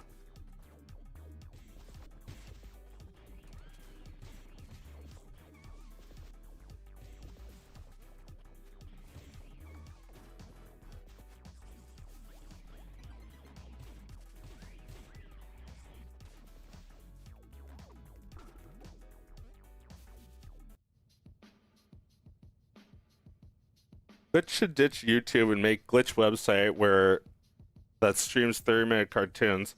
I mean, that's not a terrible idea. If you wanted to be based, you could be like, we're starting our own subscription service. I mean, maybe that's even the idea.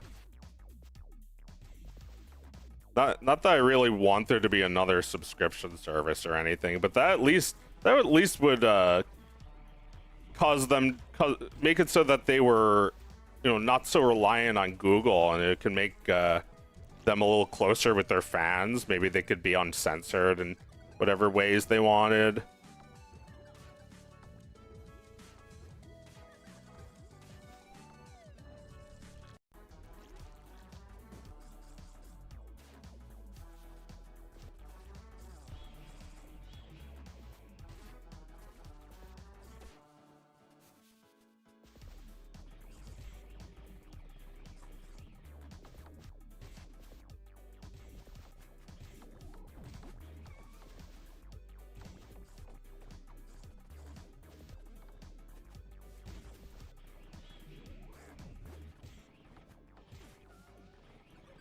But I don't know. I don't know who's even behind that. It's like the Glitch guy or guys. I don't know what the hell their vision is. Their vision is probably just to make money, right? Make YouTube videos. Like, you can't criticize my YouTube videos. It's not like that's art.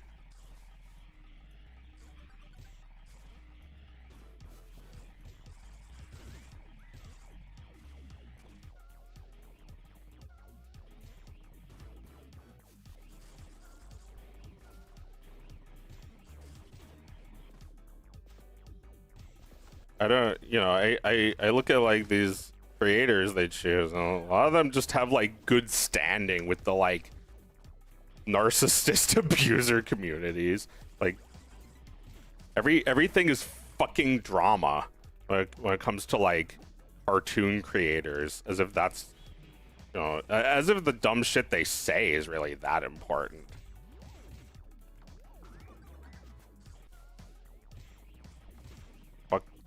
This idea of like clean records. It's not even true. They get people who do horrible shit.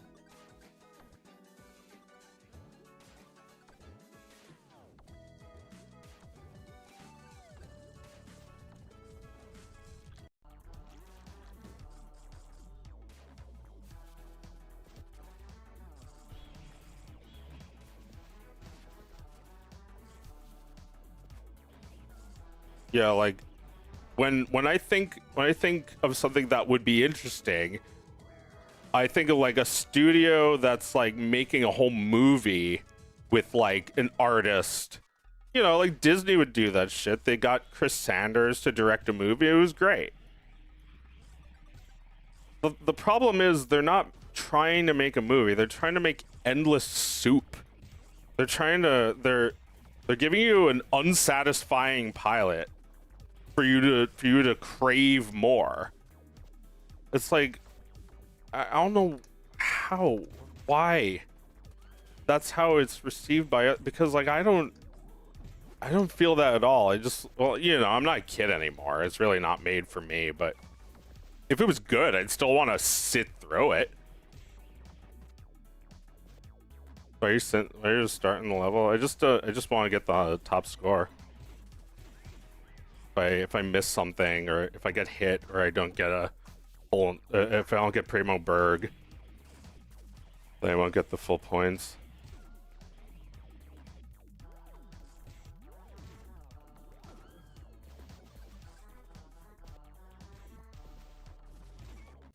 Yeah, there too. I think get that ring if I'm just like charging.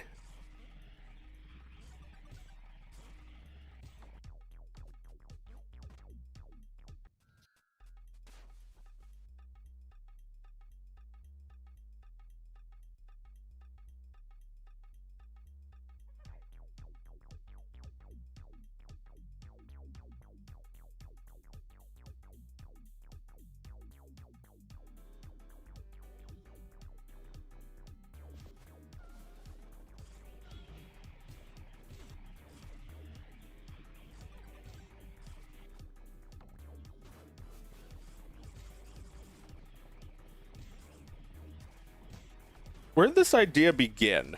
Because it didn't used to exist, did it? This idea that a show is like a reward. It's like, get your show and then you lose all interest.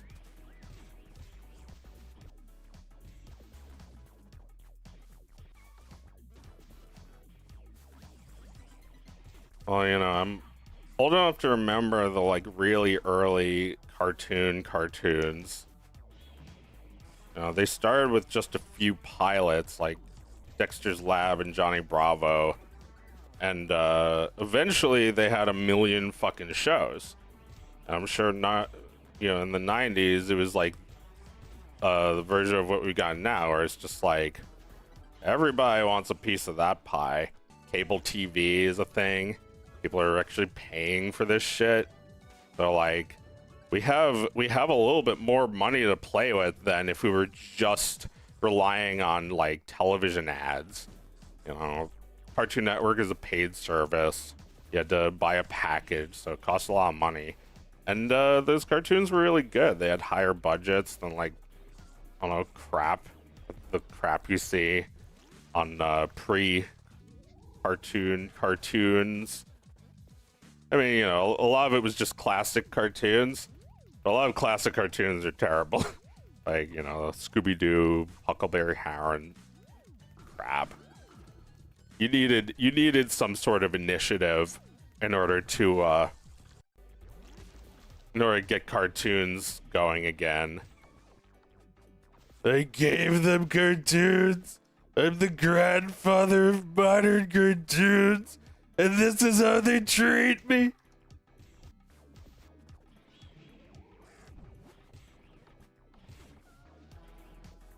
You know, John K is an asshole, but I also don't agree with just blaming him for every shitty thing. I think Nickelodeon is also disgusting perverts.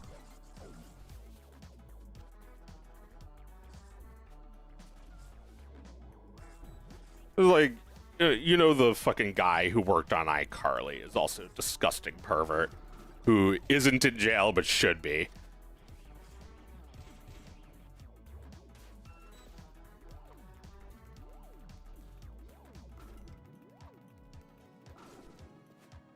Oh, feet are funny, right, guys?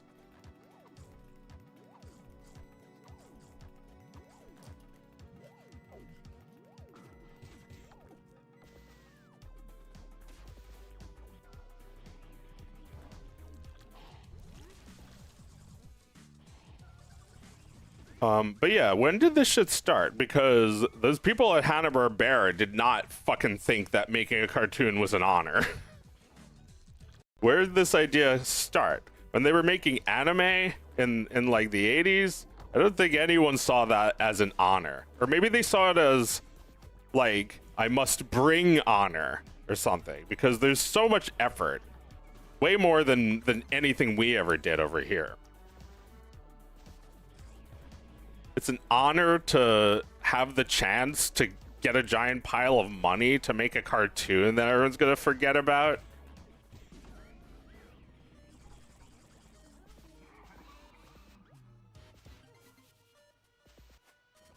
No! I missed the cheese blocks. Oh well.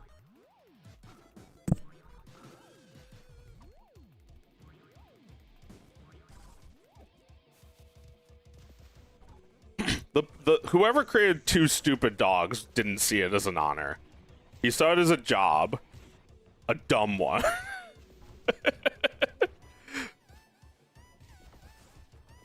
Whoever made Space Ghost Coast to Coast did not see it as an honor. What about Powerpuff Girls? And that's also just like try hard anime in a good way. I think it's really good. You know, high effort, low budget, high effort. It's good. That's what you want.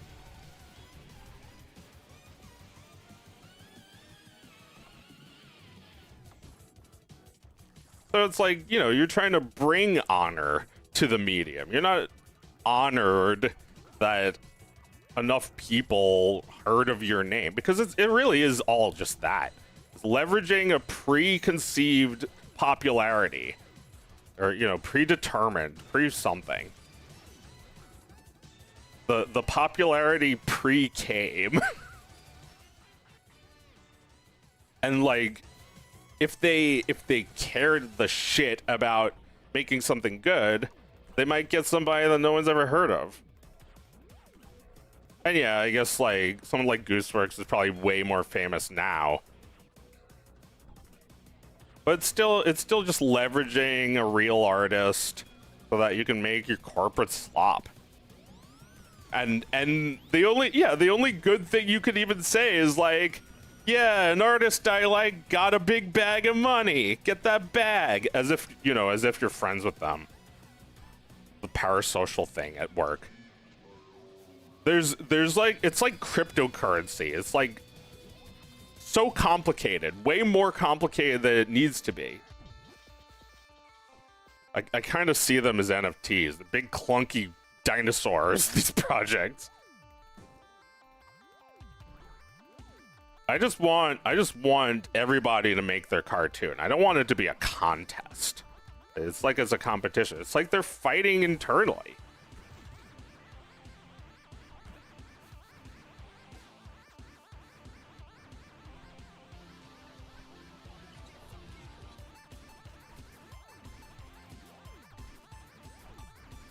Please don't get sucked into that.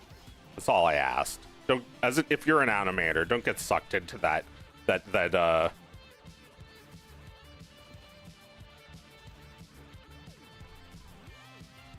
that's scammy, if you ask me. Scammy in the same way NFTs are scammy.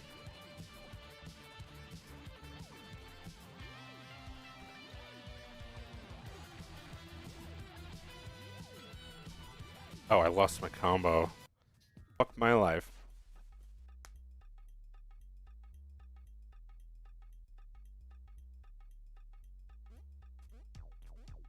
These cartoons in America was mostly toy tie-ins. Right, I was trying to get to the bottom of something. When the fuck did this start? I'm so honored to have the privilege. It's like, what? I don't know, like, people say that about jobs, like any job. They're like, oh, congrats. I'm so glad for you. You know, it's a normal thing to say, but not if you're, like, not even friends with them. You're just, like, you know them online, follow them online. It's like, we've went from friends with them to know them to follow them. Those things are all equal in people's minds. You know, I'm your uncle, not your friend. I'm really not your uncle either. But if you're really lonely, I'll be your uncle. All right, we're supposed to dash there. Let's begin. Dexter's Lab, Powerpuff Girls. Those, I'm sure there was a feeling of elation when your cartoon got picked. But, then they made so many of those cartoons. It's the same idea as with Glitch. They're just like on their 80th show. There's 1,000 other, like literally, not even exaggerating, literally over 1,000 indie pilots in that playlist now. It's like every single one of them is begging you to adopt them. That's not what a good show does. You need to be more confident than that. A pilot must stand on its own. No more of this get the DLC shit. It's like on Steam we have this like early access bullshit, which I don't even know what that is until recently. It's like, from what I understand, it's just releasing an unfinished game. It's like, if you make a show that teases a greater plot, like every Disney show in the last 10 years, you're just like, it's just like another tech bubble. I was like, hell yeah, Gravity Falls. And then season 2 happened. I was like, what the fuck? It's like everything they set up just, you know, barely happened. All right, I was supposed to dash. Keep forgetting. I'm too full of rage. But despite all that, I'm still just a rat in a cage. I don't know, I'd rather be in a cage of my own making than the kind that you get from working at a company. It's like I'm trying to figure this one out. Where track? Because like I know that this shit must not exist everywhere. You know, nobody said the Bridge Kids guy could make Bridge Kids. Nobody told the Ina guy he could make Ina. He's doing it whether you like it or not. But that's not how pilots work. They're begging you to like them.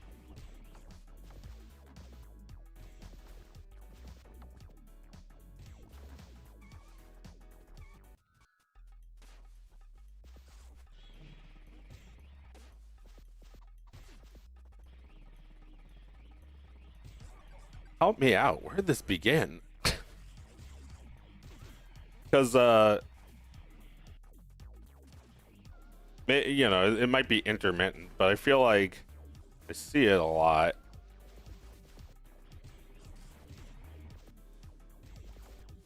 Like by the time Disney TV animation was doing like amphibia kind of thing, it was just 100% that. It's just like so honored to have the privilege. It's like you haven't even started. You have to get to work. You know, it's like we're not lab rats. Stop testing stuff on us. There we go. God. Got me started, dude, and now I'm never gonna shut the fuck up.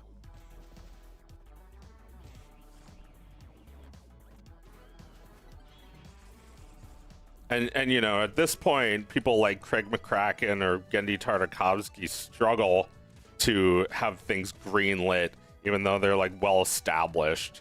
And you know, it doesn't matter if you're popular; it's still hard to convince people to give you a big bag of money. And that's just going to be the rest of these creators' lives.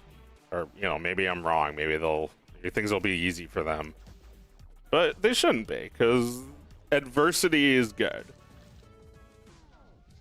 It's like you're giving a show to people who already have one.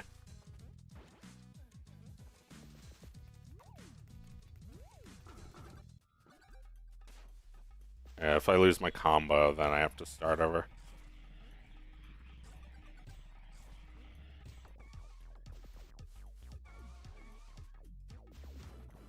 You know, I'm not some fucking 4chan chud who complains about the wokeness of shows. But I will say that like the moral shit, like everyone just like trying to like put their values into their show like really blatantly is wearing on people. Wears on people who have those values. Like acting like we don't have them.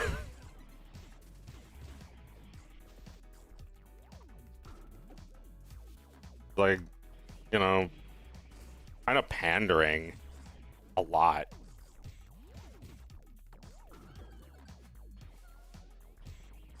Like, what's the fucking nice of Guinevere is like every single male character is either an idiot or an asshole or both.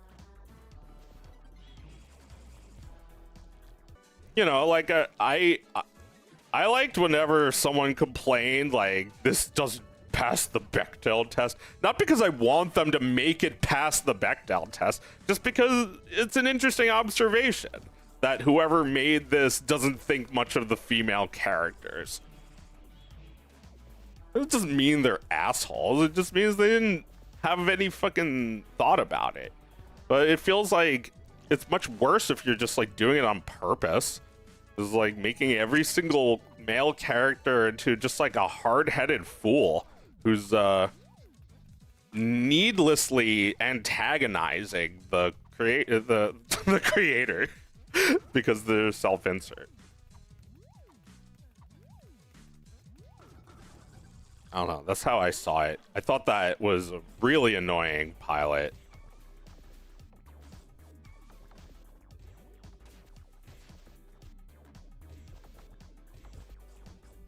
I like when something has a message, but I don't like being beaten over the head with it.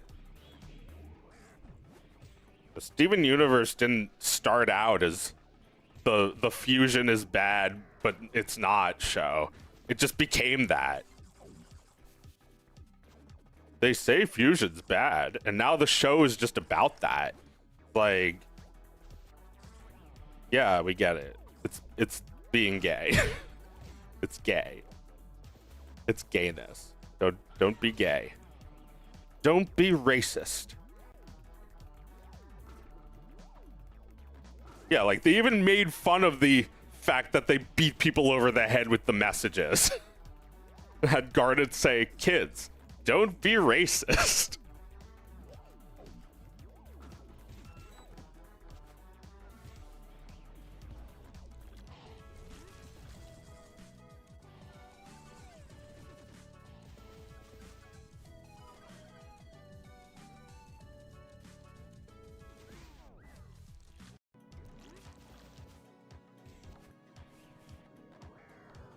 Like, what exactly is the message there that, you know, men can't be the protagonist of this show because it's a girl story? Men can't be neutral, they can only be bad. They can't be good.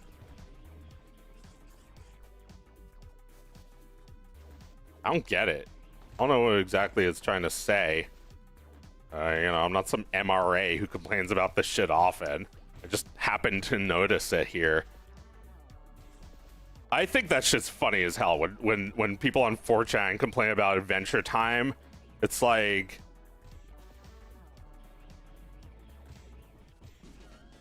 hey, Princess Bubblegum, you want to be my girlfriend? No, ugly fuck.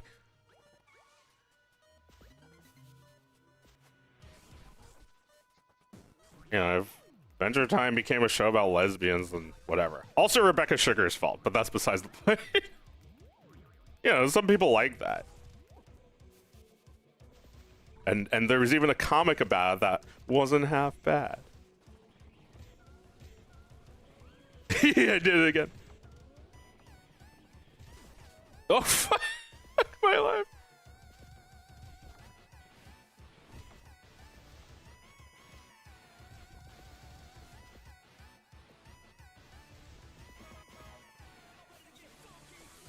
I think the reason creators really hype their pilots and beg for you to care is because the creators already seem to have an entire show arc and universe already set.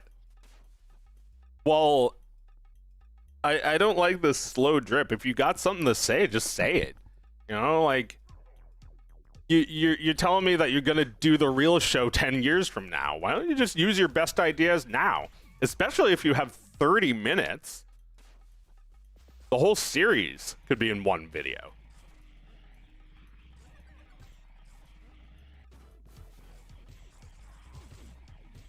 I don't know, 30 minutes sounds like a lot to me, but for them it sounds like not enough. I just see it as greedy. You're entitled to the workforce. You feel so entitled to the labor that makes this shit happen. It's like, why don't you use AI? It would be kind. Well, you know, I know some people really want to work on that stuff.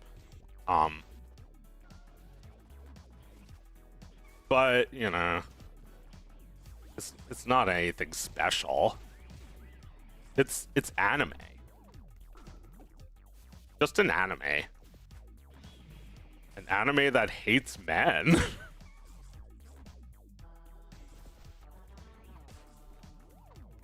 It's like, what about the Owl House did this shit too? Name one character. Name one male character that's not a fuck up or like, I guess Gus, but he's not white. So, you know, it's only white guys.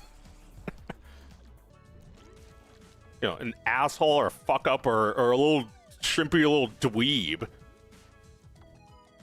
Subservient. Again, I'm not a fucking MRA chud. I'm just making an observation. I'd say the same thing if a show was really sexist against girls. Like, you know, at no point do any girls have a meaningful conversation with each other. I don't believe in trying to make something pass the Bechdel test just by punching it up. I feel like you've already failed if your script doesn't pass. Like, it doesn't always have to pass. Like, don't do it just out of compulsion. That's just a good way of making everything you do really bland.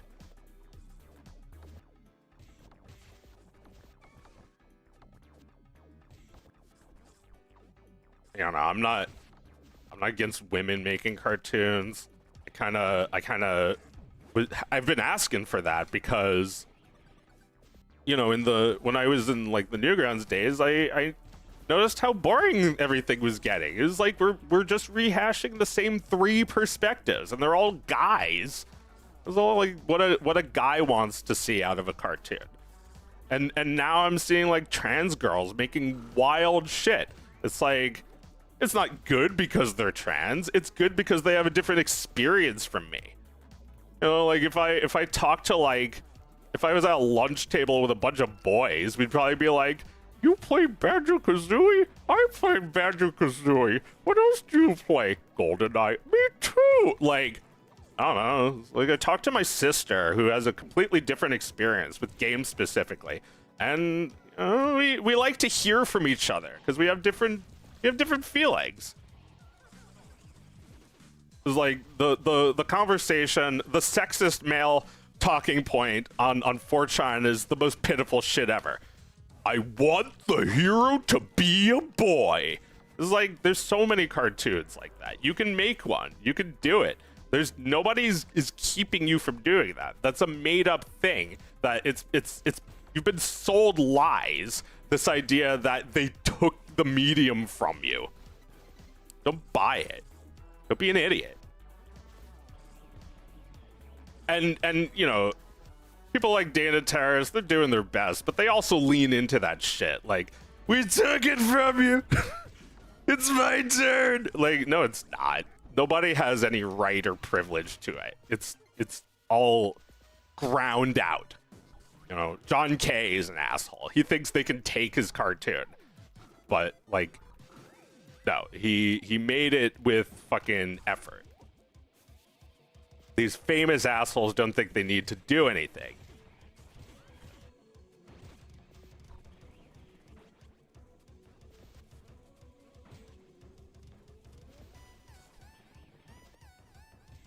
And, you know, if you make your show about women or lesbians or whatever, that doesn't automatically make you woke. You're really just, you know, working for a huge corporation. Like, you could paint a rainbow on anything.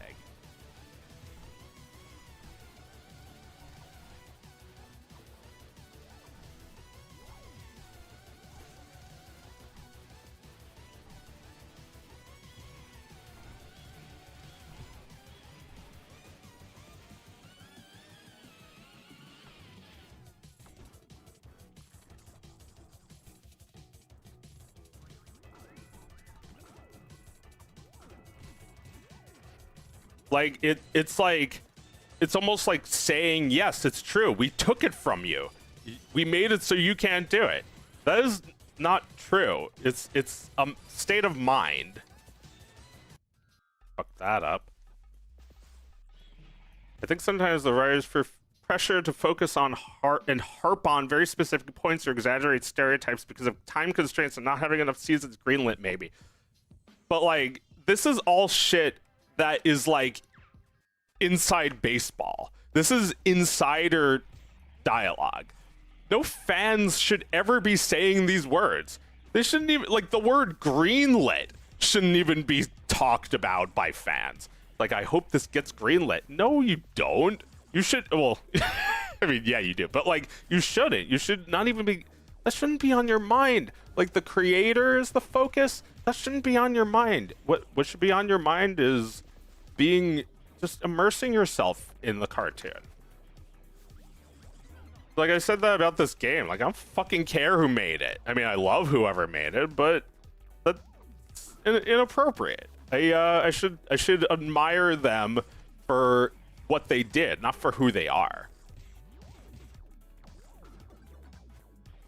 It's like you're getting way too close to these cartoon creators. They're not your friends. They're using you for gigantic payday.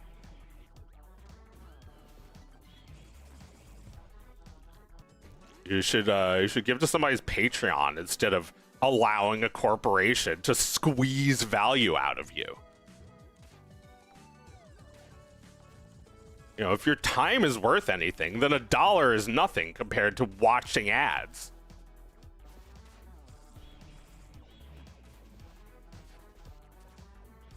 My time is worth something. That's why I'm playing Pizza Tower for 240 hours.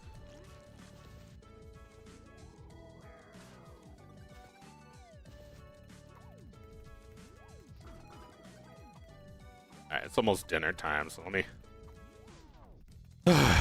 do this one last try.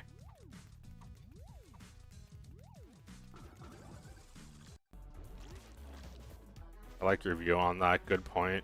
I don't even remember what I just said. Forgot.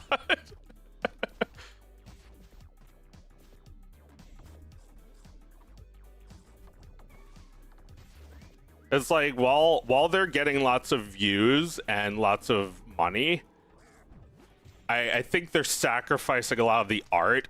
They're you know, I'm losing respect for them if that's worth anything.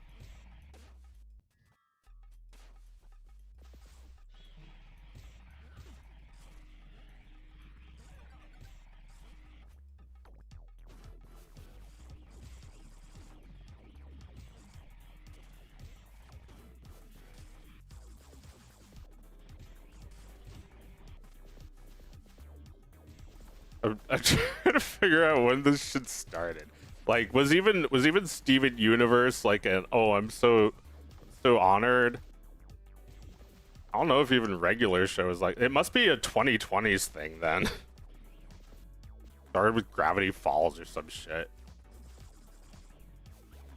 And then you just turn around and hate the network that brought your dream to life. You just have nothing but resentment. I really did like that show when it came out, but maybe it was just because I also wanted to see a cartoon like that. A twin show. I guess it stopped, you know, I started like raising my eyebrow at everything it was doing when it got to season 2. I was like, this isn't, you know what happened? It's just they got really popular. And like the second they got really popular, I thought they didn't have to like try anymore. They weren't bothering. They thought, "Oh, you love us. You love me. This is the show no matter what." I don't think you can do that. You can't do that in a marriage. You know, they sign a piece of paper saying they'll stay with you, but that doesn't mean anything. You gotta, I don't know, you gotta be that every single day.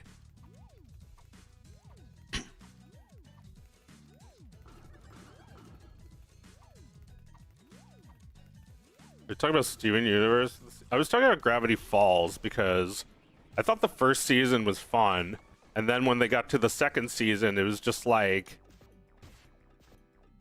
it's like, I'm Bart Simpson. Who the hell are you? Like, it's like accepted into the Hall of Valhalla TV. You know, it's accepted into television Valhalla. So why even bother? Why, you know, it felt like they'll just do whatever and you'll watch it. I don't even remember what it was I disliked about it. It's just like the writing seemed like it had gotten worse. I remember being really disappointed. This is what this system does. It hypes you up and then it cuts your balls off. gives you a taste of something good, and then everybody just goes home and jacks off.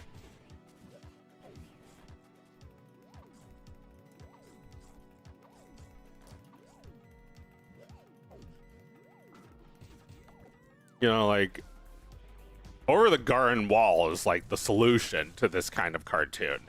It's made with the exact same teams, the exact same systems, and yet it hits something correctly. For one thing, it's ground out as a labor of love that, you know, Nick Cross did a lot of it by himself. It looks like he did. It's all in his style. And it's finite. There's no promise of eternity. I mean, there wasn't for Gravity Falls, but like that was still the system which it was made under. And even though the show's over, they'll still keep making other crap about it. It's not like it's really went anywhere.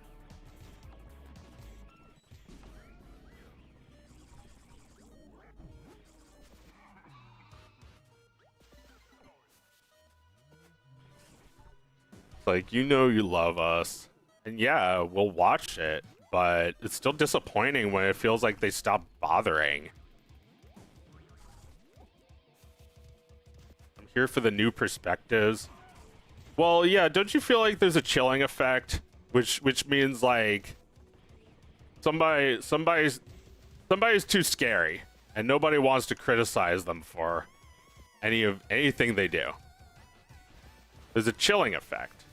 It's like don't trash talk Hillary Clinton or else you want Trump. It's like nobody wanted to say shit. Or else you're just part of the problem. Or else you want Trump. And this is the same fucking political party too. There's the guy who comes out to say something when it's convenient. It doesn't risk anything to say fuck ICE at this point. Low risk.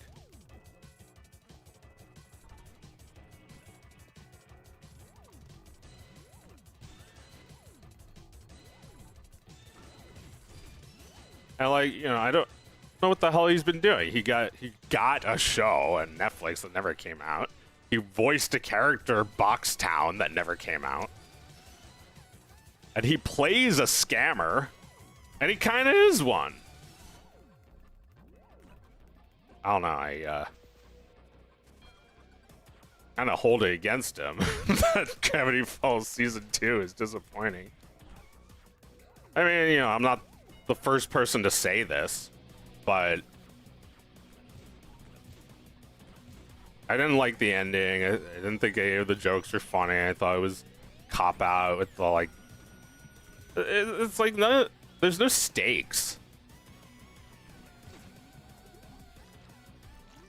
There's no stakes. It's like when the bad guy is like an omnipresent demon entity and he still gets, you know, he still gets beaten by a old dipshit.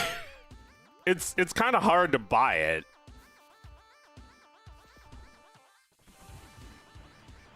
I feel like it, you know, it's like how do you write your way out of this one?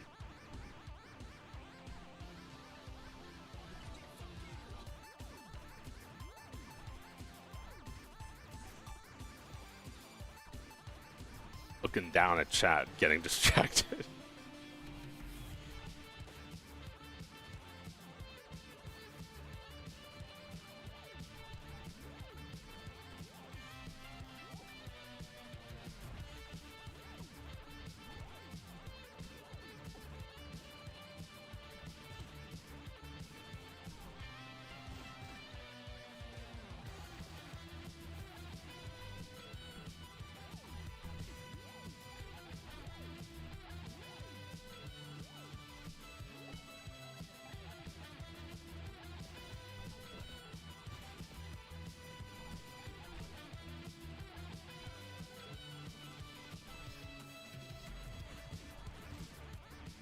Yeah.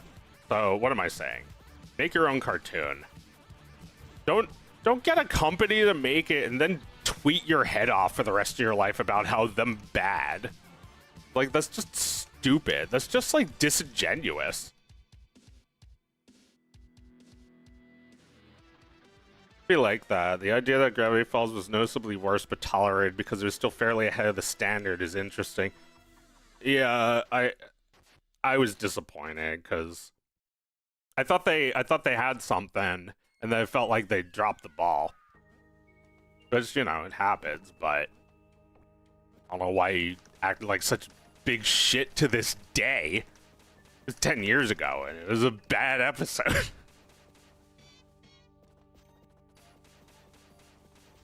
Which, you know, might be a good time to let go. But yeah, there's nothing you can do about it except make your own fucking show about twins. I failed. I didn't get my high score.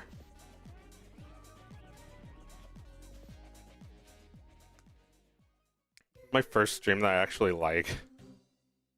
I'm you know, I mean no harm. I'm talking not to these creators. I'm talking to the kids watching who want to be animators. You know, I think there should be an open dialogue.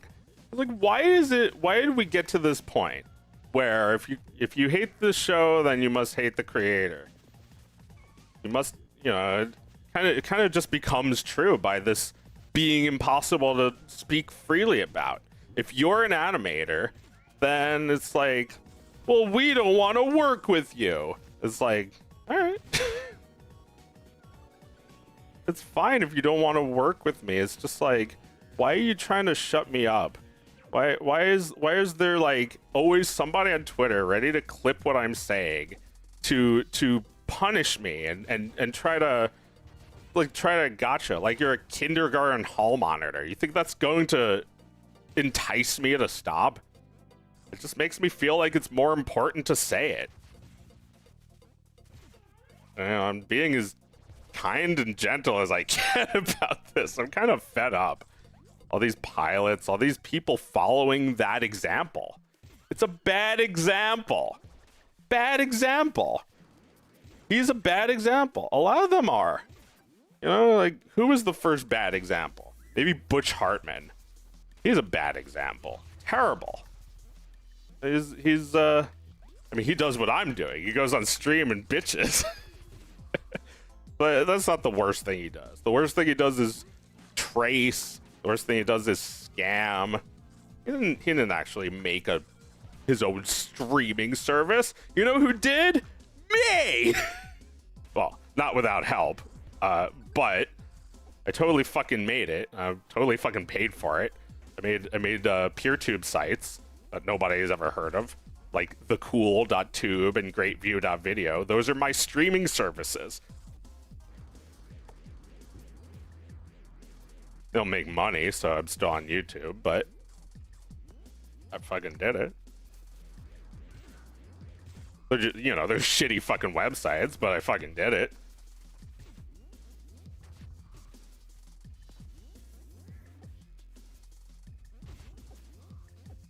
I'm so much better than that asshole. He needs all this shit to support him. Kickstarter, Nickelodeon, and the church. All of these institutions prop him up, and he has no remorse. None. He made 2 shows, or, you know, like maybe like 7, when you were a kid a million years ago. And he's still riding those coattails. I wanna see this kind of cartoon creator go extinct. Well, not literally, just I just don't want to see this attitude.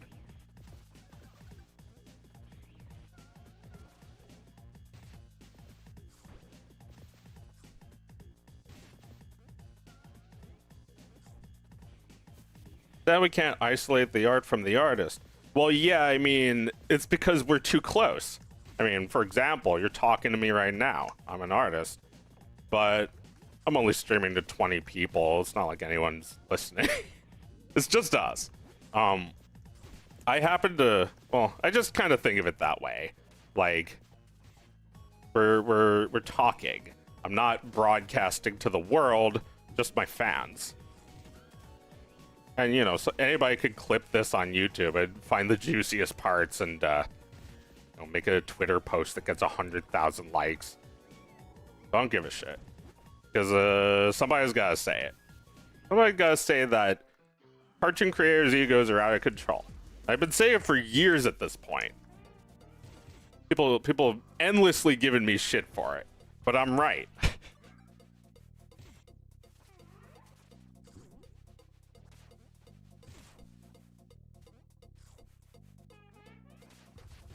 I'll accept the shit because I stand by all the shit I say. Like, Butch Hartman. Oh man, I'm so glad I thought of that, because he's totally one of those people. Well, no, he's not the same as the kind of person I'm imagining, is like acting like it's a huge honor and I'm so fortunate. It's like, it's just a job. You still have to do it. It's because, yeah, it's part of the same problem that we're too present. We are too present, not our work, but us. You know, it's like, why are people thinking about us?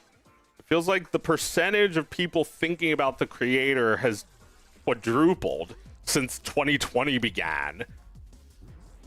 Like, I know people love me, but not everybody knows who I am, and I like it that way. Most people just know my work. If you're complaining about me having a terrible personality, it's because you want me to be your fake friend online. It's like because you missed out on the opportunity to squeeze me for all I'm worth, pretending to be in a parasocial whatever. It's like, yeah, I'm happy to have burned those bridges. I don't like that. At the end of the day, we all have to make our own art. Like, nobody's ever gonna congratulate me. Well, you know, some people do, but big artists on Twitter. I don't need that. Fuck you and all your expectations. I don't even want your congratulations. I recognize your false confidence. Promises all in your conversations. It's like, it's not just me. This shit happens in hip hop too.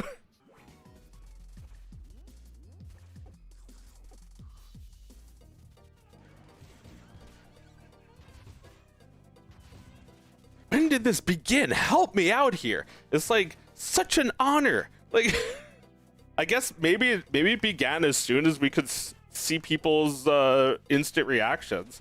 It's like, you know, someone makes a pilot because they're the same guy who made Bubba, and you already know who he is, so you've been following him. And then it's like, great news, everybody. Scumpy Winks has been greenlit by Jumbus Incorporated. Isn't that cromulent? And everybody's like, oh my god, best friend. I'm so happy for you. And, you know, that's just a regular occurrence now, but it didn't used to be like that. It used to just be like, you just like, I don't know, maybe you just like call your mother. That's it. Right, you would call your mother, and your mother, the little gossip, those gossiping hens would be the one spreading the news.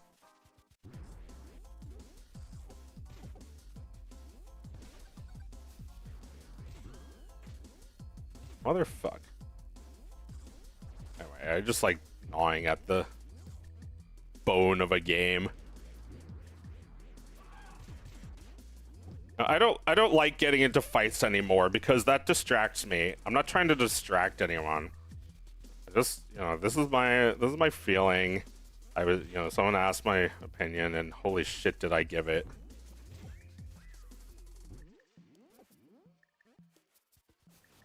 No, I'm not trying to turn anyone against them. You can watch that if you want. It's just like, don't let it bum you out the way Pixar bummed me out when I was 15. It's like, I'll never work for them. What's the point of living?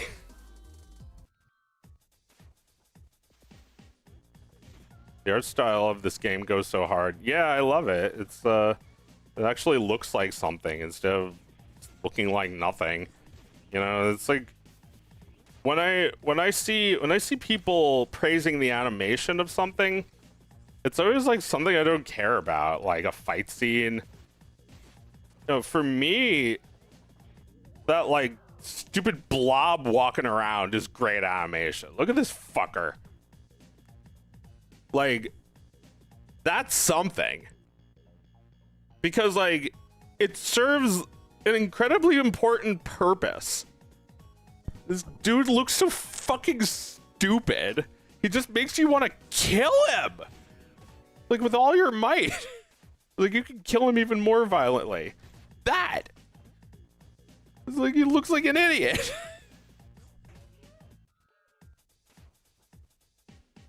The animation shouldn't just be like, I'm not thinking about the guy who animated it. That's what you want when you're going so hard with the animation.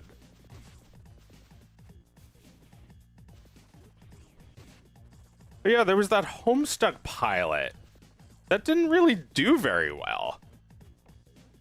It was like 2 million views for a Homestuck thing. Doesn't seem like a lot. You know, I'm not trying to be Trump right now. Very few views. Terrible ratings. Because, you know, it doesn't bring me that much satisfaction. It's like I personally didn't like it because I thought it was over animated. I thought Homestuck was Homestuck. You know, that was it's just like a complete misreading of the tone of that.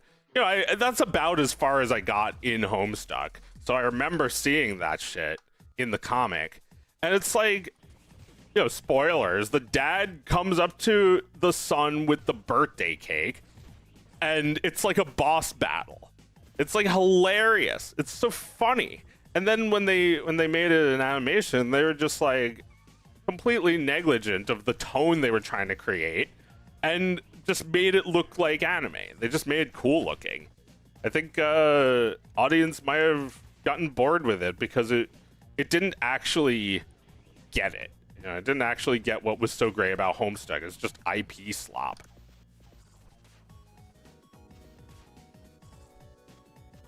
And I was like, that sucks. If you make a thing that gets 2 million views and that's considered a failure.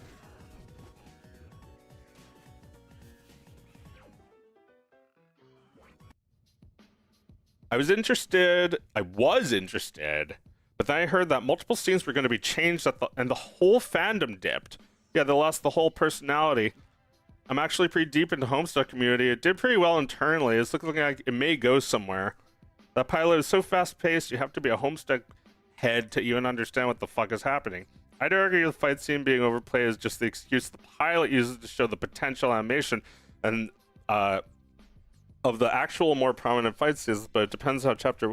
Yeah, I don't like that because that just means it's a commercial. It's a you know, what are they called in the crypto scam world? A rug pull. It's like, you know that the effort is gonna drop off after the first episode, so why promise it? It doesn't look like anything interesting or new anyway. It just looks like anime. I like anime and manga.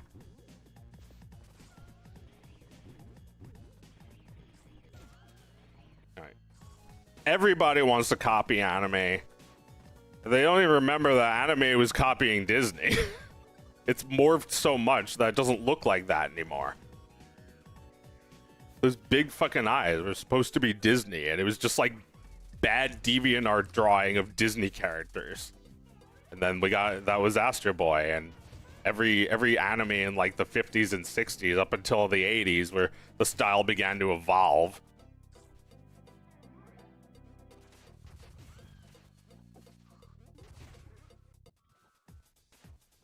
And now it's just copying what Miyazaki was doing in the 70s.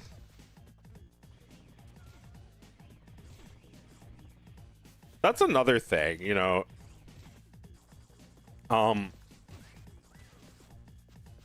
People copy a lot. And, you know, when AI does it, it's wrong. But when people do it, nobody really criticizes it. I think it's not wrong to take inspiration or even to like straight up lift things. You know, you can just like take a character you like, change their name, and call it an XB, an exported character. I don't really have a problem with that as long as it's done in an original way, as long as you have confidence in your own ideas. And this whole game is unoriginal. Everything about this game is stolen. But it's got something to say about that. It's like, it's kind of like a recipe, you know. It's the real thing, like Coca-Cola. They hit it just right. Coca-Cola Tower. The real thing. That's what this is all about. This is about being authentic. Even when you know there's others like you.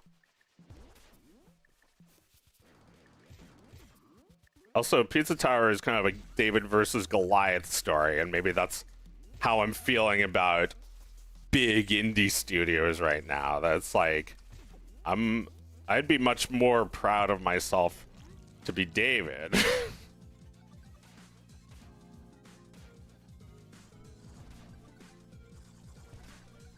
I want the credit whether I'm winning. I want the credit whether I'm winning or losing.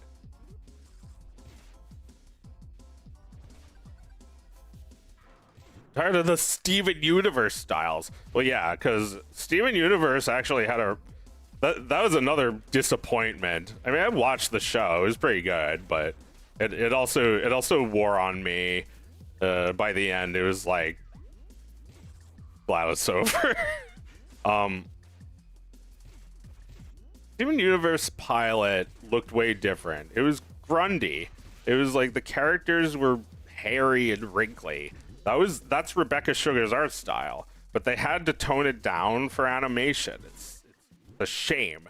It feels pointless too, since they made way too many episodes.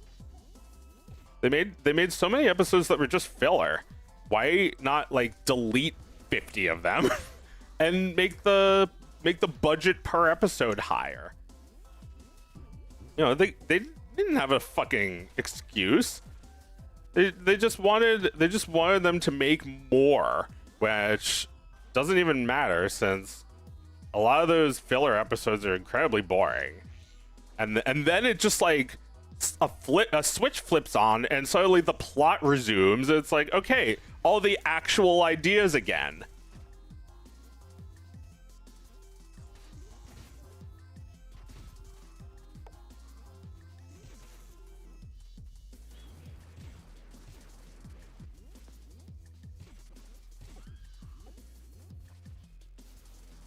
You know, these cartoons are flawed.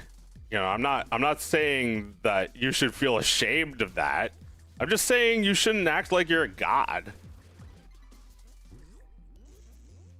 Right, like Butch Hartman is like, I created your childhood.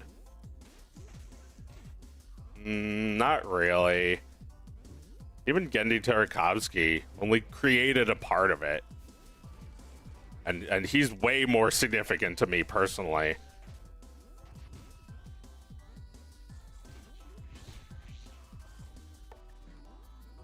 I need to leave, but I'm having too much fun.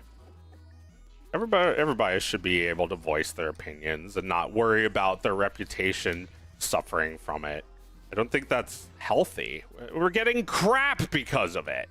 We're getting crappy shit fuck.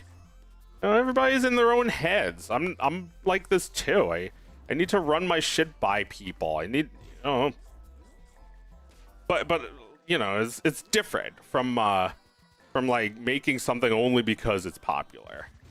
You gotta be a little bit of a freak. You gotta be the only one who thinks that. You gotta be the only one that thinks that it's a good idea, and then you show people.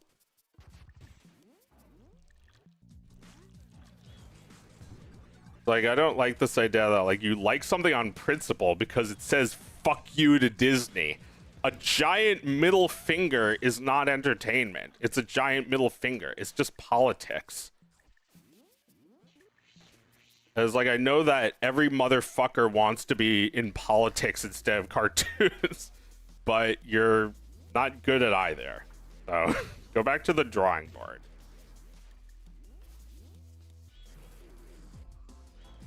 It's like, I need to try. I still need to try every time. Even with Dog of Wisdom, maybe this is just me, but I think I can't just upload anything. You know, I know what's guaranteed by it, but that doesn't mean anything to me. You know, if I could get 1 million views just like uploading some dog shit, I wouldn't do it. I know I can. I'm not doing it. I'm suffering financially because I refuse to be a fucker about it. I love Steven Universe so much. I mean, I liked it too. I was already a fan of hers, so I would make excuses for everything that sucked about it. And now that it's over, I can see a little bit more clearly what I hate about it. You know, somebody said before, I'm getting really tired of the Steven Universe style. Right, I already addressed that. It's like you're just adjusting everything for television, which is really bad. Don't do that. Don't fucking do that. Television is toast. Like, is anybody making a TV show? It's a single air molecule that 100,000 people are fighting over. As opposed to online, where it's like everybody can make their own shit. But it feels kind of like people are convinced that you just need the most money in the world, you just need the most people in the world, you need Disney's bullshit. I ain't doing any of that. It's true, you don't need to listen. You can stand on your own without piles of fucking capital. And in fact, you can make something so much better. Like 1 million times better, because it's not blinded by greed. It's all very greedy, and you know, you may not think it's greedy, but you know, if you're like, listen to yourself. 20 million views is a lot. Just because it didn't get 400 million views doesn't mean it's not worth shit.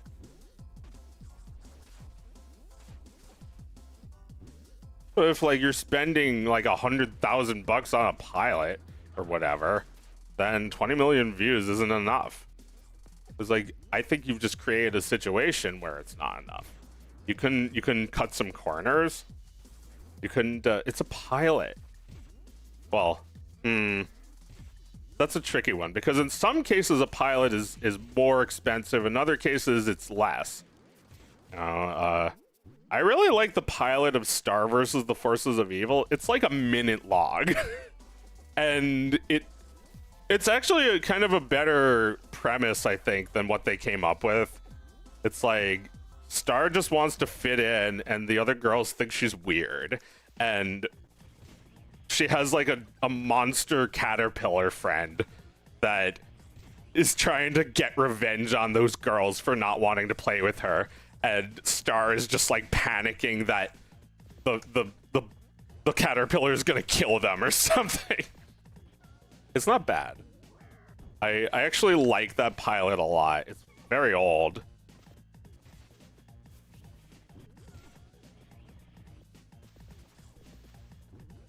And it's very cheap compared to the show. Gravity Falls had a Flash animated pilot. It looks cheaper than the show. But then there's like Dexter's Lab, which is a little bit more expensive looking. Powerpuff Girls. They, you know, they either wanted to oversell it or they overestimated what they could realistically get done. Or what I think would happen is that they made it themselves. And then after that, it was like, okay, now it's 22 minutes slop animated by Korea. So don't you worry your pretty little heads. You're a diva, motherfucker. I guess it started with cartoons, but then all of those shows got canceled. It must have been a big wake-up call for those people.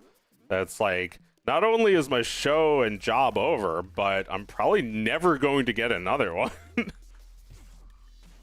of course, that's not what happened. I don't like that. That's what happened. They gave Greg McCracken another show, and it was lame. I don't like Foster's Home. It's stupid and annoying. Like cocaine for kids. It's like the show never shuts the fuck up. It's horribly obnoxious. Terrible show.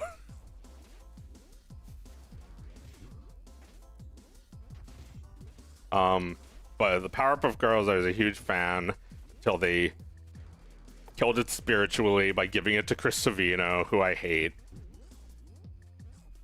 Yeah, Chris Savino is also one of those creators that's noxious.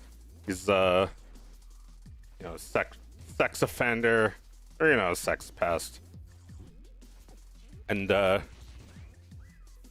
got rid of him. Then he found Jesus. Nice now. Like, who cares that he held an iron fist over animation artists just for the fucking Loud House? The fact that he could make or break your career depending on whether or not you decide you're gonna fuck him. Piece of shit who ruined my favorite shows, Dexter's Lab and the Powerpuff Girls. He ruined them with his terrible art style. Can't draw. I think out of all the creators, I hate him the most. All right, I do hate him a little, but I guess I'll forgive him now that he's unemployed for the rest of his life, I guess.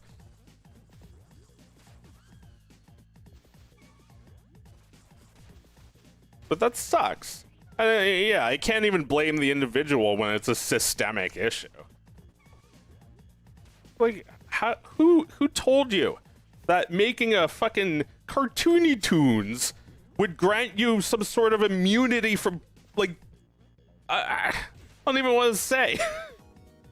Whatever they fucking did. You know what John K. did.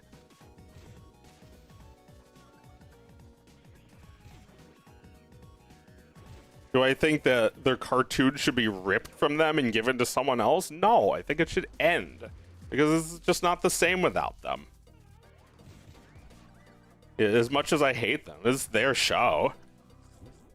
It's not their property, but it's their idea, it's their vision. It can only really operate under them, right? Well, it can't even.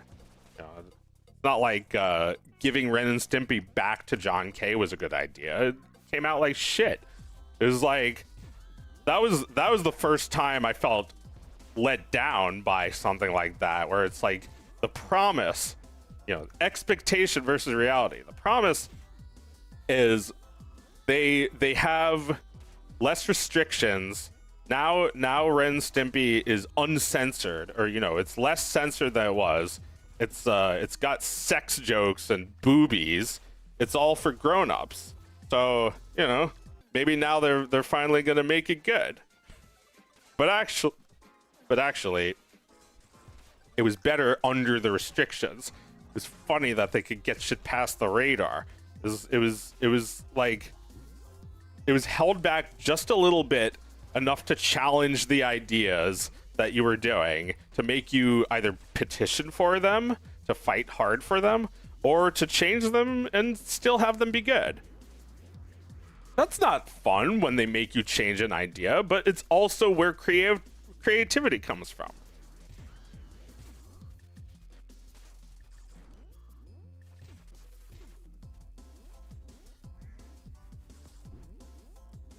I think at some point it becomes way too many notes and it stifles creativity.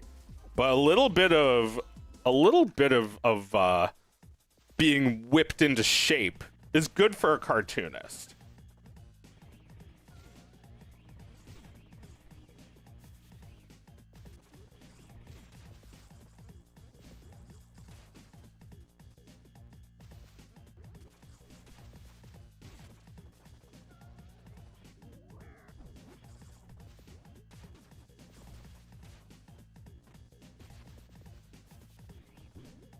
Powerpuff Girls remake made me so angry. Hearing Bubble say OMG Yas drove me insane. Truth be told, I wasn't even talking about that reboot. I was talking about the one from the early 2000s after the show had like the creators moved on. You know, they're moving on. Gendy moved on to Samurai Jack. He wasn't interested in making Dexter anymore. Craig moved on to Foster's or whatever. There was no more interest from them. And well, you know, maybe back then I wouldn't have been able to take it if the show just suddenly ended. But now I know that that's what you want compared to what we got, where the show dies a slow death. They changed it so Dexter was, you know, first of all, they made it all digital. It just like looks cheaper. And then they also just like made it gross. It's like every other joke made me want to kill myself. Like, why make that? Make that for kids. You're freaking pervert making kids cartoons. Disgusting. Well, the original Dexter's Lab was also kind of fetish, kind of fetish fuel.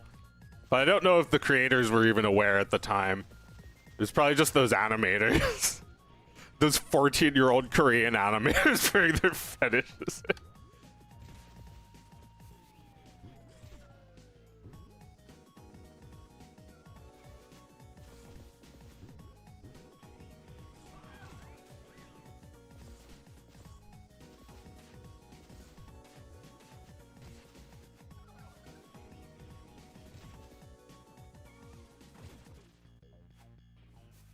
Powerpuff Girls had that hideous sunburn episode. Yeah, that was that asshole, Chris Savino. It's been 20 years. I didn't forget. I didn't forget. I didn't forget the just like nasty fucking episode where the Rowdy Rough Boys become big and like spend the entire episode just humiliating and torturing the girls for no reason. Like, there's nothing funny about it. It's not, there's no comeuppance that they deserved. And, you know, at the end, I don't think they even get revenge on them. Or if they do, it's like, I didn't want that either.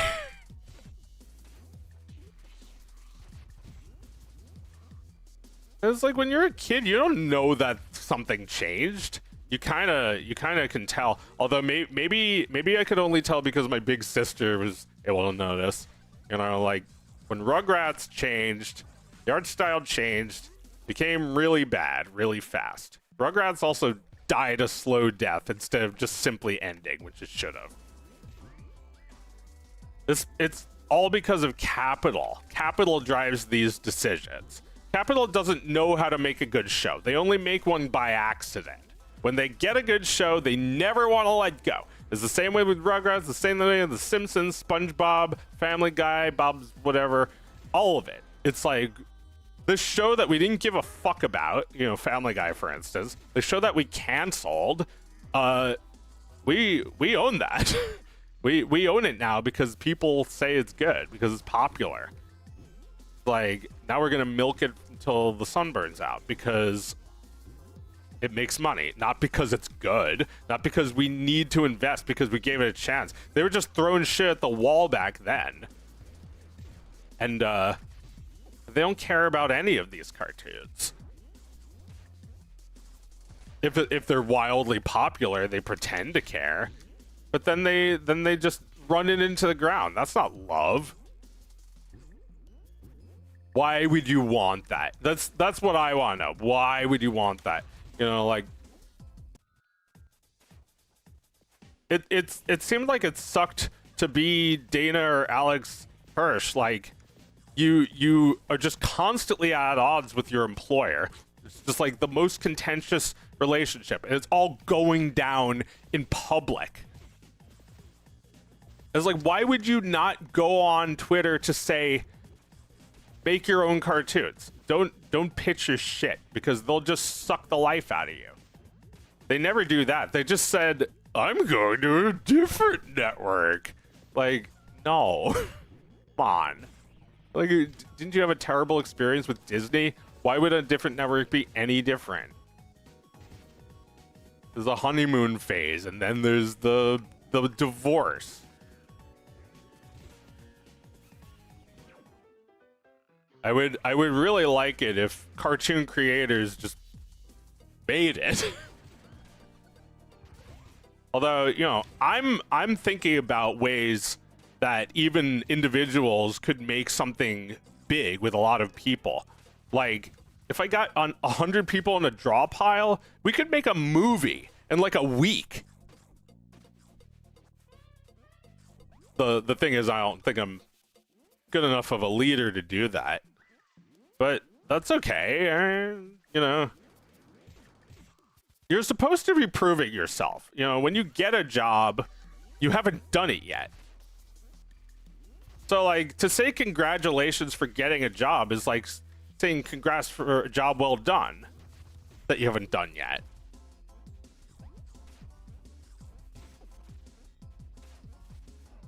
You know, the world I come from, I'm just thinking about people who work their fingers to the fucking bone,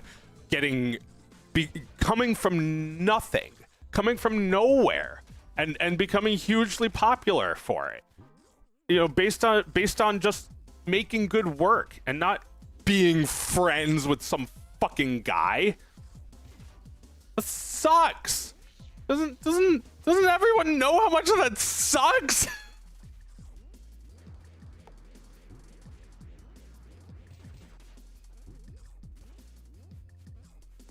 You know, this is how we got Rob Schneider. And now we're going through a divorce with him. My God, I was supposed to end this an hour ago and I'm still finding gold.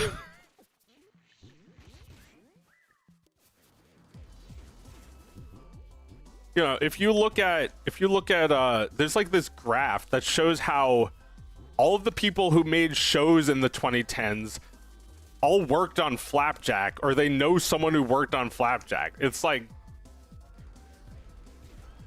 you know, that's fine because it's not based on their credentials, but their merits, which are similar but different. It's just like when we get to Boxtown, it's like 8 fucking times removed from that. It's like the guy who knows the guy who met the guy's grandfather's daughter's former roommate. You know, it's nobody. It's a guy who knew people. It's a well-connected person with no talent. Or, you know, they have talent, but they're not experienced. It's just like, give me money. Give me money, I'll throw it into a hole.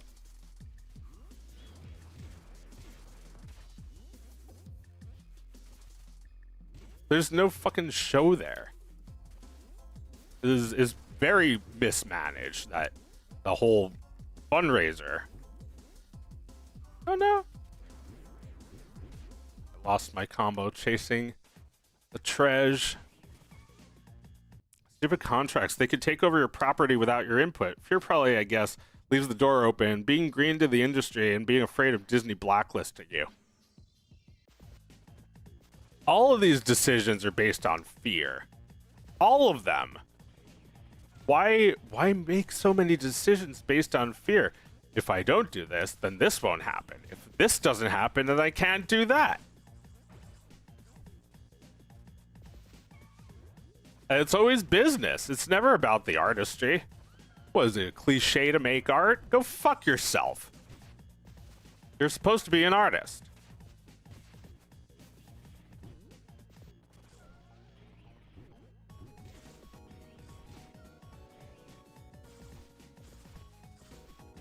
If you're just trying to make a shitty product for an obsolete box, then you're a tool.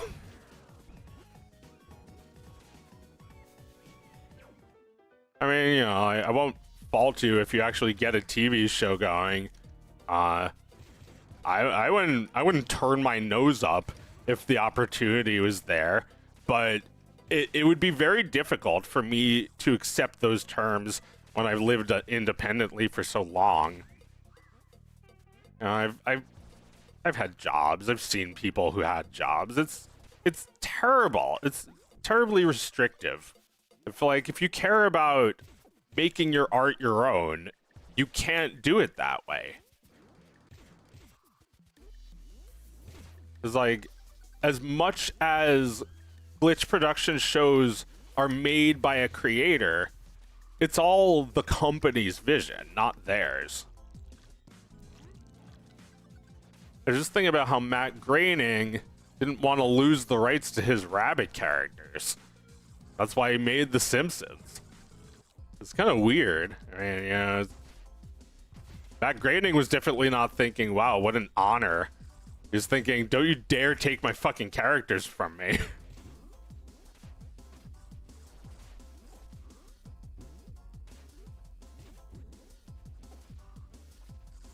So like the you know, maybe the Kim Possible guy was the first one to be like such an honor, because it feels like maybe it's like a long line of Disney shows that got us to this point where the creator is kind of like, some of them are kind of green, you know, kind of early 20s green.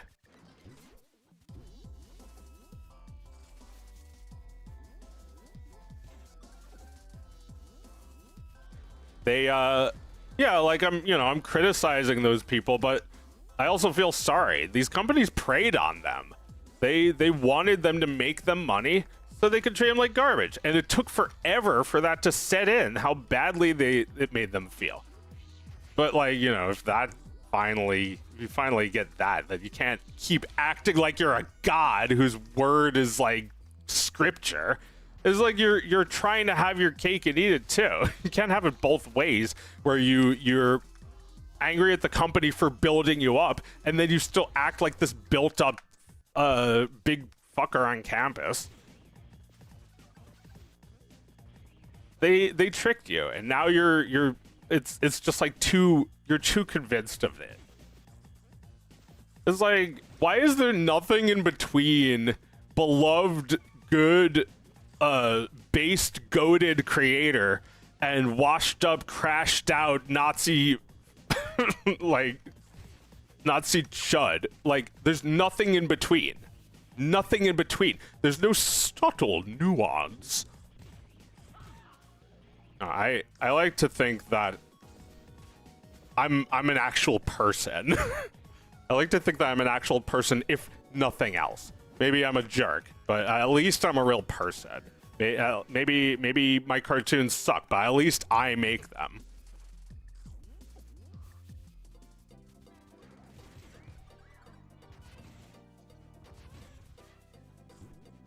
It's like, maybe everybody won't agree with me, but I think if you are just plugging yourself right in to the gigantic pile of money, the wealth capital that gets shit done, you're just as bad as AI bros. You're worse, because, well, maybe you're not worse, because they're wasting a lot of power. You're wasting a lot of people's time. That's bad in a different way. People, at least people watch those cartoons and they don't feel like well, I feel exhausted in the same way I feel exhausted when I see AI slop. I don't know. I must be alone, because those videos have hundreds of millions of views. But I don't know. Is all that shit real? There's plenty of fabricated streams when it comes to music, and Mr. Beast is fabricated. He doesn't get that kind of views. It's all baloney. I don't think there's that much of a difference, I guess, between plugging yourself into this, you know, gigantic labor force that you feel so entitled to, and generating your shit based on stolen artwork. You're still getting other people to fucking do it for you. You're better off just, you know, ripping some artist off, but still drawing it yourself.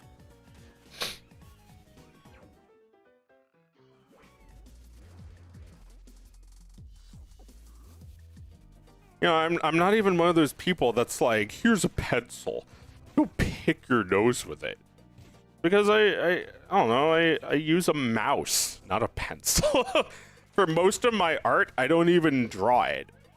You know, I also agree with the virtue of drawing stuff yourself, but that's only because the art is better when you do it, not because I feel like you should do it on principle. That doesn't make sense.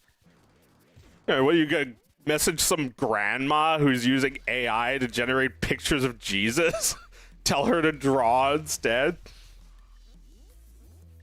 Why do that when you don't have to? I'm not gonna say things that don't make sense. I'd suggest it as like, hey, if you're tired of AI not doing what's in your mind, there's this thing called a pencil. That's all. You know, it's better. It's superior. That's what I'm saying about Blender. It's superior to Midjourney. Midjourney isn't art tools, or I guess it's art tools that's just like a rolling a dice. You're lucky if you get something useful. And even then, it's just cromulent. It's not actually good. And then it's like, if it is good, it's like, well, it's not even my art.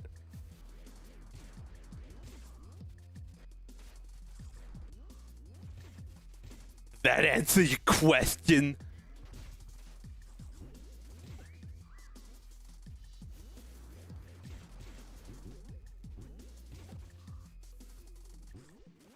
These are the hot takes I've got. Not go fuck this guy, but fuck his attitude. Fuck these guys' attitudes. I don't like your attitude. I don't like your attitude, Walter. I think you need a timeout.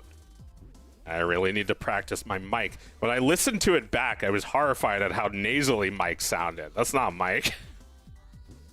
You're gonna want to get your shirt fixed. Your shirt's on wrong. Oh, you're invincible when you do that. Good to know. Having too much fun. I'm like starving and playing. Game is making me hungry. Like I thought I could do final thoughts, but I don't. Like everybody's fucking talented. What they lack is self-esteem. What they lack is confidence. You know, if you can't bear to have anyone see something you made yourself because it's just too cheap, then I don't think you should really be creating art. I think you need not to get better at art. You need to get better at accepting criticism. You need to get better at like compromising. Every art is made with compromises. That's why we still need to make art. Because it's never enough. Maybe that's a good thing.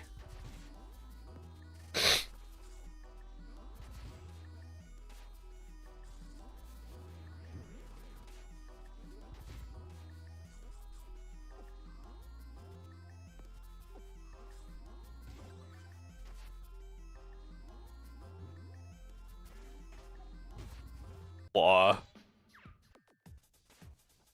Speak from experience, but I say that I think that a lot of people need to understand they don't want to make art, but want to make glory. Oh man. Yeah. It's not a contest. That's why people think I'm being an asshole for criticizing, because they think I want to win. They think it's a game, and they think I'm trying to win it. It's not. That's a scam. That is a bill of goods. Now everybody has the right to make their own cartoon.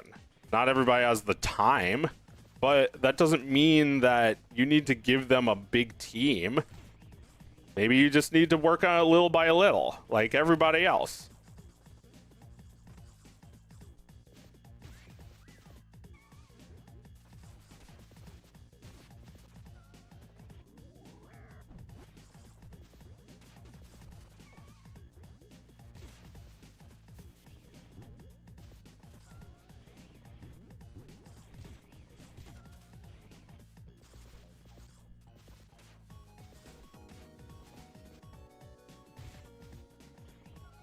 It's like, doesn't anyone feel that when it's made by a big studio or like Glitch or whoever, it just like it is instantly more bland than the artist's previous work? I mean, I felt that about the Owl House, that like, you know, you look at Dana's sketchbooks. It looks nothing like the same fucking thing with Rebecca Sugar. Like, great artist. It was like bland looking show because it's mandated that it has to be done chop. Like, I don't know if it's worth its fucking bones. You could still be working on Steven Universe, but they wanted to be done with it. Well, you know, I understand that feeling, but like, that's sad that they had to actually change the art style. Oh look, I was just saying how good it is to have compromise and how the network can make you creative. I'm not that disappointed about that, but it does make me wonder, why can't we have some animations that look like that? Like more detail, more anatomically correct. It doesn't look like a fucking plastic toy.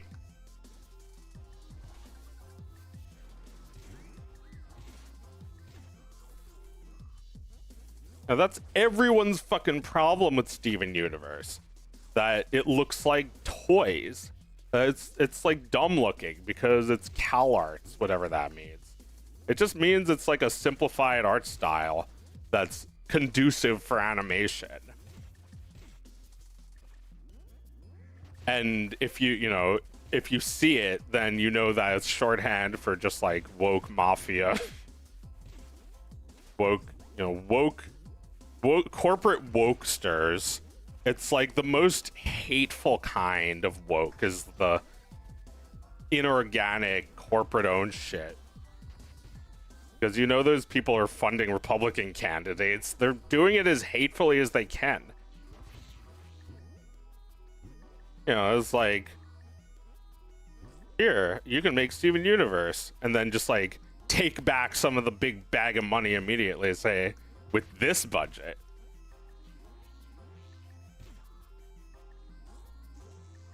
I'm sure the artist long since accepted that it wasn't going to look like the pilot, but I haven't.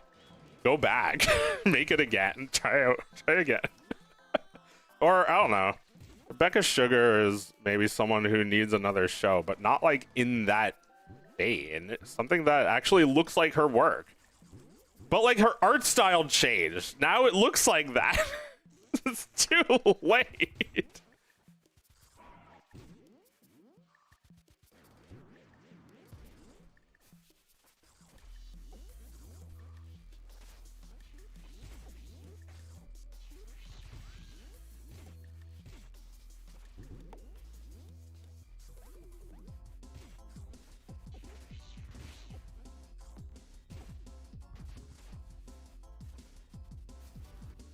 Feel like you yourself just have a better eye for what constitutes something looking bland as an artist, as opposed to everybody like me in the meeting consumist, even if they consume a lot of art.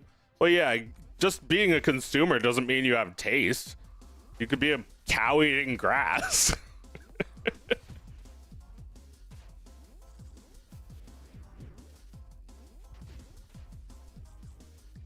Yeah, it is just made for consumption. It's not made the way art is made, where it's kind of there to make you upset. Art is kind of there to disturb you, and then later you realize you like it. Not something that just like endlessly holds your hand. It's like, yeah, it's true, all men are bad. right, there's like the fucking Walt Disney guy in that show. It's not really a show exactly. No! I missed a pizza fwed. I'm just learning this stage anyway. Ow! Alright, I'll just keep going since I'm not gonna get a E rank anyway.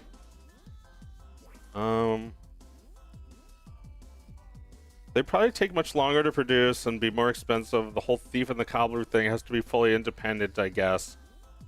Yeah, they totally ruined that movie by cutting corners and throwing out footage. Turn it to crap.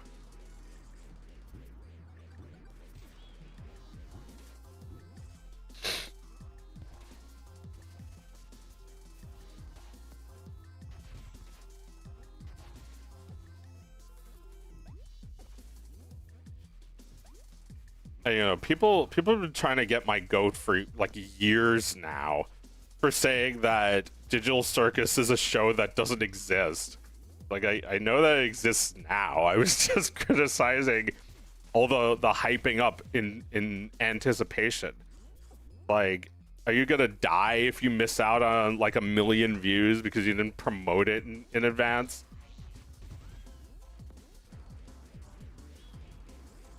I'm still criticizing it for the same shit. Like, way too much friendliness with the audience. It's like, here, audience, this is how you masturbate. Like, anybody else find that kind of inappropriate? I mean, they didn't say that, but they knew why that person was asking, and thought that was kind of funny.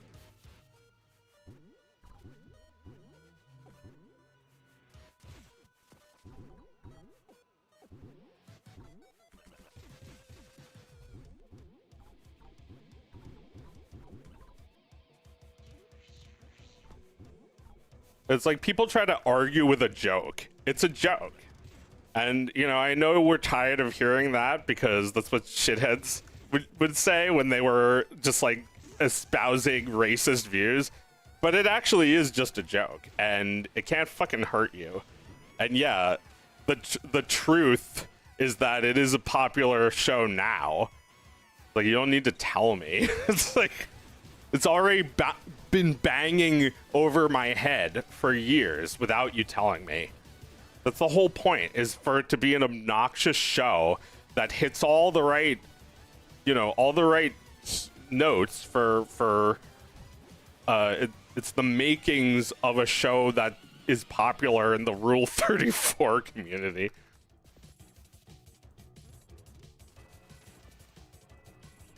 Like, that's just not what I think about when making a cartoon. Although I, you know, put some hot girls in my cartoon someday. Won't kill ya. But I don't know. I just think when you're trying to stab at it, like you're just that cynical. It's like, here's every waifu at once. It's like, isn't that kind of boring? Like, every one of their shows is fucking anime cat girl. I know only one of them is an anime cat girl, but in my mind, they're all anime cat girls. Like, we want the Coomer audience.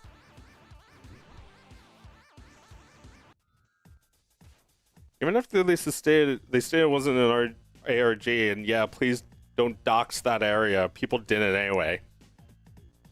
They, you know, I'm sorry that happened to them, but they asked for a lot of fame. They asked for a lot of popularity. And then when they got it, it was immediately like, fans, stop doing this. Fans, I will control you. It's like, you can't. You can't control them. That's not what you do. When did you start thinking you could control them?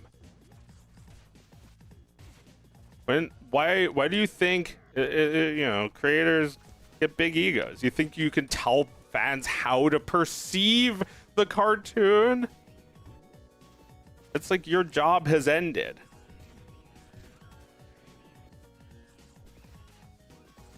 It's like, you know, don't do that. It isn't going to work. Sorry. Don't do that. Don't do that.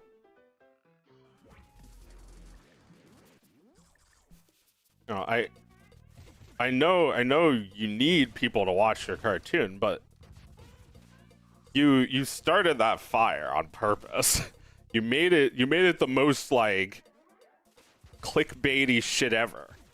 So why do you think that there's any chance of reeling them in now?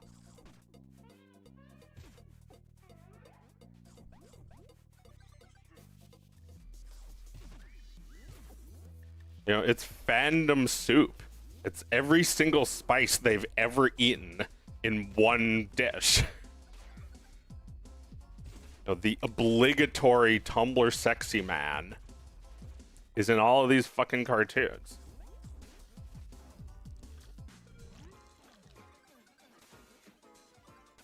There's multiple Tumblr sexy mans. When did that start? That must have been has-been. It's just like every character is a Tumblr sexy man. Every character is the one slur.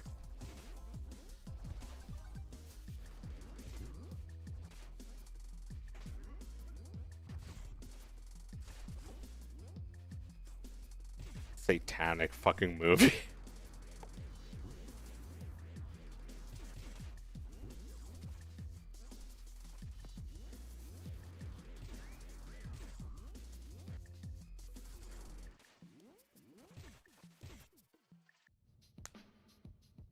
I don't think it's fair for anything to blame fans as a collective and not a bunch of individuals. And I've always been interested in art that pursues the relation between the art and the fans because I've always felt both sides of that interaction have historically had an unhealthy disconnect.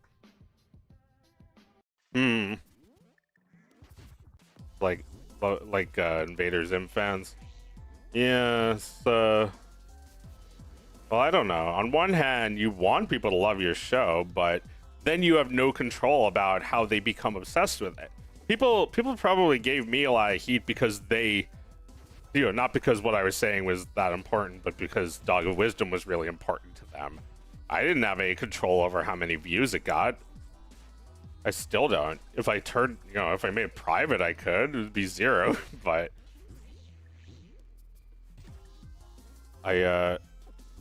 you just hope some people will like it, and then it's way more than you could ever anticipate. I don't know. I think the idea with Glitch at this point is me next, me 100 million views, me 400 million views.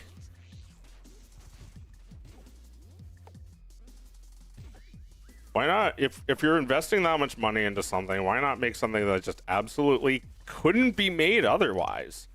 Like Fantasia. Something that just fucking failure. Something that's just like a goddamn disaster at the box office.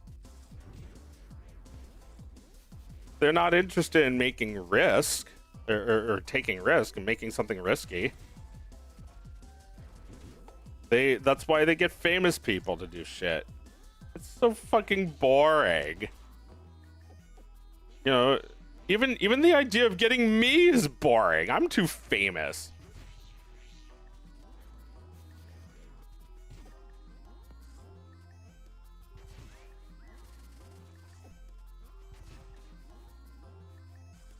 Like I've like everybody, I've fantasized what I would do with a massive amount of capital, labor, and support.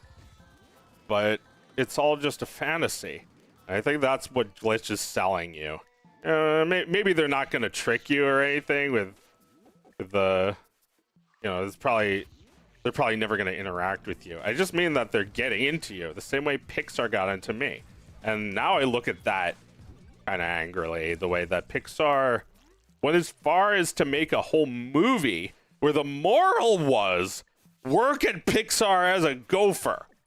Then we'll let you be a scare. Because like that's how some people started. But that's not good. It's like they try to make it into a nice thing, but it's not actually good if that's what they're telling everybody.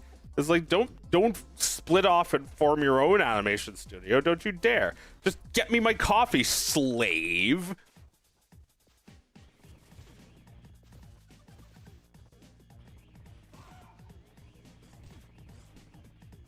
How's that a value? Pixar movies have the most messed up values now.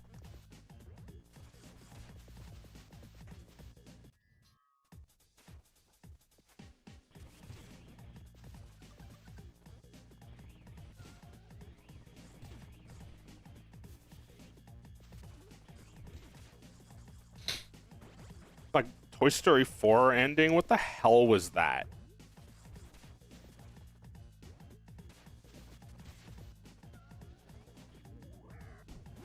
It's just like, this is our values now, I guess. I need more money. That's my value.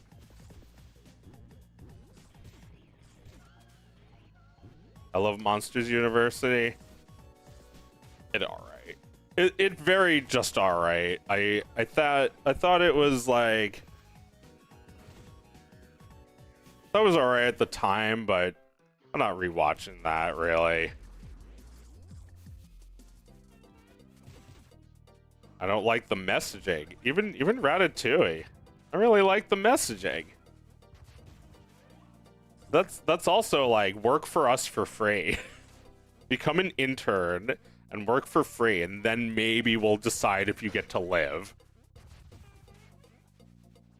It's like, isn't that wrong? It's like his conscience tells him not to steal food, even though he's starving. You know, what? Are people gonna attack you while you're eating it? Because he didn't say that. He said that it's wrong to steal. He's a rat. He's starving. The world treats him like garbage. He could take a little food for himself. There should have been a moral about that. You know, it's a movie about an individualist. Why, you know, I guess it's also a kid's movie made by Disney. They don't want to show you robbing the place. But they fucking did that in Aladdin!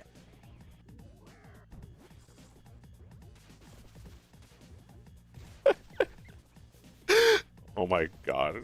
Sorry to scream. I just like realized it while saying it. It's like, yeah, they did that in Aladdin. They show him eating bread because he's starving. He needs to. And then because you know, Robin Hood, also a noble thief Disney movie. It's like they got to the point where never steal is the moral. Meanwhile, what the fuck was Pixar doing? Work for us for free. Also, we're rigging the game. Also, we're rigging the entire animation industry against the employees. All of us fuckers are in cahoots. Messed up values. Messed the fuck up. Ratatouille was not even Brad Bird's movie. John Lasseter ripped the guy away from it to give it to him, who did a half-cocked version. And that's just been like a dozen of their movies by now. Good Dinosaur was like one of their first movies to do badly at the box office. There's another movie ripped away from the guy. It's like, what was the point? It's like, that's, you know, that shit wouldn't fly a glitch, would it? Only reason that any of these movies were good was because they allowed the vision to take form. And Wall-E is like Pixar's, I don't know if it's their best movie, but it's the most Pixar movie that they ever made, if that makes sense. You know, besides Toy Story, Pixar, you know, like Toy Story, it's about moving objects. It's about objects that appear to be alive. And it's Pixar in their natural state. All the character designs are friggin' adorable. The moral of the movie is about trusting your own instincts or whatever. It's you know, a simple message. It's about, but yeah, it's also about disobedience. It's about going against your directives so that you can do what you do, like something that's like a better directive. I don't know.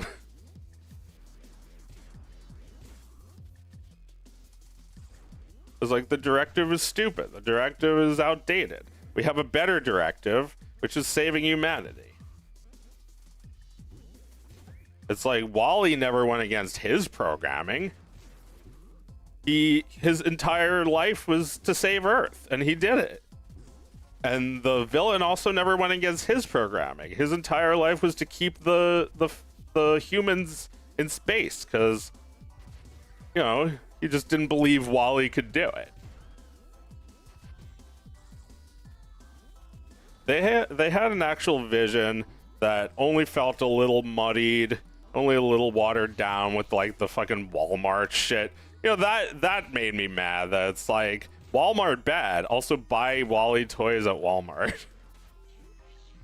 That's, you know, it's undercuts the message. But beyond that, it's one of their best movies because it's just like unapologetically them. It's not trying to be, you know, the way Up is trying to be fucking sappy. It's like actually cute. Wally. Wally's actually really sweet. And Pixar doesn't know what to do anymore, but for me that was like the number one. Don't listen to this and make another Wall-E movie. Missed. First Cars movie is good, but then after that, I don't need to see 2 or 3. I mean, I would say the first Cars movie is acceptable.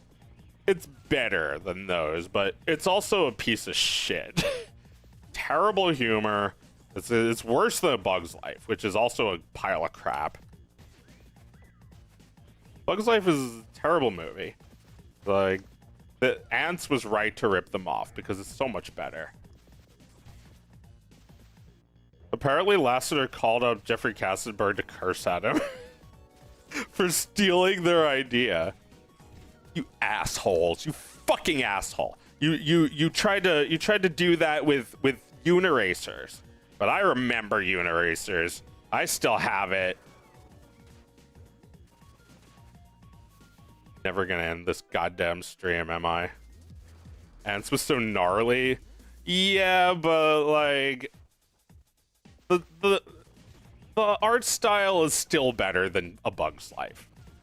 It's still better because A Bug's Life looks generic as hell. It doesn't matter if the characters have marginally more appeal. I would still rather watch Ants and, you know, even a movie that's uglier than Ants. I don't know, the gnarliness is good. It goes against the dogma.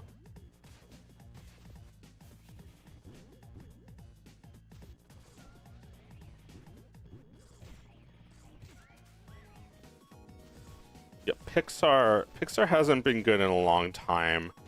And they've rotted in more than one way. Their stories are formulaic, or they're, you know, straight up just like fucking sequels, or they have bad messaging. They actually have bad messaging, and you know, I don't know what the hell the movie Coco's message was, but it's like when the movie doesn't tell you what it means, but instead you hear the creator interpreting it in a tweet. That's how you know it's a piece of shit that everybody had to think was good. It's like they must have boardroom meetings about how this movie's a winner because nobody can criticize it without looking like a fucking racist. Oh yeah, I guess you support Trump. You don't like Coco.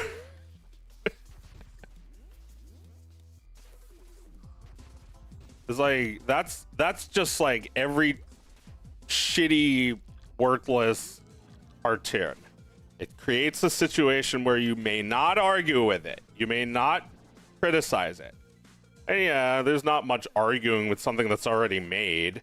But why is it argue back before I've even watched it? It's like, this cartoon is telling me that men are bad. It's like, I don't want to hear that unless it has something funny to say about it. You know, I don't think men aren't bad. I just think it's boring to be like, men are bad, and this cartoon is only good on principle because it has all the correct opinions. Not correct opinion.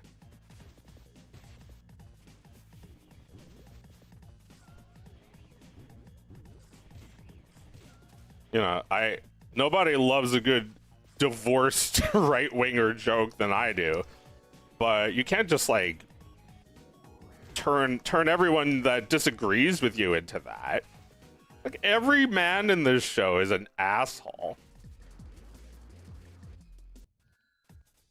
and it feels like very intentional. You know, there's that He-Man Netflix show that removed He-Man so people can engage with it online. They made it that way on purpose so that they could call them man children for getting mad at a cartoon because cartoons aren't art and you're not the audience, which is all a lie. Fucking Kevin Smith. It's like, you know, whatever flavor of politics you have, it's shitty and boring to have like brain rotted person making it for anti-fans. Boring. Don't do that. I mean, do whatever you like. Just make it yourself, for fuck's sake. Stop AI generating dog food. It's like there's both sides. There's not a good side and a bad side. I think they're both capital. They're both evil. It's both just capitalist art. Whether it's with a whole team of slaves that get paid nothing, you know, like 14-year-old Koreans who get paid nothing, or if it's done by a computer that looks like fucking shit and it's all just like stolen, or, you know, it's all based on stolen. So it's like the people who make it don't even realize that a drawing is recognizable from something. Like, you make an AI thing and say, oh, it's so good. It's because it's stolen. It's because it's somebody else's drawing. And I think all artists do that. I think you gotta be aware of that shit. It's not wrong to copy. It's just wrong to like have no awareness that what you're doing is standing on the shoulders of giants. This game has no illusions about that. That's why it manages to reach greatness, because it knows how little of a thing it is. It's just Wario. It's just Wario. Just like pizza is just pizza. You go into Papa John's, it's not like, where's Papa? I need to congratulate him on his discovery. It's like nobody here came up with any of this. Even Wario is derivative. Even Mario is derivative. It's all just Popeye. Eventually, it's just gonna loop around to being a Sailor Man again. And you know, even Popeye is derivative. He's based on a real photo. Sonic, same story. He's Fritz the cat, or you know what I mean. He's Felix the cat.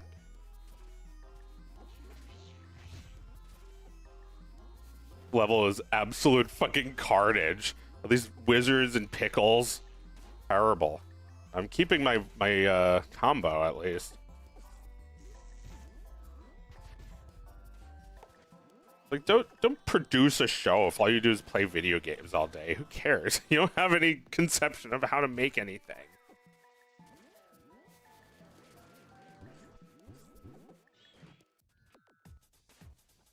Whenever a piece of art has to put significant time into criticizing the people who don't like it, at a certain point you have to ask if just being good art would have been a better response. Yeah, it's the cartoon is arguing with me. It's like, you have to like it because there's lesbos. Like, I wasn't mad about that. I'm kind of more mad about the idea that it's immune from criticism, or like your criticism will be truncated because your AI generated followers have 2 kilobytes of memory and they can only tell one from the other. They can only tell black from white. They don't have any shades of gray.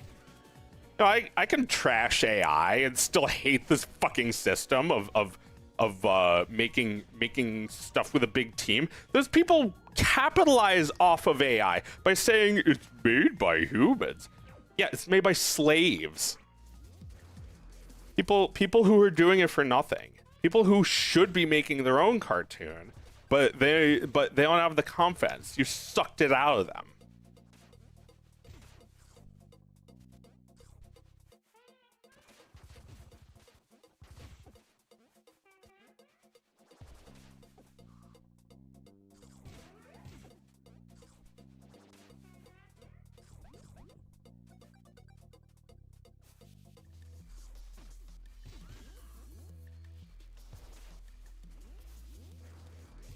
Is anyone gonna argue with me? Because, you know, I don't bite. Unless it's like a personal attack, I might get mad. I suppose I could think of counter arguments myself that, like, you know, these people don't feel like slaves. They want to be working on this shit. Wow.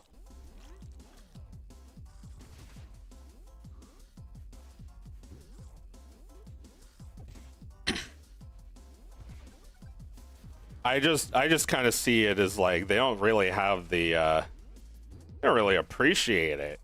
They think money makes these things. It's not money. It takes millions of people to get this stuff made. You rely on millions of people to view it. You rely on hundreds of people to make it.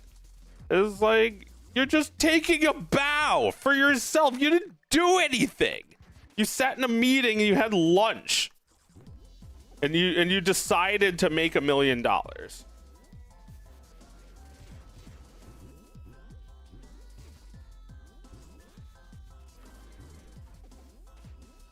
It's like those people want to be on this because they're convinced that it's worth it. I don't think that they're actually given the appreciation they deserve, though, and eventually they might start to resent it. How many times have you heard that, like, has-been hotel pilot animators were treated poorly? It's like, you know, on one hand, it's just like kind of looking for attention, but on the other hand, it's like all of them were treated poorly. You know, I used that to get some attention, but I didn't think it would generate that much. I was just trying to vent, and it got a lot more attention than I expected. It's like the Husband Hotel pilot had so much love put into it. Those people had something to believe in. And they were all screwed. They were all treated like they're not valuable. No, it's really the creator and the IP. Fuck you, the creator and the IP. Worthless. Nothing. It's worth nothing. That's why people are scratching their heads watching that shit. They're just hoping it'll stop sucking eventually.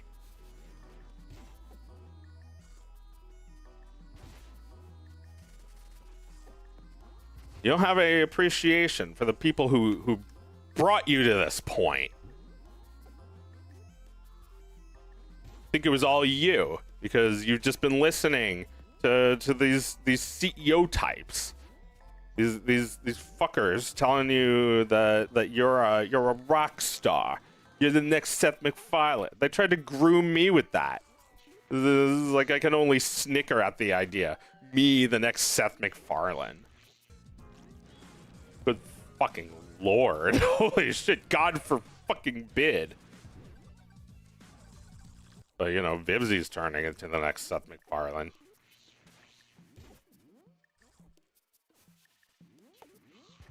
It's nothing. It's nothing interesting. The thing I liked was the fact that you were able to amass so many people that actually believed in the project.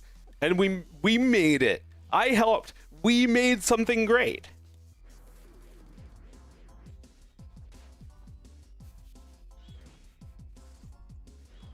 The same exact thing with Ed's World. Ed's World animators were all fucking pissed. But they still put their heart and soul into it. Is that just the way things have to be? You know, like Disney animators put their heart and soul into Pinocchio, and then a few years later they were on strike. Maybe that's just the way. You get some really nasty person, some disgusting, despicable jerkwad with no drawing talent or you know, something to that effect, who scams a bunch of people into doing their best. It's the Walt Disney way. And he got great results, so who can argue with it? He's like an ancient Greek hero who's just like would go around like biting people's heads off for no reason and then do deeds to make up for it. Is that just the way? I hope not, because you know, that would mean I have to change everything I've been doing. I've been I've been idolizing Bakshi and Miyazaki, who just like these friendless losers who just like grind their fingers to the bone getting it done.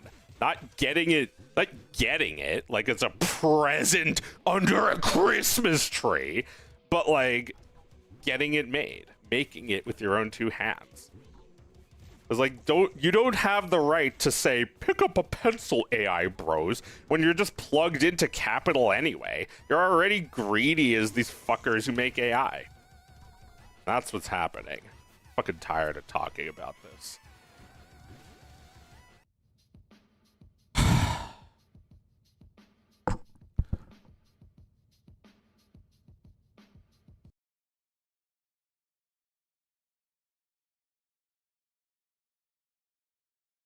On the topic of copying, I hate to see when a smaller artist creates something that a bigger artist yoinks it, and the smaller artist can't speak up because of the other other's large fan base.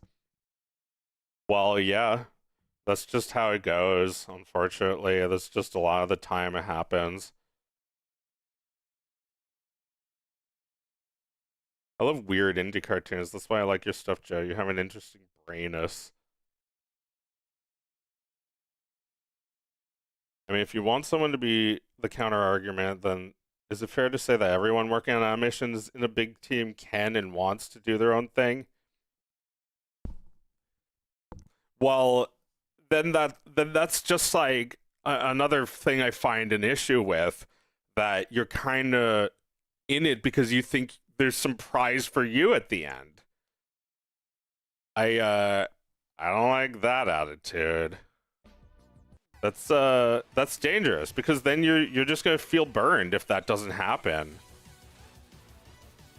They want to work on their own cartoon, and they're doing their best to prove themselves now, but I think they're getting the short end. And that blows. I feel sorry.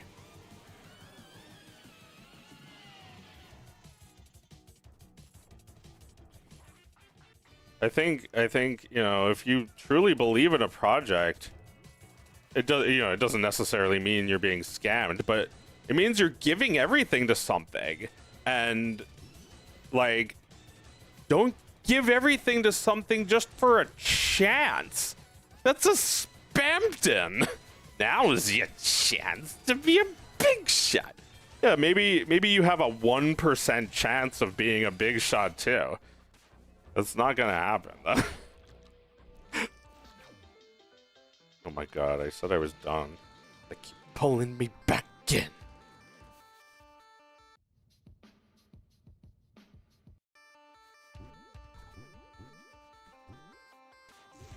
That's sad. The idea that you think that maybe this will pay off in some bigger way, but you're really just digging yourself into a ditch. No guarantees.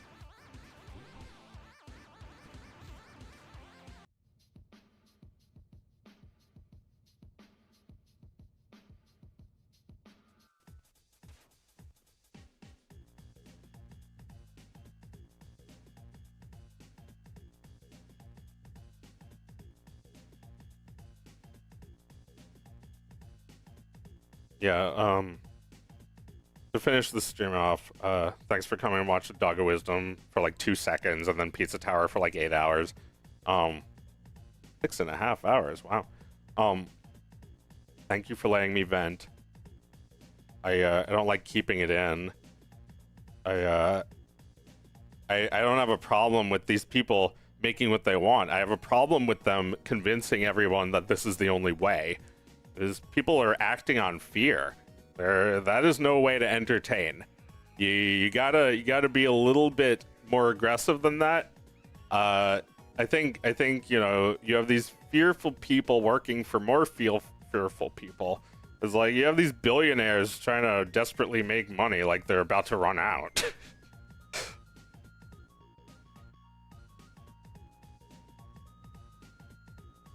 I think that for a lot of people, it's easy to give most of what they have for a chance than give all for what they have for a guarantee. Well, you know, I put all of my all into my cartoons, and For me, it pays off. I get paid. I'm not a millionaire. I'm not really able to afford this life too easily, but I get paid. And I trade that freedom for any amount of money. Or said that backwards. I'd rather have freedom than any amount of money. I would not trade that freedom for any amount of money. Is what I meant to say. Freedom. You know, don't fall for that. That's a lie. They're telling you that this is freedom. It's the opposite. It's you know, free for them.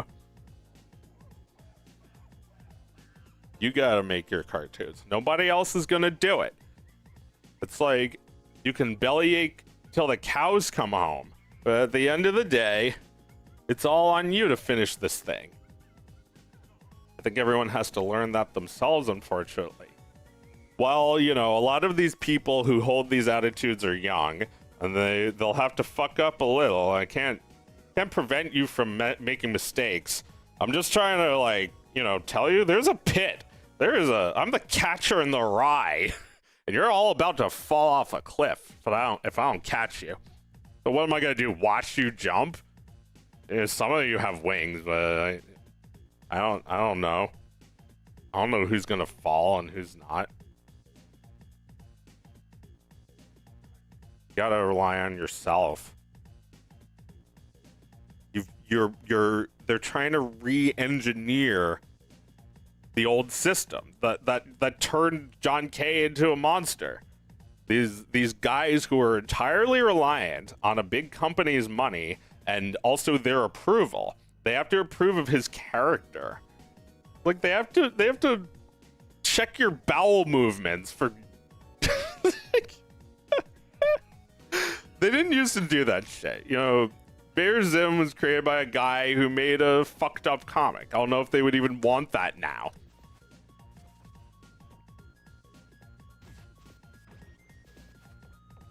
Because back then we weren't so connected to the creator of everything. Now you can just like see them live on Twitch. Screw being owned by a company. Yeah, that's what it really comes down to. That the company is going to change your vision to match theirs. It's really their show. As much as they tell you that it's indie because it is created by a famous indie person, honestly, they wanted to get out of being indie, and they're not willing to give up the moniker.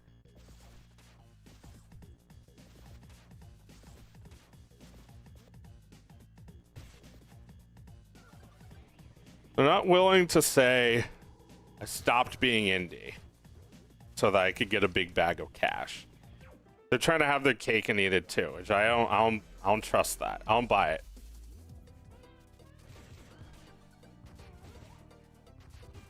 I'm indie and rich. Like, so you're self-made? No, a company, studio made it, you know, they produced it. You sold the rights to indie. What the fuck are you talking about? To who? The CEO of indie?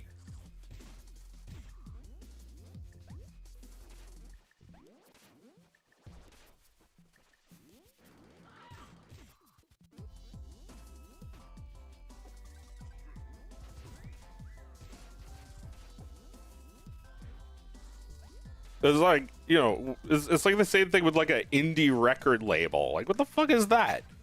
Indie music is like I Love Reshiram. That's indie music to me. It's shit that you can't even sell. Shit that was made for one purpose. Because he needed everyone to know.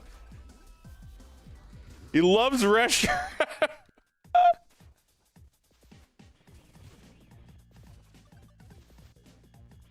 I don't know.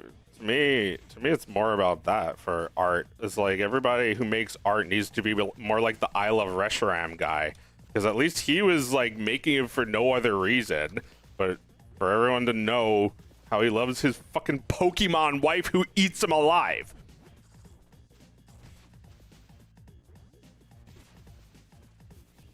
You know, like,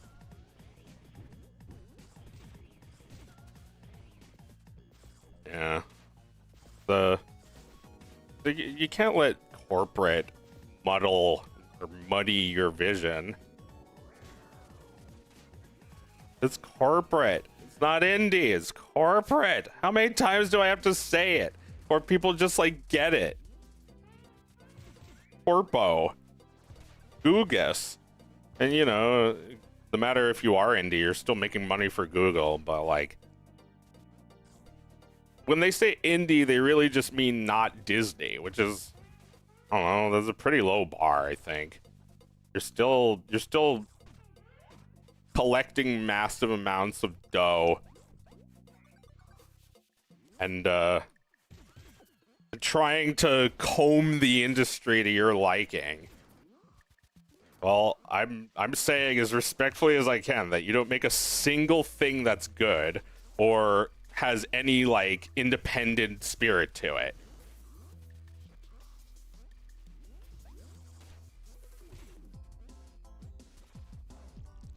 Same thing with games. They call themselves indie and there's like 600 people working on it.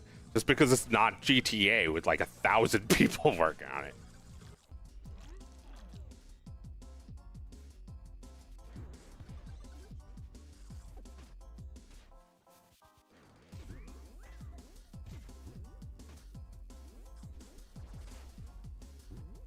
Game is too addictive. I can't stop. Maybe it's actually the conversation I'm addicted to. Because, you know, they want to keep this tapped down. But it's a bad idea because then it comes out like this. It's like finally the backlash. You know, I'm sick of seeing that. When, like, people are like, well, now everyone's saying that this guy sucks. It's like, you could have said that the whole time. You were just too timid. Now, but you know, now 14-year-olds are doing it, so you're the blind leading the blind. It's just like every experience online now. It's just users following computers. And like you really are just like thinking of it in machinery terms. You know, this is good because it got 50 million views. It got 50 million views, therefore it's good.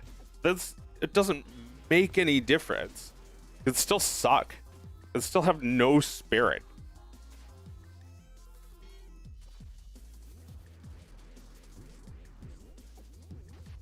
Like, it's a real insult to things that are actually indie. Things that are just like ground out from the ground up.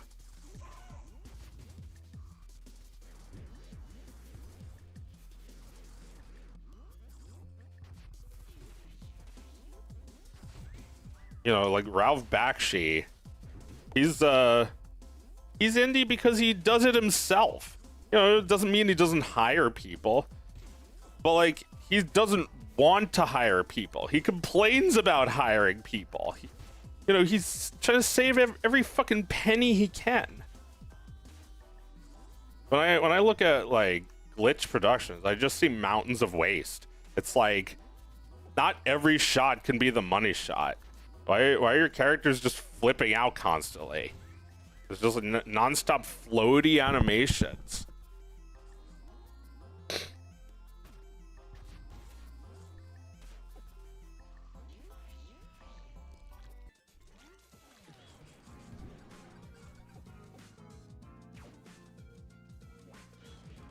Can keep this topic going for another good 5 hours.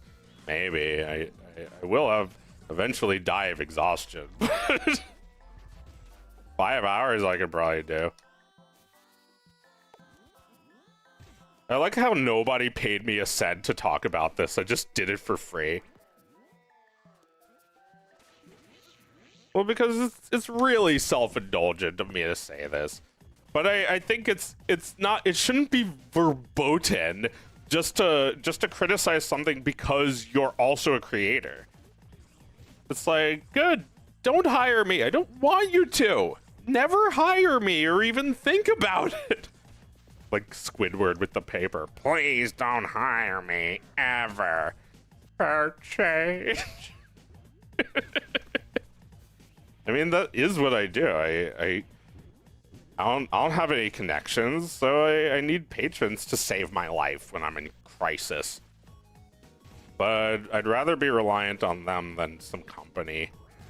Some asshole studio. I think it's important if you're working for a company of any size to draw a line in the sand to get most out of it, get the most out of it, and not get exploited or disrespected. Sometimes all you could do is start over. Well, what are you supposed to do when you get disrespected? It feels like you just go on Twitter to complain about them. And, you know, if you don't like Disney's politics, you say pirate the Owl House. I don't care. It's like, no, I won't, because it's Slav.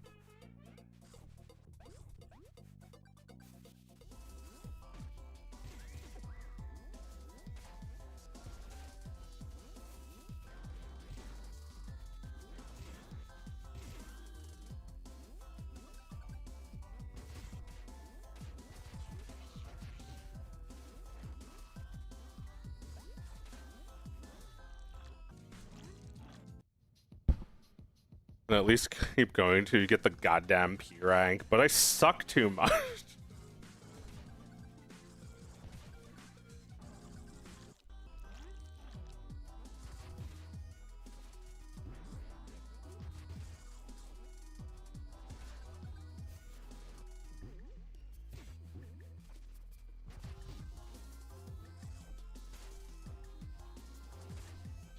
No.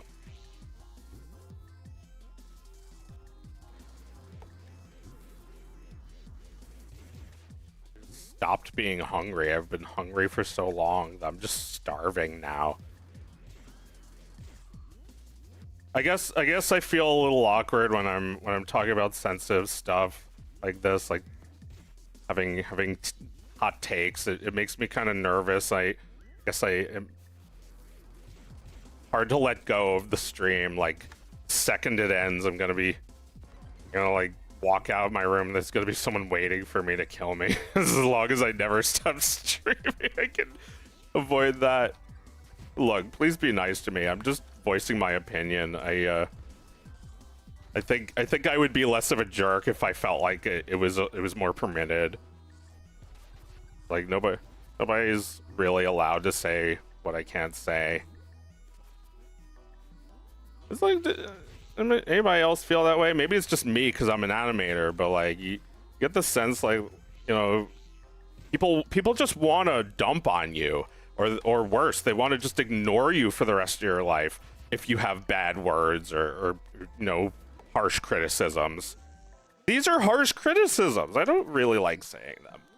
It's like, I'm not saying the animation's bad. That's not the issue. There's a lack of spirit in these animations. They're like shitty products.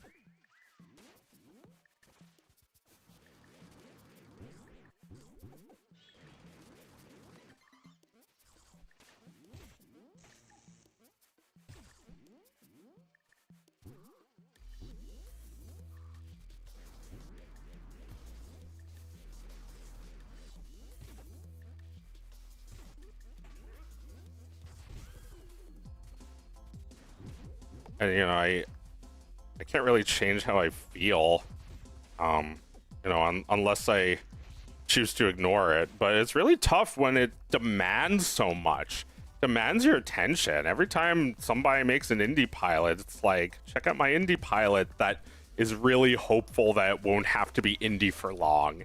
It's like, that attitude is making me mad. It's there's a lot of millennials doing that.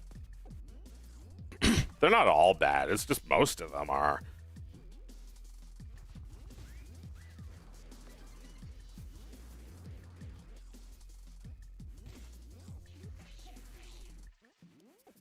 Nobody wants to feel the brunt of anger.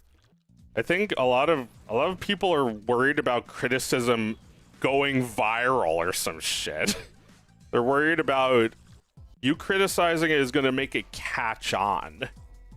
It's like, Come on, dude. Nobody wants to agree with me ever.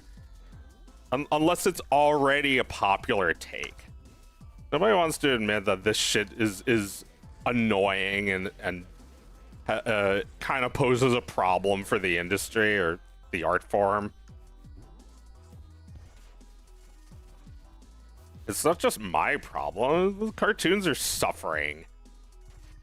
It's like you make it all about the creator. Like there's no separating them.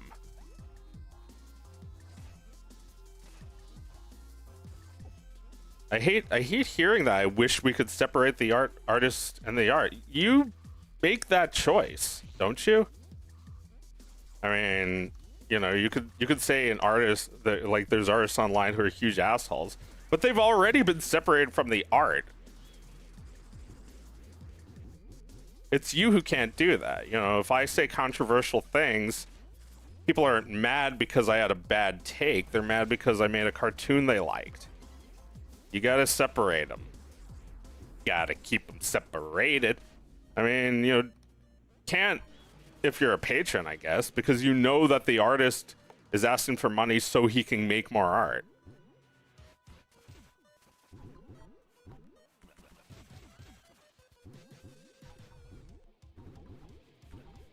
This might be it if I don't get fuckered.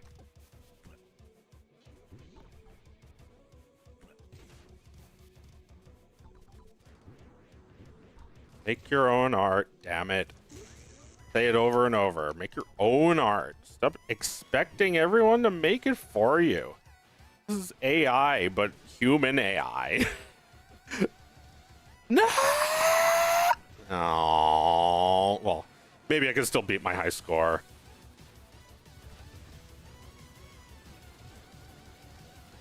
I was so close, though.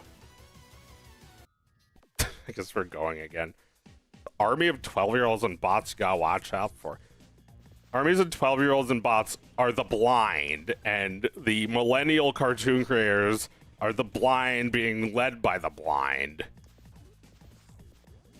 It's like it's all data from privileged, entitled little prickules. They don't know anything. That's not their fault. They're kids. Kids don't know anything.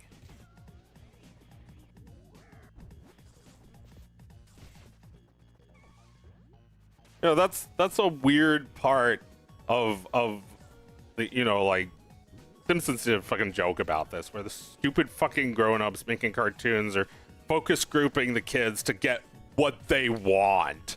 Like, don't you know anything? It's not that hard.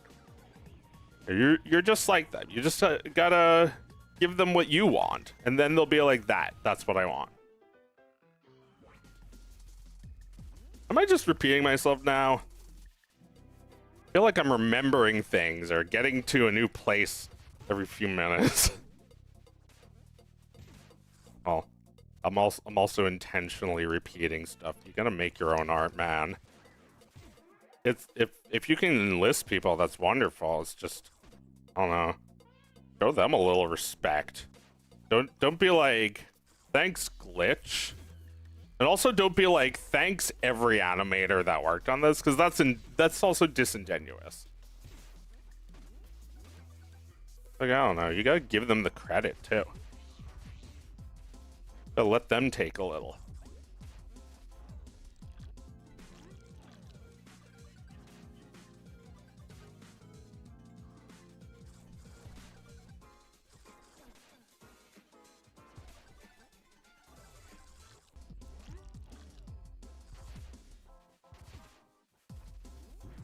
Frankly, just very sick of it. You know, never even had a moment where I wasn't sick of it. It's exactly how I feel like. Well, actually, AI had a moment where I wasn't sick of it. But you know, that's when I was playing with technology. It's like playing with an iPhone at the Apple Store. It's fun for a little while. Like everybody can have their fun with AI if they need to, but there's so few people having their fun with gigantic labor workforce to make waifu bait slop.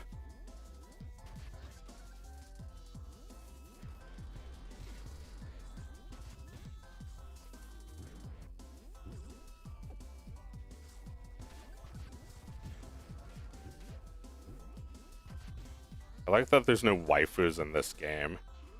Feels like it's actually made for boys. Like it's not just like for gross men.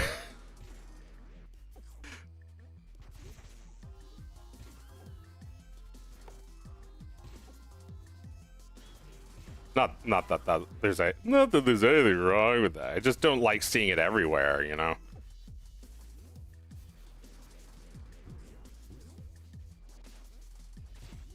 Gotcha.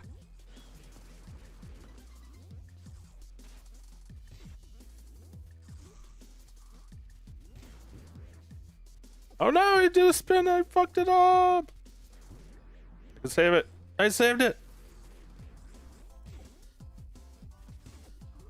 These enemies, especially in this level, but every enemy in this fucking game kinda is relentless. Like, it's just like, you have to be really aggressive. You can't even show a little bit of leniency. You can't let your guard down or it will get you. Wizards too. Just like, kill them. With all your might.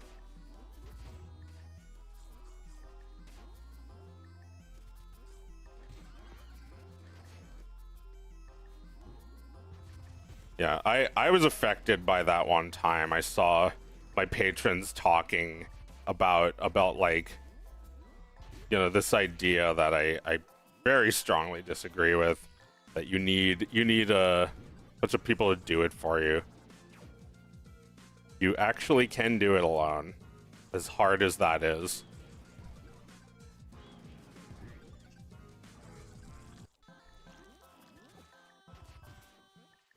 And it's better if you do it alone. It's not even like they're both good. One is good and one is bad. Like 3 people made this game.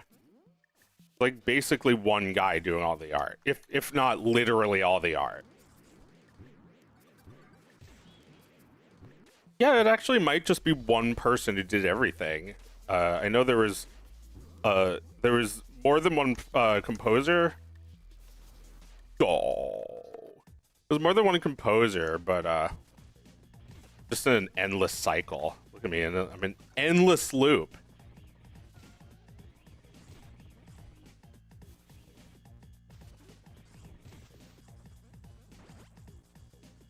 I don't know. I feel like we need to have a dialogue. It can't just be me monologuing.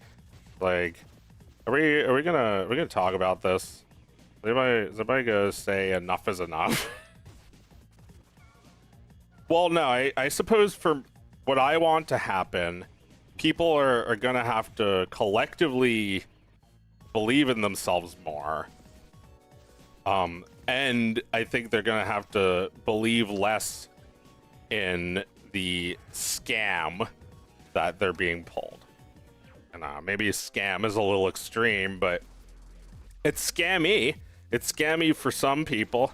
If it's just convincing you that this is something that is realistic, is not. That's not good. But like you yourself, you are one you can rely on.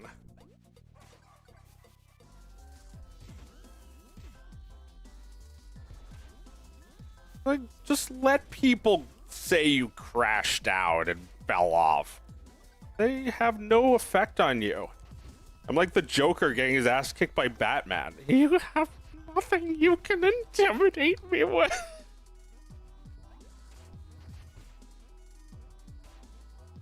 And that's everything they do. It's like, you know, you know, same thing with like terrible AI shit. It's like, if you say it's bad, they start arguing with you. How about thank you for the feedback?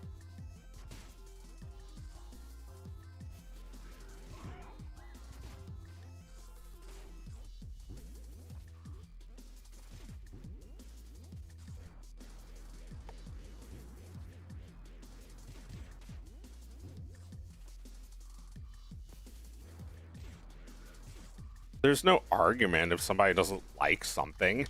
Like, You're just jealous because I have a show and you don't. I see it all over your face. Like, shut up. That's not it. I don't want what you have. I don't need more views. I already get too many.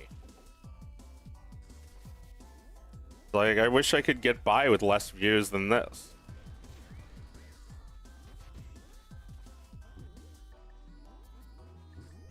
Shitty Google is like forcing me to sell their stupid fake products like Wuffy.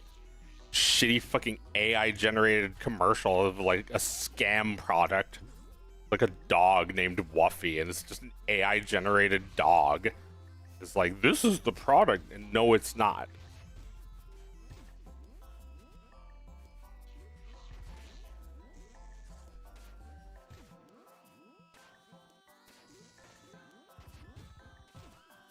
It's like, they definitely don't ever think about where their fucking money comes from. You've seen ads lately? That's what Glitch Productions gets rich off of. You know, if you wanna, I don't know, if you want to do something good, you know, try maybe split it between Patreon and ads. But just like farm billions of views. Where you know, it's like the same thing as before, where it's just asking way too much from you.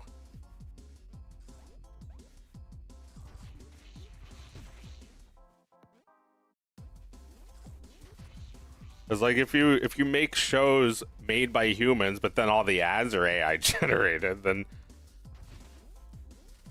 you still benefited from it.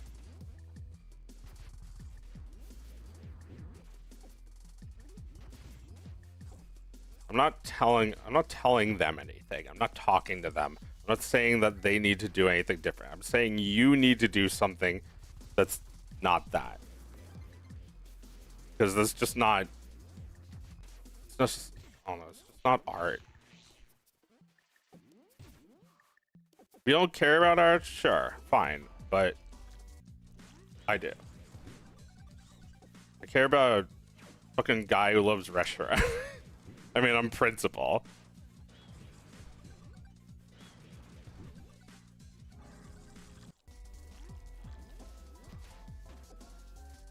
This game, fucking art. This game's a masterpiece. A lot of sacrifice was made just to rip off Wario Land. It has no delusions about that.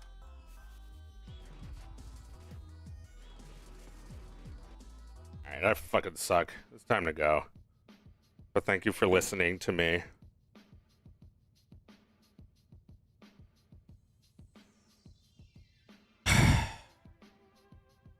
You're basically saying we don't have to sell our souls to capitalism to make our tunes. We've just started. Maybe we've just started, actually. You don't have to sell your soul, no.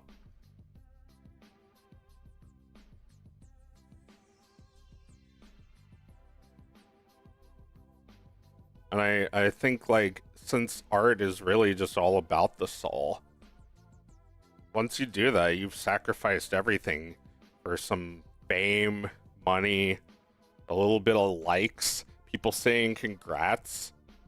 A little big circle jerk. The amazing digital circle jerk.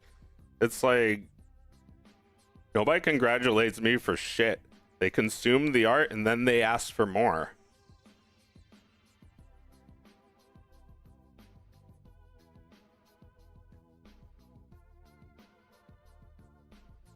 Enjoy these rants. Very entertaining. Oh, interesting. I'd sacrifice everything for $15, 18 likes, and 1,000 views. Maybe 20 congrats. How amazing. Enjoy your dinner. I've finished a piece I've been working on for a month while in the stream. So thank you for the good convo. Oh, you're welcome. I'm glad I could be entertaining. Yeah. We gotta encourage each other more. We can't, because it kind of feels like it's giving up. Kind of feels like it's just giving up. feel like a lot of those guys give up. They become right-wing grifters, or they just like, you know, rest on their laurels in some way, or both.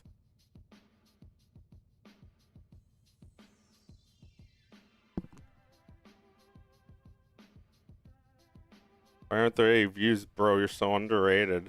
It's alright. I don't need that many views to live. I feel like you gotta make work that connects deeply with the individual.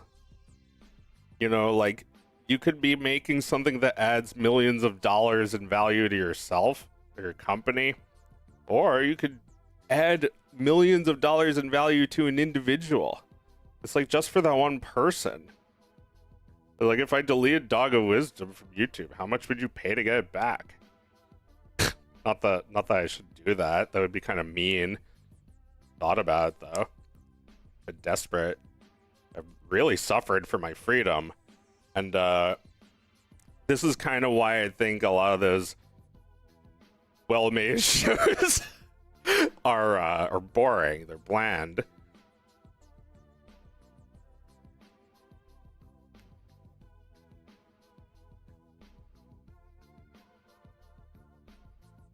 I'd pay my whole bank account of $900.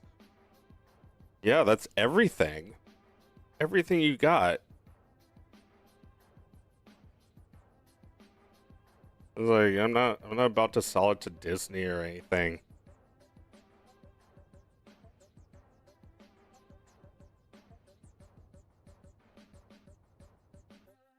It's rough for me because I've said some nasty things, I've done some dirty things, and people say bad things about me. Nobody in any of these little animation cliques acknowledges my existence anymore.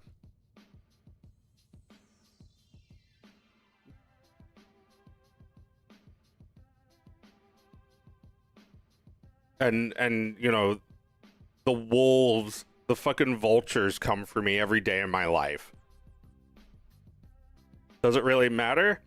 I mean, it would probably fizzle out if anybody stood up for me, right?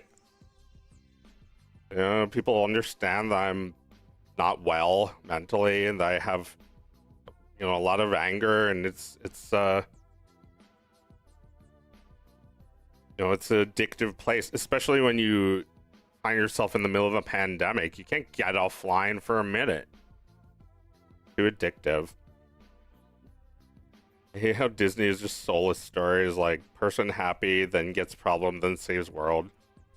I mean, yeah, that could be a winning formula, but probably copying a better movie that didn't do all the bad things they do. We all gotta put our souls back into art again. Yeah, I would suggest that if you really want to have a series, try letting go of the idea of someone making it for you. That doesn't mean it'll never happen. It's just really unlikely, so you'd be getting yourself hyped up for nothing.